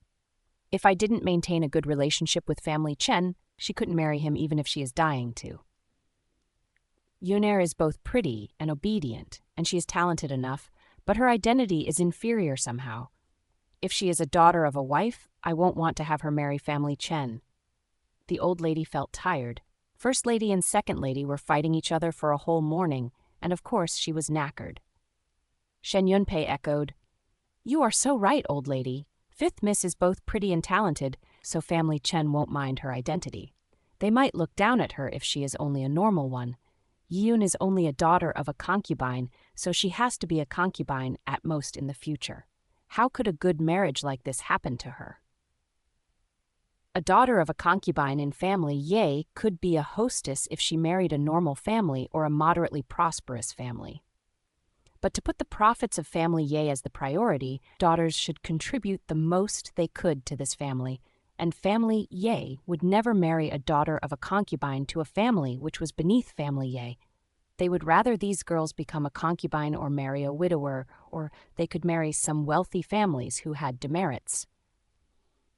In old lady's perspective, it was indeed a good marriage for Ye Yun to marry family Chen. "I heard that Chen Xiaowei is tyrannical. Is that true?" Old lady inquired. Shen Yunpei answered promptly, "Speaking of beating some servants to death, who doesn't do that every year? How could it be a gesture of tyranny? It will be different if she is a wife, who he marries with a title and money. Ye Yun will be the hostess of family Chen, and she has our family Ye as the backup, so how could Chen Xiaowei do anything randomly? If mentioning the downside, there is one. Since Chen Xiaowei is paralyzed on the bed and couldn't have sex, I am afraid that Yi Yun couldn't bear loneliness." How could our daughters in family Ye be so shameless? Since now she is marrying Chen Xiaowei, she should be decorous. Old lady said coldly. Shen Yunpei said hypocritically, "I'm afraid Yi Yun doesn't want to. She could live a good life with good food and a warm place, but only this downside. You see her whining outside as she is willing to marry someone as a concubine rather than marry into family Chen. Herself was raised by a concubine, and now she wants to be a concubine. She really doesn't know about social ranks and has no idea how considerate old lady is. Marriage is decided by parents. How could she have the right to express her opinions? You go back and ask her to go back too. Her cry hurts my brain." The old lady waved her hands and said, Shen Yunpei said with satisfaction and made a curtsy, "I am leaving then. Please take a good rest." Shen Yunpei walked out of Sisho Hall and saw Ye Yiyun kneeling by the door and crying, which she really enjoyed. Thinking of her daughter was stuck on the bed, and she felt like drinking down a bottle of ice plum syrup on the hot day when she saw Ye Yiyun's poor look. "What are you crying for? This is your marriage, not something you can decide. Old lady asked you to go back, and you are annoying her," Shen Yunpei said with a condescending attitude. "Now you feel scared. Why didn't you have this feeling when you set up my daughter?" The minute Ye Yun saw Shen Yunpei, she yelled angrily, "I didn't frame her," while still being so stubborn. Shen Yunpei sniffed and said to handmaidens by her side, "Drag her away and have her cry in the distance. Don't disturb old lady's tranquility." Ye Yun was dragged by 2 handmaidens then, and she cursed Shen Yunpei angrily. "You bitch is killing me deliberately, and you will be punished. You will die miserably." "Disrespected bitch." Shen Yunpei slapped in Ye Yun's face and looked gloomily. You give her a good beat. She is offending someone superior to her. How bold she is. Ye Yun felt regretful when she said that. She was a daughter of a concubine and a young one, and she was not allowed to talk like this to second aunt. She was so hateful to Shen Yunpei, so she couldn't help. Now Shen Yunpei was the more reasonable one, and she had Ye Yun's face beaten to swollen. After crying, making a sensation, and getting beaten, Ye Yun finally went back to her room. Her biological mother, Lady Li, felt heart-rending once she saw Ye Yun's look. Ye Yun, what happened to you? Or we are just obedient and comply with their order to marry him, Lady Li said while crying. Ye Yun sneered. Marry? How? You think that Chen Xiaowei is some good guy? Before he was paralyzed in bed, he was licentious whoring among numerous women, and our 2 young masters in our Yi family accompanied him to hang around in the brothels before, so they all know his history. He was salacious and offended a miss, which then resulted to his paralysis and a useless genital. Since then, he was getting more malicious. He is paralyzed like a dead eunuch, so he hates women, and he tortured some concubines to death. You can just wait to collect my corpse after I marry him. It can't be. You will be married as the title of the wife, so he might bully you like other concubines. Lady Li was unwilling to believe this grave fact. Ye Yun was grinding her teeth with hatred. If Chen Xiaowei really concerns about me and will not bully me, then how could Second Lady persuade Old Lady to marry me to him? Second Lady is close to family Chen, so Chen Xiaowei is an open book to her. Shen Yunpei, that bitch, is taking revenge for her daughter and swearing not to give me an easy life. So, what should we do now? Lady Li was in a panic as well. A malevolent light was glinting in Ye Yun's eyes. What can I do? You are only a concubine, which incriminates me to share this reduced status. Ye Wanfu is an idiot, but she has a good mother, so she has nothing to worry about. Me? I am 1,000 times stronger and smarter than Ye Wanfu, but only because I am your daughter, I am implicated in your inferior identity. You are not only a concubine, but also you are weak and useless. If you could speak some pleasant and influential words in front of my father, how could I end up like this? Yun are sorry, I am such a liability. Lady Li was sobbing in sorrow. Ye Yun took a deep breath and said, Lamenting is not helpful. Give me all your assets, and I will send them to eldest aunt, begging her to come up with a solution. Zhao Menglan is greedy to fortune. As long as I give her money, she would help. Okay.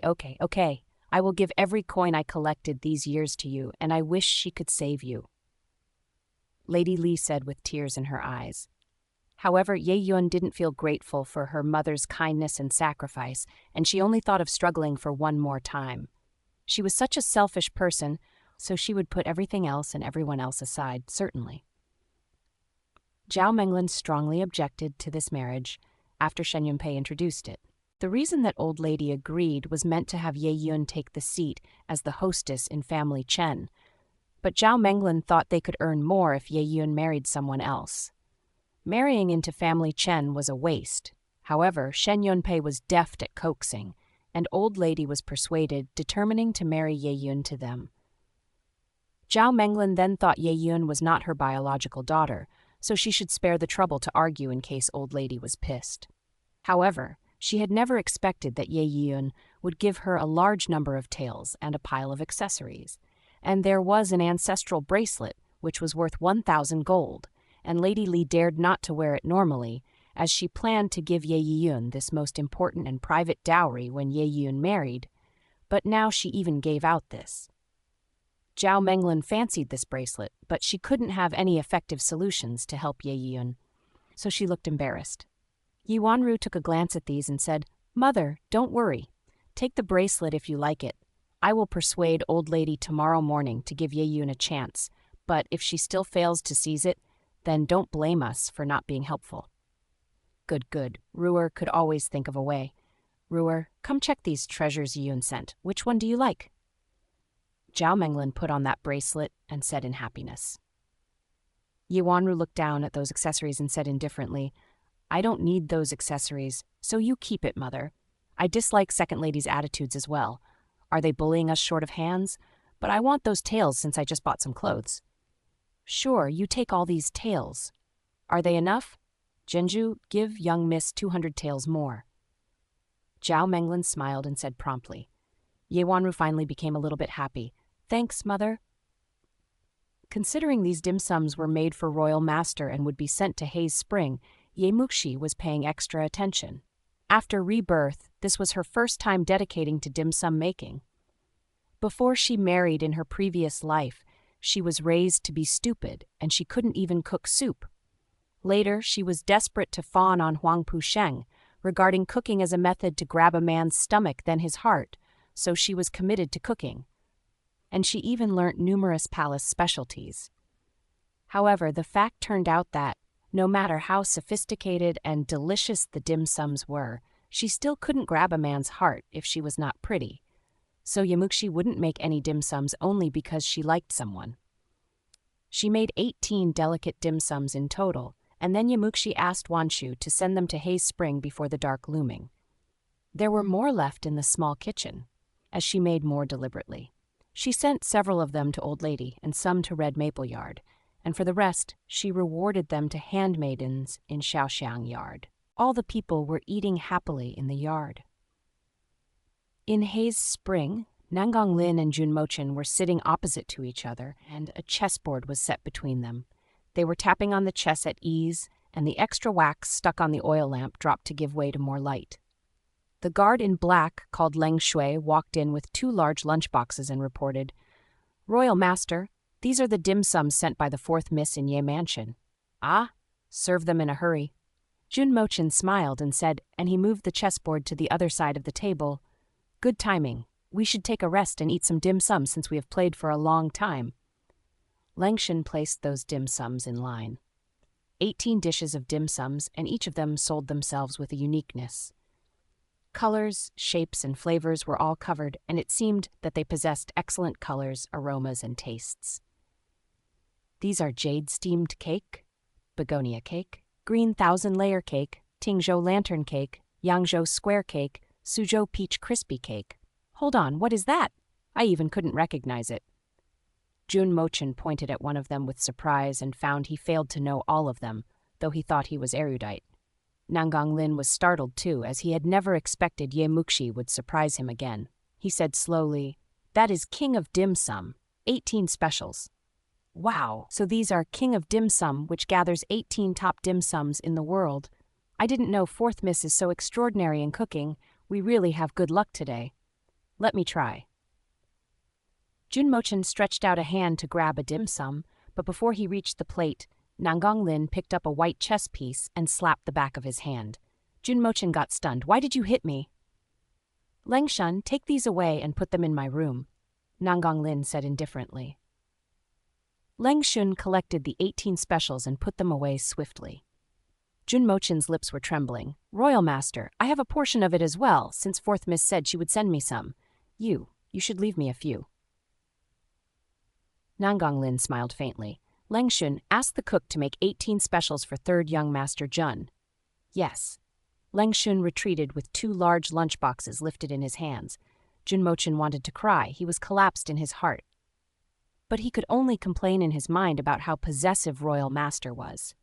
Royal Master would give him the gifted food from the Emperor randomly in the past. But now Royal Master couldn't even tolerate others' finger to touch 4th Miss Yi's several plates of dim sums. "That cook is designated by Emperor to cook for me exclusively, so his skills outrun hers naturally. Make yourself at home. Who could know if her food is edible?" Nangang Lin narrowed his lips. Though he was speaking like this, he actually showed happiness in his eyes that all the dim sums were taken away. Jun Mochen could only cup his hands and said ironically, "Yes, maybe I will get diarrhea. Thanks, Royal Master, for trying the poison for me to save my life." The scheming Royal Master was composed, and he picked up the teacup and took a sip.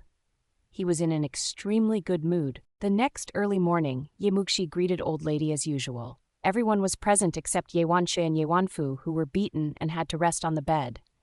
Ye Yun's face was red and swollen, and the palm print was still obvious on her cheek. Old Lady added more smile on her face the second she saw Ye Muxi. "Muxi, I am fond of the dim sums you delivered to me yesterday. I even slept more stable after I took them. You are considerate. As long as Grandma loves it." Ye Muxi gave her a slight smile. Old lady held her hands and said, "Come and sit with me. Yesterday's dim sums must drain you up. Does Royal Master like it?"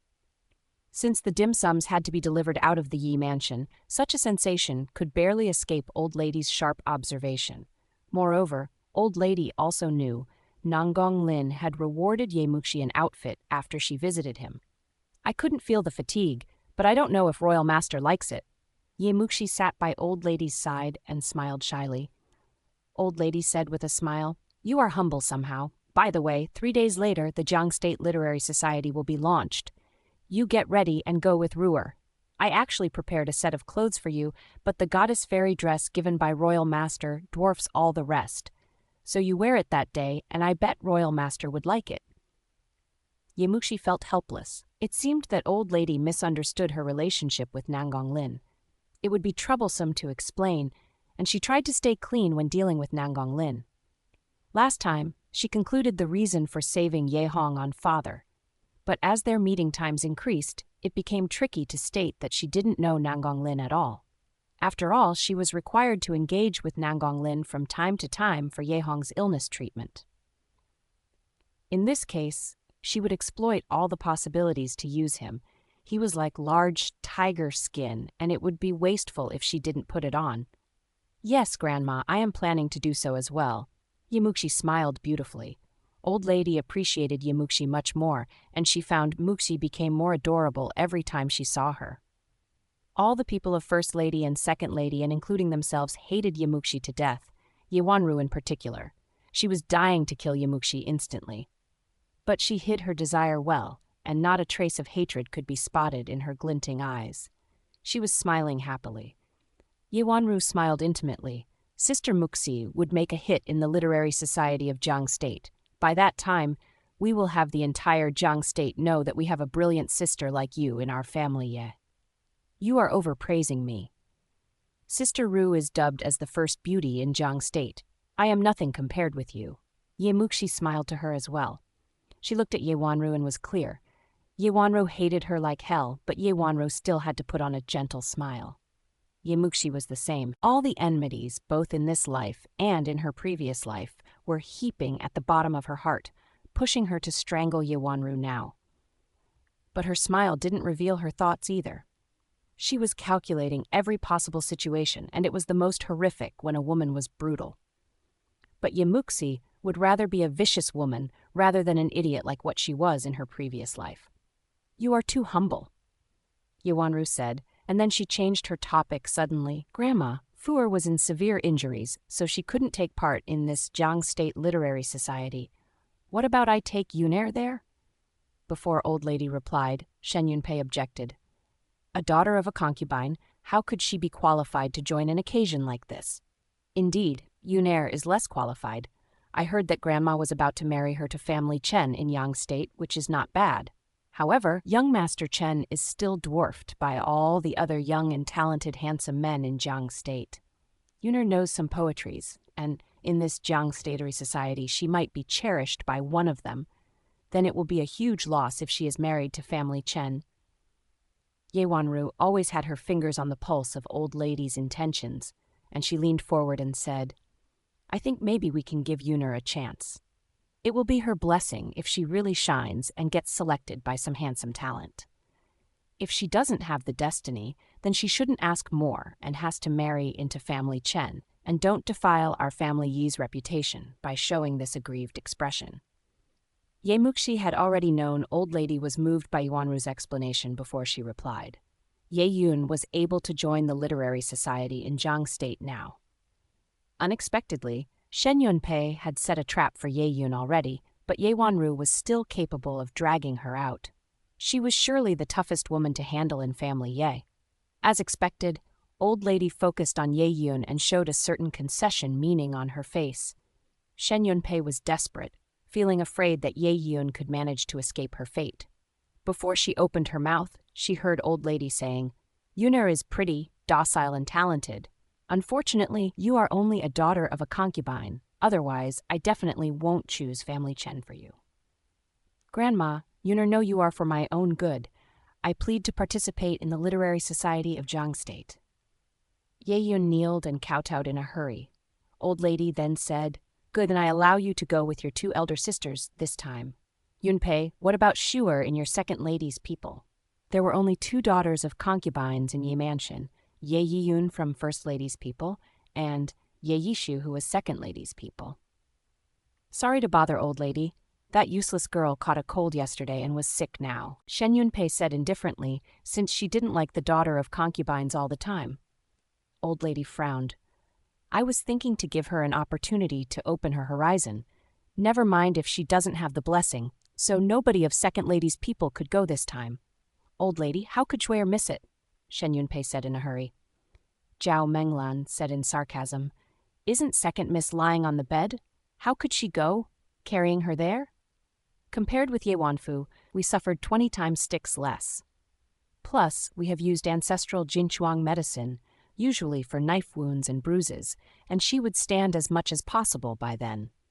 We all know this time's literary society prefaces the selection of Morning Phoenix Academy. At least, she should see her rivals. Shen Yunpei shrilled meanly. "As for your Fuer, Royal Master has found her hideous, and she is plain in talent. She just can't get enrolled in Morning Phoenix Academy anyway, so joining it or not is not a big deal for her. But our Shuer is aiming to get enrolled. Old lady, of course, she will go." Zhao Menglen was so furious that her face turned black, but old lady nodded. "Indeed. If Shuer could stand up, then let her go. Aunt Kui, go get some palace secret sample. Warm jade cream to Shuer." Warm jade cream was a gift Emperor gave to a relative of family Ye in the capital city, and later that relative gave it to old lady. It was precious, and old lady only held a small amount of it, but now she took it out, so it was obvious that the most important thing in her heart was the selection of Morning Phoenix Academy. A chance, which might permit Ye Yun to escape from the fate of marrying Galin Theraviv. Family Chen finally came upon her, and now she was excited, getting ready to show up herself in the Jiang State Literary Society. However, Ye Muxi noticed Ye Yishu's illness after she heard this news. She thought secretly, how could Ye Yishu get sick all of a sudden? Is it because she heard that Ye Yun, a daughter of a concubine the same as her, was forced to marry family Chen, so she shared her feelings and became too scared? Ye Muxi didn't talk much with Ye Yishu in her previous life. She only knew Ye Yishu was used by Ye Wanshui as a handmaiden frequently. But any daughter of a concubine who managed to live to today safe and sound was not nobody, and she definitely had her ability. Later, Ye Muxi would try to get approach to Ye Yishu, and if possible, she could have Ye Yishu stand with her. 3 days flew by, and today was the day for Jiang State Literary Society. The formal procedure of selection of Morning Phoenix Academy would start in a short time, but all the daughters from well-known families with a deep pocket in Jiang State were eager to show their faces in front of the chief judge Nangong Lin. The distinguished scholar Lin Wenyuan in Jiang State would anchor it. He set his another mansion as the location for hosting Jiang State Literary Society. Ye Muxi was wearing the silver-white goddess fairy dress, with her hair partially tucked and tied with a silver-white cotton ribbon. Among her bun, 2 silver flower-engraved hairpins were shining in her hair, and she also wore a pair of earrings with silver pendants. Her white cloth was as white as snow, and her dress was fluttering like a goddess coming down to the ground, which looked gorgeous. She came out of the carriage and walked into the entrance of the Hall of Literary Society, and all of a sudden, her presence garnered multiple people's attention. Beside her was Ye Wanru in her splendid peony-long dress made by Sichuan embroidery, which she deliberately asked others to embroider for her for this literary society. It was elegant and sophisticated with a set of graceful accessories. But her spotlight was stolen by Ye Muxi, and she was shadowed when walking beside Ye Muxi completely. Normally, when all the girls were walking together, people would stare at Ye Wanru first, and then others would share some of her limelight. But now they first put concentration on Ye Muxi, and then it was her. Ye Muxi was born to be super beautiful, but her malnutrition resulted in her poor complexion, and she was unskillful to decorate herself before. So she was less attractive in family, Ye, where beauties were in a large number. After her rebirth, she understood how precious a woman's face was, so she used well-made flower powder for facial maintenance every day. Today, she also applied makeup slightly in order to cover her poor complexion, and her fairy dress added more fairism to her. Ye Wanru exuded demure beauty, but Ye Muxi's beauty could stun the crowd. They were all beautiful, but when they walked together, one emanated superficial beauty, while the other was like a fairy. "Who is that, miss? I have never seen her before." "Yes, isn't she beside family Yi's first Miss Ye Wanru? I never knew we have a more beautiful woman than Miss Ye Wanru in our Jiang state." All the young masters and young talented men were discussing in full swing, and Ye Wanru felt disappointed to hear that. She arrived here with Ye Muxi together, and she was attempting to upstage Ye Muxi and have Ye Muxi serve as her contrast. Unexpectedly, she was the one serving Ye Muxi as the contrast. But Ye Wanru sneered when thinking of all the complicated preparations she made today. She thought, "Ye Muxi, don't you crave for publicity in literary society? Well, I just won't let your dream come true." Scholar Lin was the one hosting this Jiang State Literary Society, but the real one who anchored the conference was Lin Wenyuan's son, Lin Shiming, who was also one of the foremost talented young men in Jiangnan. Lin Shiming was the suitor of Ye Wanru all the time, but Ye Wanru was ambitious and carried a hallucination to marry into royal families. Undoubtedly, she belittled the son of a scholar. However, since Lin Shiming, the famous talented man, was willing to do publicity for her, she was able to be crowned for the title of the first beauty in Jiang State in the long term firmly. Certainly, she wielded certain tricks to have him stand with her so that Lin Shiming was unwaveringly loyal to her, while he couldn't get her. Ye Wanru ordered Lin Shiming to work in the dark so that Ye Muxi couldn't win or share any of her spotlights in literary society, and additionally, she would have that door to block Ye Muxi from entering. The group of people, including Ye Muxi, arrived at the entrance leading to the Literary Society's hall, and a refined young master came towards them, which was exactly the anchor, Lin Shiming. He saluted with both hands cupped and smiled to these girls while saying, "All misses, hello. Today we have a literary society here, with the aim of meeting friends and liaising with each other with literature. A rule is set that none of the untalented could be bestowed the opportunity to enter the door. Firstly, we require you to play couplets game, and then you offer your name and your background. If you failed to answer the couplet, then, I am sorry, you can't enter." Ye Muxi was used to such rules. However, she found this person was Lin Shiming, and then she became vigilant. According to her previous life's memory, Ye Muxi knew he supported Ye Wanru. Ye Wanru surely didn't want to see her hitting the headline, so she would find her trouble under the ground. "Someone, come, offer Mrs. the couplets." Lin Shiming waved his hands, and a child assistant who served a tray of couplets was coming towards them. The rectangular tray served a stack of Schwan paper, and each of which had a couplet on its back, and they could see the question when they turned it over. Only when they gave the right answer, they could step into the door. The assistant was standing with the couplets in his hands in front of Ye Wanru. According to rules, they should take the couplet by age and identity, and Ye Wanru was the eldest miss, who was supposed to take it first, and then it should be Ye Wanshui, followed by fourth miss Ye Muxi, and then it was seventh miss Ye Qingyao. Although Ye Yiyun ranked at the fifth eldest among them and was elder than Ye Qingyao, she was the daughter of a concubine, so she should take the couplet at last. According to the order, Ye Muxi would take the third one to answer the second line of that couplet. Lin Shiming was smiling with solid confidence. He had everything under his control. Although Ye Wanru's first couplet was quite difficult, it could emphasize Ye Wanru's talent. All the rest couplets were normal, so even if they possessed extraordinary talents, they would have no chance to steal Ye Wanru's limelight. However, only Ye Muxi's couplet, the third couplet, was the hardest one unsolved for 1,000 years, and there was no chance that she could answer it.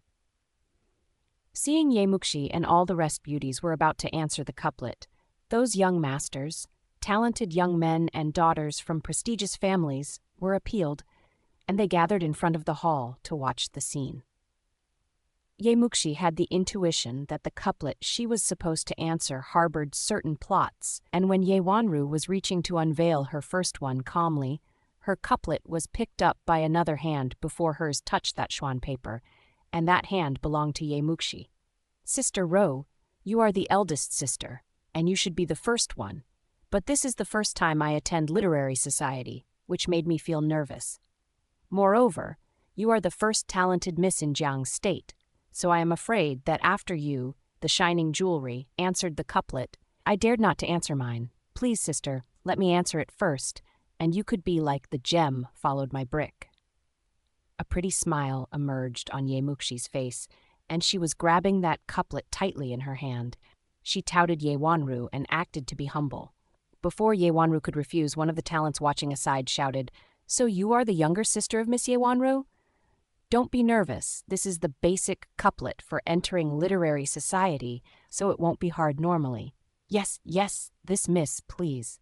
There was another person echoing. Ye Wanru was about to refuse Ye Muxi, but Muxi had turned over the Schwan paper already, and she used her sonorous voice to say, Then I have to embarrass myself. The first line of this couplet is, A round moon in the sky, a half moon on the ground, and every full moon meets a half one every month. A round moon in the sky, a half moon on the ground, which referred that the day with a full moon was the middle of each month, the 15th of every month in Chinese lunar calendar. Every full moon meets a half one, which indicated that a full moon in the sky was the day people on the ground enjoying the 15th of every month. This contrast and statement were interesting. The couplet was difficult to a certain extent. Everyone got stunned after she uttered. They thought, this is weird. Nobody was asked to answer such a difficult one just now. Why is this couplet so tricky? Ye Wanru frowned. She came up with some ideas as she had discussed this couplet with Lin Shiming before, so she had an inspiration. Then she sneered at the bottom of her heart and thought, Ye Muxi, even if you managed to steal my couplet, so what? As long as I could answer mine before you and pass my second couplet to Ye Wan Shui, then you still have to answer another one, which suggests that you have to answer the third one. But before Ye Wanru knew the second line, Ye Muxi smiled gently. My second line is, this year's end, next year's beginning. Every end meets a beginning every year. Her line corresponded to the first line in perfect order and rhythm, which showed her swift reaction and flexibility. Wonderful. The end and the beginning of the year match the full moon and the half moon, so this match does not only suit but also tightly relates to each other. What a clever second line. Not only just good, but she also responded fast, only in a glimpse, and the answer flowed out. This miss has my admiration. My train of thoughts was still in a mess, but this miss already gave us a comprehensive answer.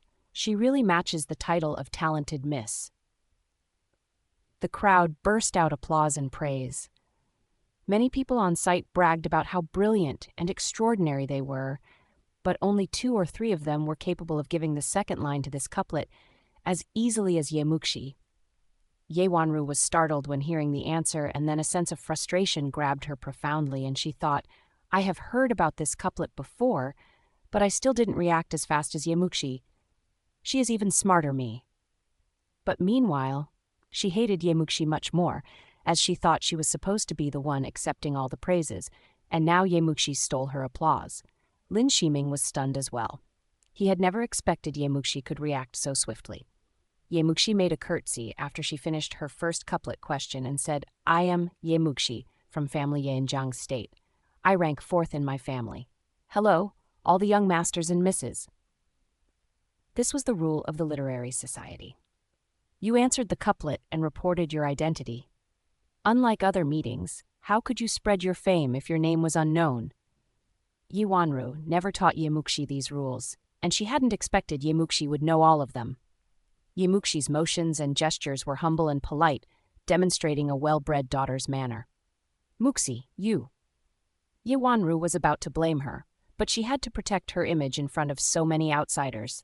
So she had to squeeze a smile and made lip-born remarks. Muxi, you really surprised me.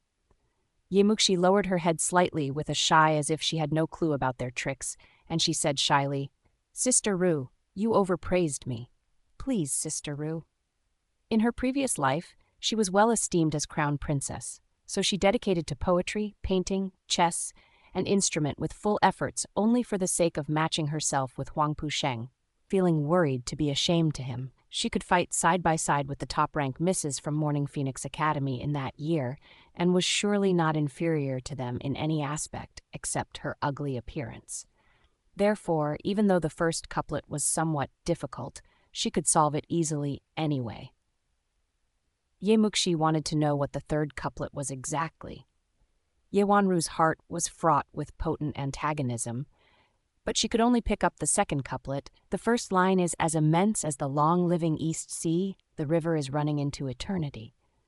This couplet was so simple that even a child in kindergarten who just started learning couplet could give the second line, so Yewanru didn't even think about it and said, "The second line is, as immortal as the everlasting South Mountain, the pine is growing into infinity." Well, young Master Yi's talent is so much beyond this couplet. What a waste.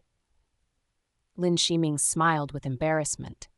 That was how he had arranged deliberately. The first couplet prepared for Yewanru was a little bit difficult, and the second one was extremely easy, so that set a stark contrast in front of the public. Lin Shiming exhausted his selection and put the easiest among the easiest at the second place, which was a strategy that Yewanru could have, Yewan Shui, who would answer the second one as her foil. However, out of expectation, Muxi took the first couplet, and now it was Yewanru who became the foil for Muxi. As expected, people didn't praise Yewanru much. All the limelight came to Muxi, and Yewanru was upstaged by Muxi completely, which really discouraged Yewanru.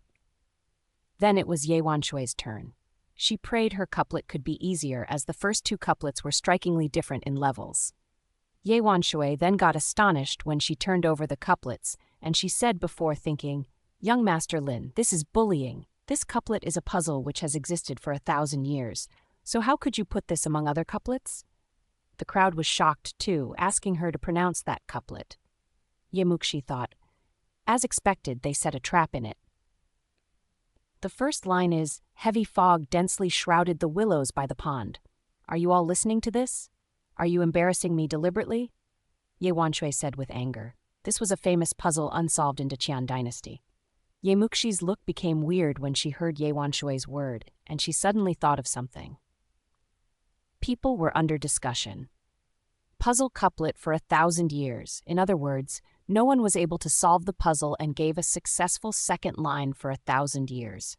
The entrance question was normally easy, only for serving a formality. Now, this couplet was so challenging, and it did make people doubt that this was an obstacle created on purpose. Inside the hall, there was a young master wearing a purple gown embroidered with pine patterns, and he asked unhappily, "Lin Shiming, you even selected a puzzle couplet for 1,000 years. Are you blocking anyone outside the door on purpose?" His name was Xiao Ziao, who was handsome and graceful. Born and raised in the capital city, he had a noble family background. Family Xiao was Empress Dowager's mother's home, and his grandfather was Empress Dowager's younger brother, while Xiao Ziao was the son of the wife in family Xiao. He was spoiled to be disobedient, since he was young and tired of learning anything useful. He was only fond of living among beauties and playing with them. Last month he was in a brothel, fighting for a courtesan with a top-ranked grand tutor's grandson, and he beat the one to severe injury. His father wanted to tie him up and beg for forgiveness to Grand Tutor's mansion, but the old lady in Xiao Mansion adored him too much and sent him out of the capital city in the name of study tour, in order to wait for the trouble disappeared through time. Both sides were noble and powerful, and Xiao Ziao didn't care about the trouble he triggered because his family could always think of an idea to fix it. He wanted to witness the famous and legendary prostitutes in Qinhuai before, so he arrived in Jiangnan. Given that he was the one attached to Emperor genuinely, all the well-known families in Jiangnan could only respect him and cater to his demands. He never showed any respect to anyone. Just like this moment, it was not because there was enmity between Lin Shiming and him. He didn't leave too many impressions to Muxi, which suggested that this noble young master didn't engage in the battle fighting for the emperor's seat in the previous life.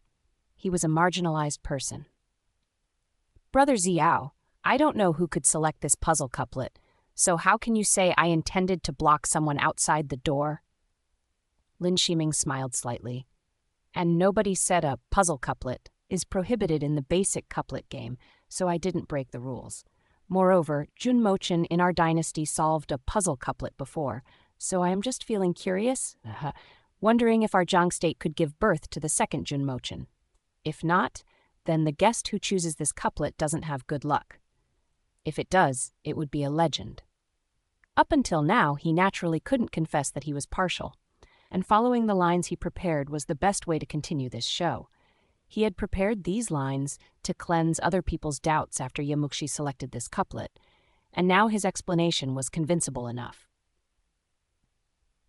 Yes, Junmochen, top of the 4 most talented young men in Jiangnan, had solved a puzzle couplet before, but 100 years before him, nobody had solved anything, so he was acclaimed as the first scholar in 100 years. Lin Shiming's suggestion sounded simple, but could there be another Junmochen in 500 years' time after? Ye Wanshui's face turned pale. Young Master Lin, can I select again? I consider myself less talented than young Master Jun. I can't do it. Sorry, young Miss Ye, it's your fate to select the couplet and you can't reselect. Lin Shiming looked to be impartial. Ye Wanru was watching the scene and feeling unhappy. The unfortunate one was supposed to be Ye Muxi, but now it was Ye Wanshui. An excellent chance was wasted. But now, destroying Ye Wanshui was better than having nothing achieved. Xiao Ziao and the rest didn't say anything anymore because they were only the crowd watching the scene for fun. Ye Wanshui was sweeping over them as if asking for help, but she was ignored. Heavy fog densely shrouded the willows by the pond. This couplet looked simple, which only contained 5 characters. It implied 5 elements including fire, gold, water, soil, and wood, and this made the couplet extremely difficult. The second line must contain the 5 elements as well, and they had to be rhythmical and had to be laid out in perfect order. Even an erudite scholar would scratch his head and find it difficult to give a correct answer. Talent in poetry was a necessity to play the couplet, and the inspiration was also important. Otherwise, this couplet couldn't be called as an unsolved puzzle couplet, and a masterpiece failed so many people through ages. Ye Wanshui was really not reconciled that she was thwarted from the first round, and now she was kicked out of the game only because of this ridiculous reason. She would become Jiang State's joke. Miss Ye, luck is not on your side. Next, please. Lin Shiming saw they paused there, so he reminded her. But Ye Wanshui suddenly realized and said angrily, "It's not about my bad luck. It was not my turn to select this couplet. I was in second place, and Ye Wanru's couplet should be mine. This one is Ye Muxi's turn. Ye Muxi, it is you. You selected first, and you messed up the order, so now I am the one who suffered this couplet. This one is supposed to be yours. Second sister, why? Why it has to do with me?" Ye Muxi, who was the initiator, showed an adequate innocence and shock on her face. Those young masters who didn't know the truth under the reality gathered around them and whispered aside, and they thought that Ye Wanshui couldn't reply to the couplet, so she was finding some scapegoat, and this was too mean. Ye Wanshui rushed to Ye Muxi with that couplet in her hand, and her eyes were glinting with an evil look. "This couplet is supposed to yours, and you should be the one not qualified to join the literary society. Why me? Why I have to suffer your consequence? Swap. Take this. Second sister, eldest sister, and I have all answered ours. How could we swap?" Ye Muxi took one step back. Ye Wanshui was going nuts, and she thrust that couplet into Ye Muxi's hand fiercely and said, "I am swapping with you. It's all your fault. You should answer this one. It is yours." Ye Wanru saw Ye Wanshui and Ye Muxi were fighting, and she felt happy at the bottom of her heart, but she put on a face and acted like she was stopping them. "Shuer, although Muxi selected the first couplet and had you choose the third one, which was supposed to be hers, we are done here, and we all answered ours. How could you swap now? Stop making a fuss, or you will have others mock at you." Although she persuaded Ye Wanshui to calm down, her words indicated that Ye Wanshui was the victim. Ye Yun, her little fellow, instantly echoed, "Alias, Sister Shui, we all know you feel aggrieved since you are assuming other people's misconduct and have to answer, the one doesn't belong to you. But now here is the case. There is no way, even if you are complaining. But fourth young sister really has good luck, placing Sister Shui to block her misfortune. Poor Sister Shui, you are so innocent. Qingyao, do you think I am right?" Ye Qingyao, who was always standing outside the conflict, was asked for opinion all of a sudden. However, she didn't echo with them but said indifferently, "There are so many couplets here, so anyone who selects the puzzle is her luck, and it has nothing to do with others." She didn't lean to Ye Muxi or stand with Ye Wanshui. As the orphanage of Fourth Lady, Ye Qingyao always chose to be neutral and never got involved in other people's businesses. Ye Yun wanted her to whine for Ye Wanshui together, so she tossed Ye Qingyao an unsatisfactory stare when she heard Qingyao's words. But Ye Qingyao stayed at Old Lady's side all day, so she dared not to say anything. She could only put on a concerning look and said, "Sister Shui, we can understand if you blame young fourth sister, but that's it. You can only go home." Ye Wanshui was more inflaming hearing their words, and she hated Ye Muxi worse. Ye Muxi swept over those three women alongside and watched this chaotic show. "I don't care. I am not going back. It is all Ye Muxi's fault that makes me reply to this puzzle couplet unsolved for 1,000 years. Ye Muxi, you must swap with me," Ye Wanshui said in an unreasonable attitude. Ye Muxi's lips bent up slightly. "Second sister, I certainly hope you could join the literary society, but you can't change with me. This is the rule. You can only say some pretty words. If you really want me to join it, then swap with me." Ye Wanshui's beautiful eyes were spurting hot rage and hatred. She had been ready to startle the world on the literary society, but now her plan was sabotaged by Ye Muxi, so she lost control due to her rage. However, Ye Muxi looked at Lin Shiming and said, "Young Master Lin, I don't know if I could help my second sister with this couplet." "You want to answer it?" Lin Shiming was shocked. This was the trap he prepared for Ye Muxi, and she now had gotten rid of it already. Why did she want to jump back? Ye Muxi smiled beautifully. "Our grandma always instructed us to stand side by side with our sisters and take care of each other all the time. Today, it's such a pity that second sister ran into a puzzle unsolved for 1,000 years, and I happen to know a little bit in poetry. I hope I could answer the couplet for my second sister, and if young Master Lin thinks my second line could narrowly pass, then please allow my second sister to join this literary society." Ye Wanshui was startled, and she thought, "What? Ye Muxi is that good to me?" Before Lin Shiming started to say anything, Xiaoxiao already felt her words interesting and said loudly, "I agree. Fourth Miss Ye values sisterhood and has a good heart, so I support her first.